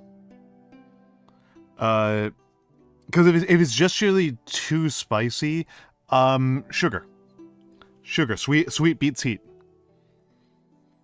If you got some sugar or some mirin, you can titrate a little bit with that.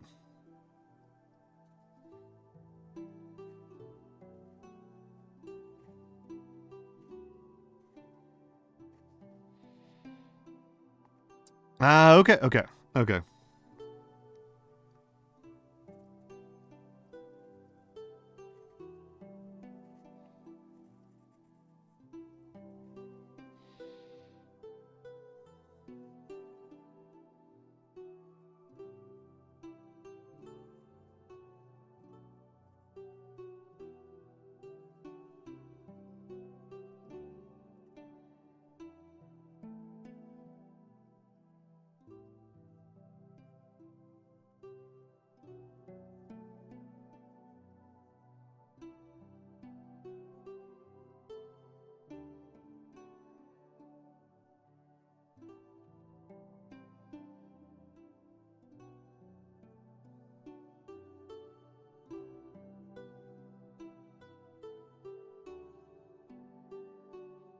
modifying the quote a little bit.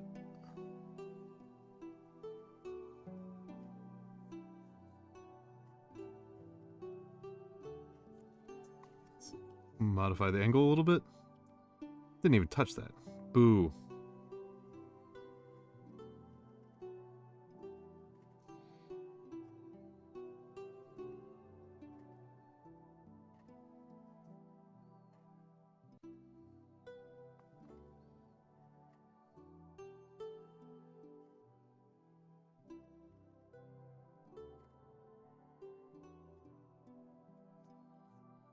There we go.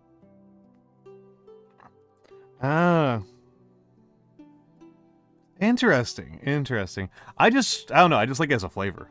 I just flat out like it as a flavor.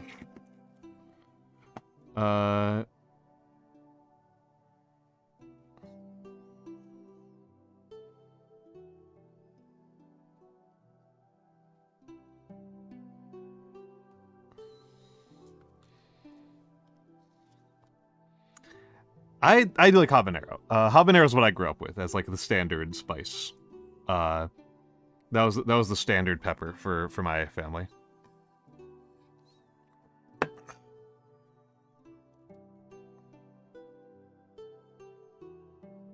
Yeah, that can be kind of annoying. The chili I really like these days is Arbels, which are like not spicy, right? Like they're just not spicy. But they're just really tasty. They got like this really nice earthy flavor. I really like the Arbels. I kind of feel like I need to figure out like a better spice these days because I'm just like not impressed with the ones that I'm like exposed to on the regular.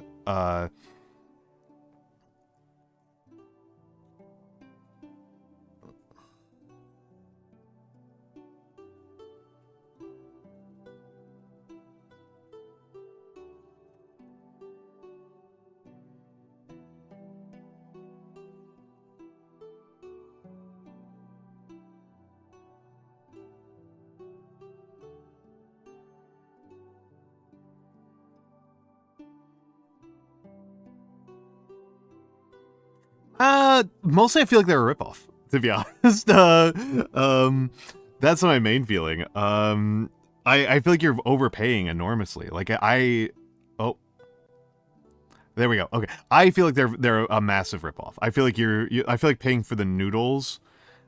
Like if you could just buy the flavor packs, and then like make your own noodles, like I would be much happier. But I do not like paying for like, especially because like the cup noodles in as distinct from just like instant ramen packs, they're charging you like an extra couple of dollars for like a convenience that I don't even know how to, I'm not even sure it's more convenient than using a pot. Like that's the big thing to me. Like I'm not even sure this is actually more convenient. I mean, it's more convenient when all you have access to is a microwave, right? But I have a stove, and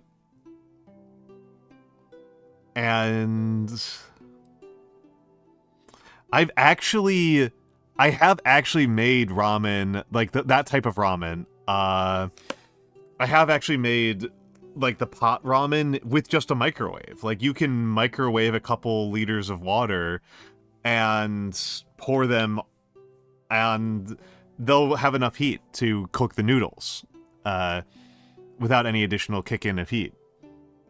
They'll come out a little bit al dente, but it'll be fine.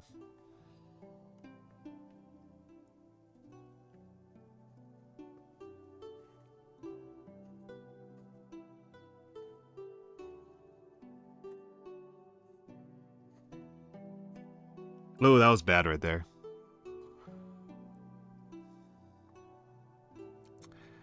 I mean, you know, I don't know.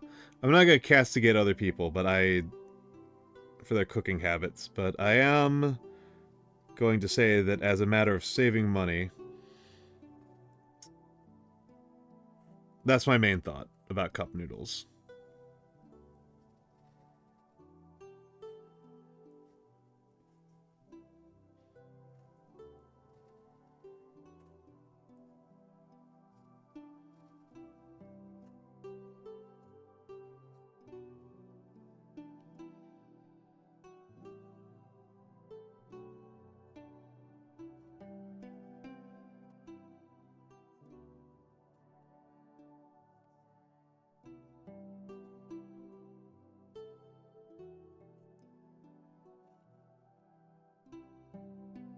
And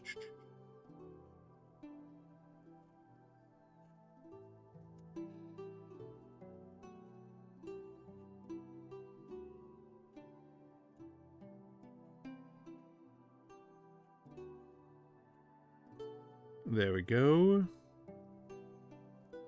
Oh, good W. I really like the way W's. I really like most scripts have good W's.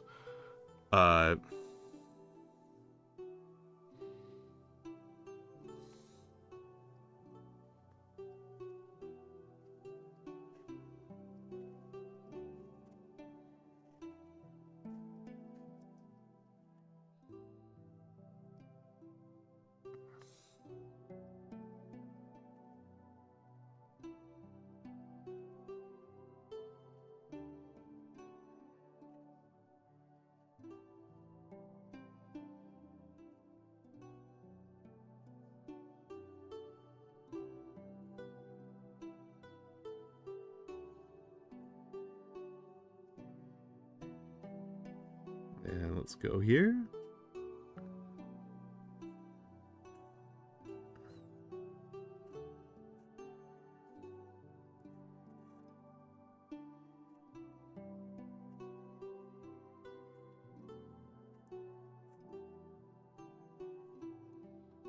Unprofitable.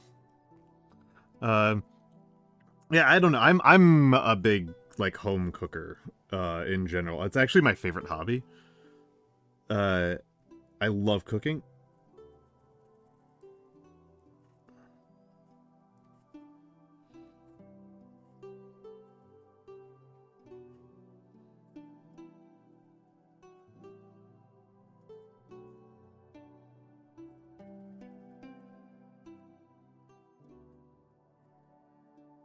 It's like my favorite thing to do. So I don't have a lot of use cases for things that like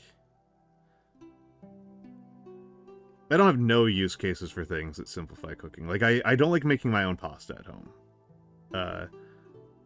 It's just a lot of work. I'm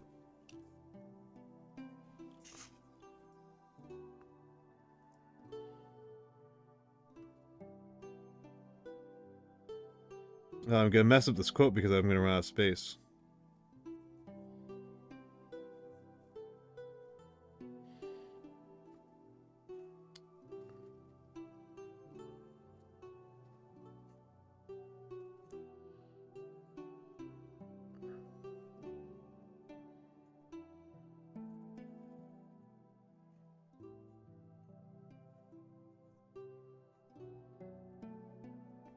But yeah, I don't have no use for like faster cooking ones, but there's definitely a point at which I'm like, I don't even know if this is more convenient, and like there's some things that are so convenient to cook, on your own that it's a little bit crazy to me to try to like short circuit it.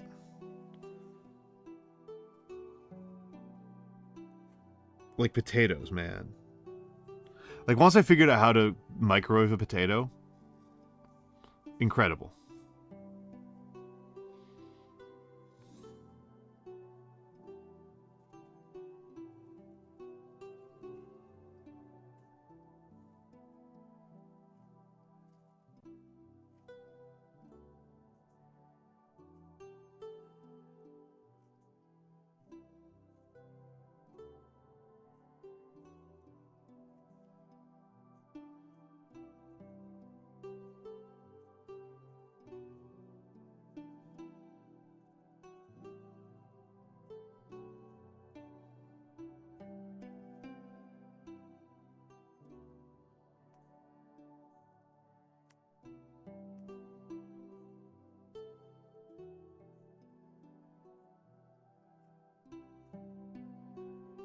There we go. Yeah. And yellow potatoes, right? Like that's like a. If I really need like a fast snack, I find it kind of hard to beat microwaving a red or a yellow potato and just a little bit of oil and some salt and some chives.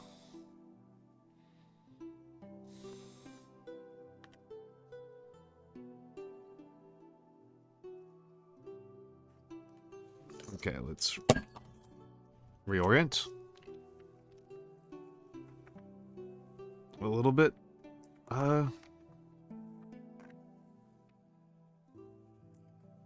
Okay. Making you hungry and you're already eating. Geez, and I haven't even done anything particularly bad. I can be so much worse. I can be so much worse. The stew I made this morning for having with my bread. So I made rye bread, right? I made rye bread overnight. So I made some rye bread, half rye, half wheat.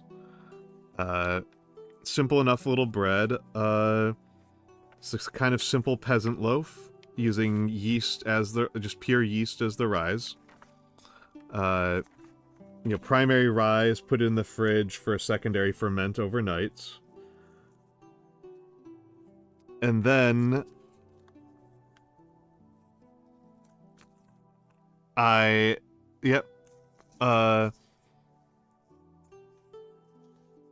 then I made a stew this morning with fennel is the seasoning I really like for lentil stews, lentils and carrots and green beans as the fillers. But you take some you start with the bay leaves, right? You fry up some oil. You fry up some oil with some bay leaves. And then you fry up the seeds with them, right? And fennel's one of the big ones. I really like fennel for European-style soups. Yeah,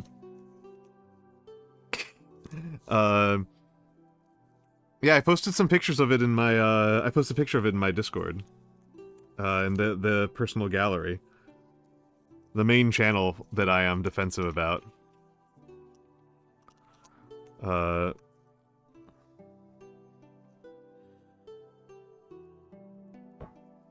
And then, so like fennel, a little bit of coriander. You want some coriander seeds, some full coriander seeds. And then like basil, oregano, for the later on. Basil, oregano, parsley, dill later on to make it a little bit nice and tangy. Get some herbs in there. And then, you fry up the bay leaves, you fry up the seeds, fry your garlic and onions. And then once those are fried up, you add the water, the lentils, and the rest of the veggies, and you like go for a couple hours. Simple enough little thing, right?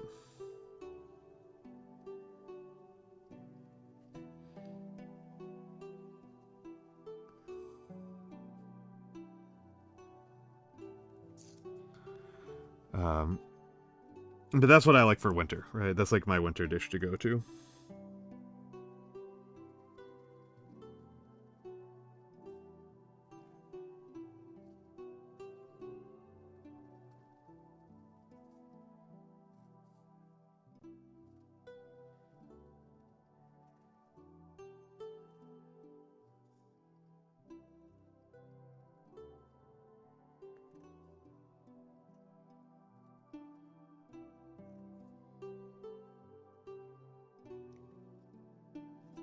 Yeah, I should have enough space here.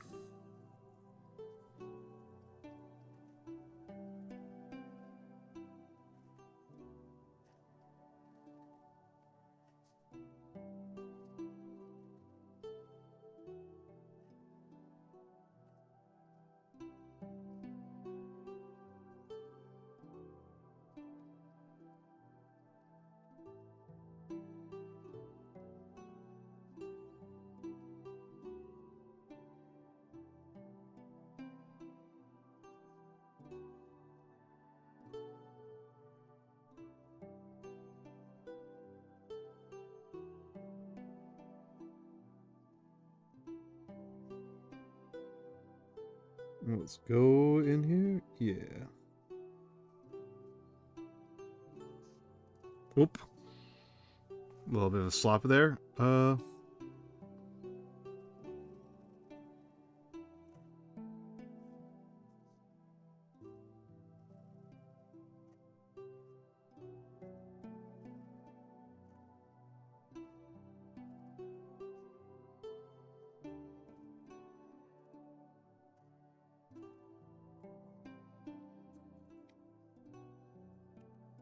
There we go. And now onto the last line.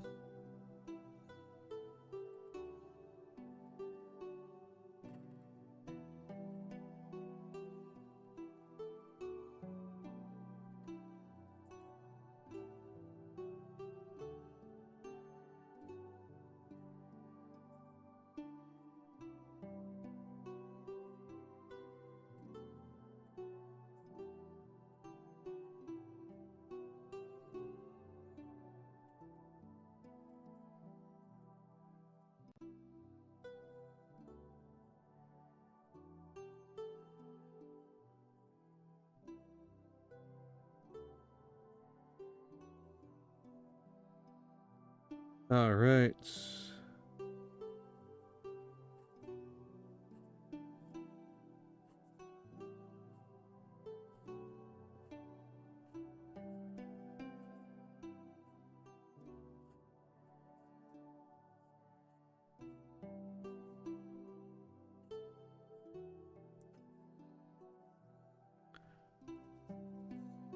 Oh, that was a pretty good R right there.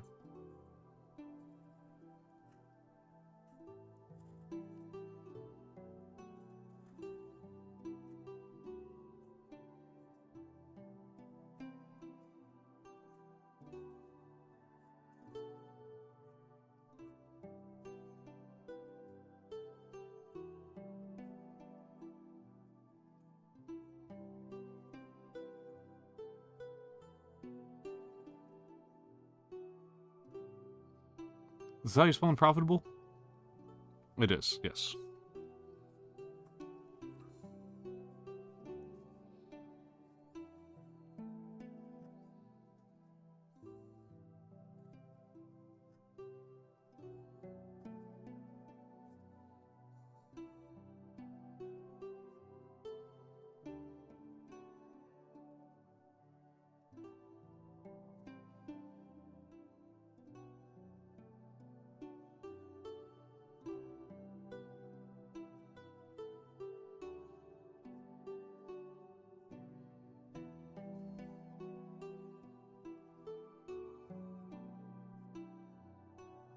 This is one of those things that's like a kind of funny thing that's changed in English, that the we used to distinguish between the sibilant S and non-sibilant S's, right? The z grows sleep, right? Grows sleep.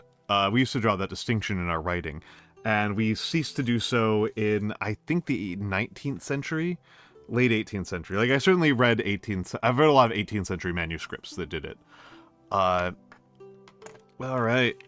That said... Hi, hello again, Morgan. Oh, there we go. There we go.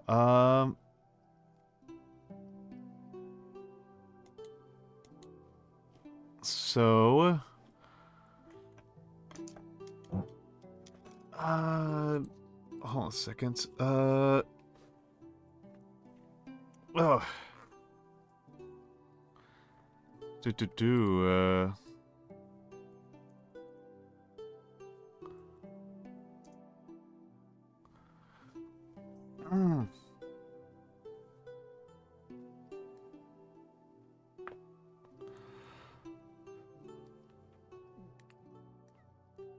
Okay, okay, I'm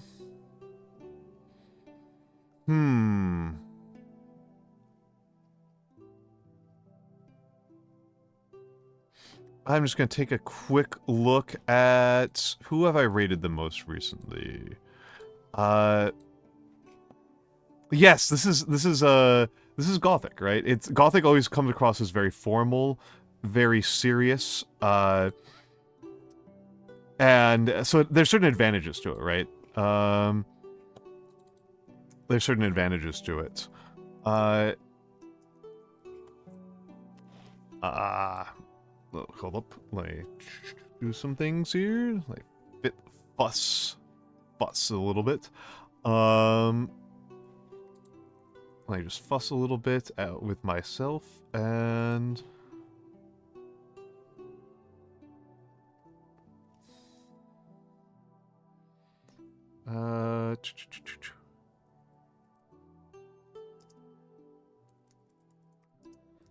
Okay. Huh.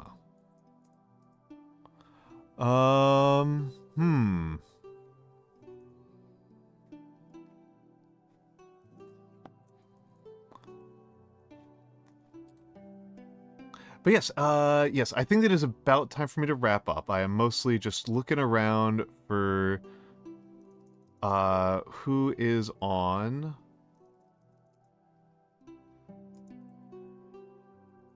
Or rather, I'm trying to decide between two people who are on.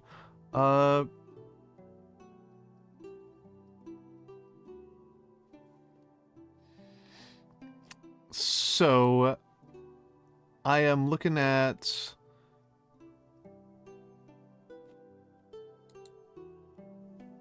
What is Matthew up to? What is Matthew up to? I'm debating between Matthew and Inari.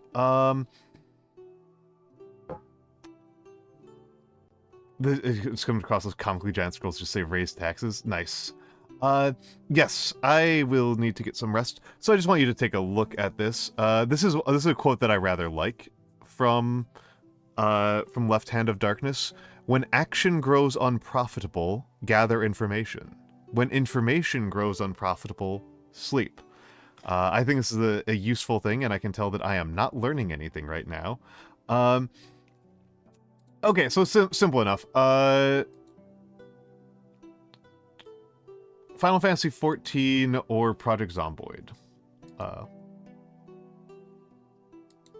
That's what the real question is. And I will let you guys think about that for a moment. Meanwhile, I will put up my schedule. Wednesday's another variety day. Oh, I have never raided Big Ham. I was going to raid one of my homies. It was going to be... Inari is doing FF14, who I'm having book club with on Friday, and Matthew Riceseeker is doing Project Zomboid right now. So I was going to support one of the homies, but we can go to Big Ham. We can go to Big Ham. I've actually never raided Big Ham. Big Ham. Which I'm pretty sure I haven't. Let me take a look. This is why I keep a log, right? This is why I keep a big log of all... I've never raided Big Ham. Let's go to Big Ham, then. Let's go to Big Ham. But yes, Wednesday's going to be another variety day. Wednesday's going to be another variety day. It's either probably going to be Where the Water Tastes... I'm probably going to do it as a game. I'm probably going to do a game, because I tend to do game on Wednesdays. Where the Water Tastes Like Wine or Valhalla. We'll see if I'm feeling more strongly one way or the other. The main kind of draw towards Where the Water Tastes Like Wine is that my good friend Vexing Cat has been playing Where the Water Tastes Like Wine. And then Friday is a book club. Friday is a book club. I am so grateful to get back to book club. It'll be book club with Inari. Inari is a friend of mine. I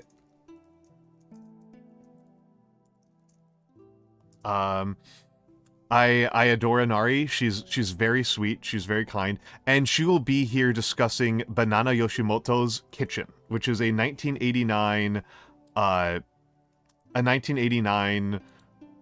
Japanese novel. And so let's go right out to Big Ham. Hold on, let's tank.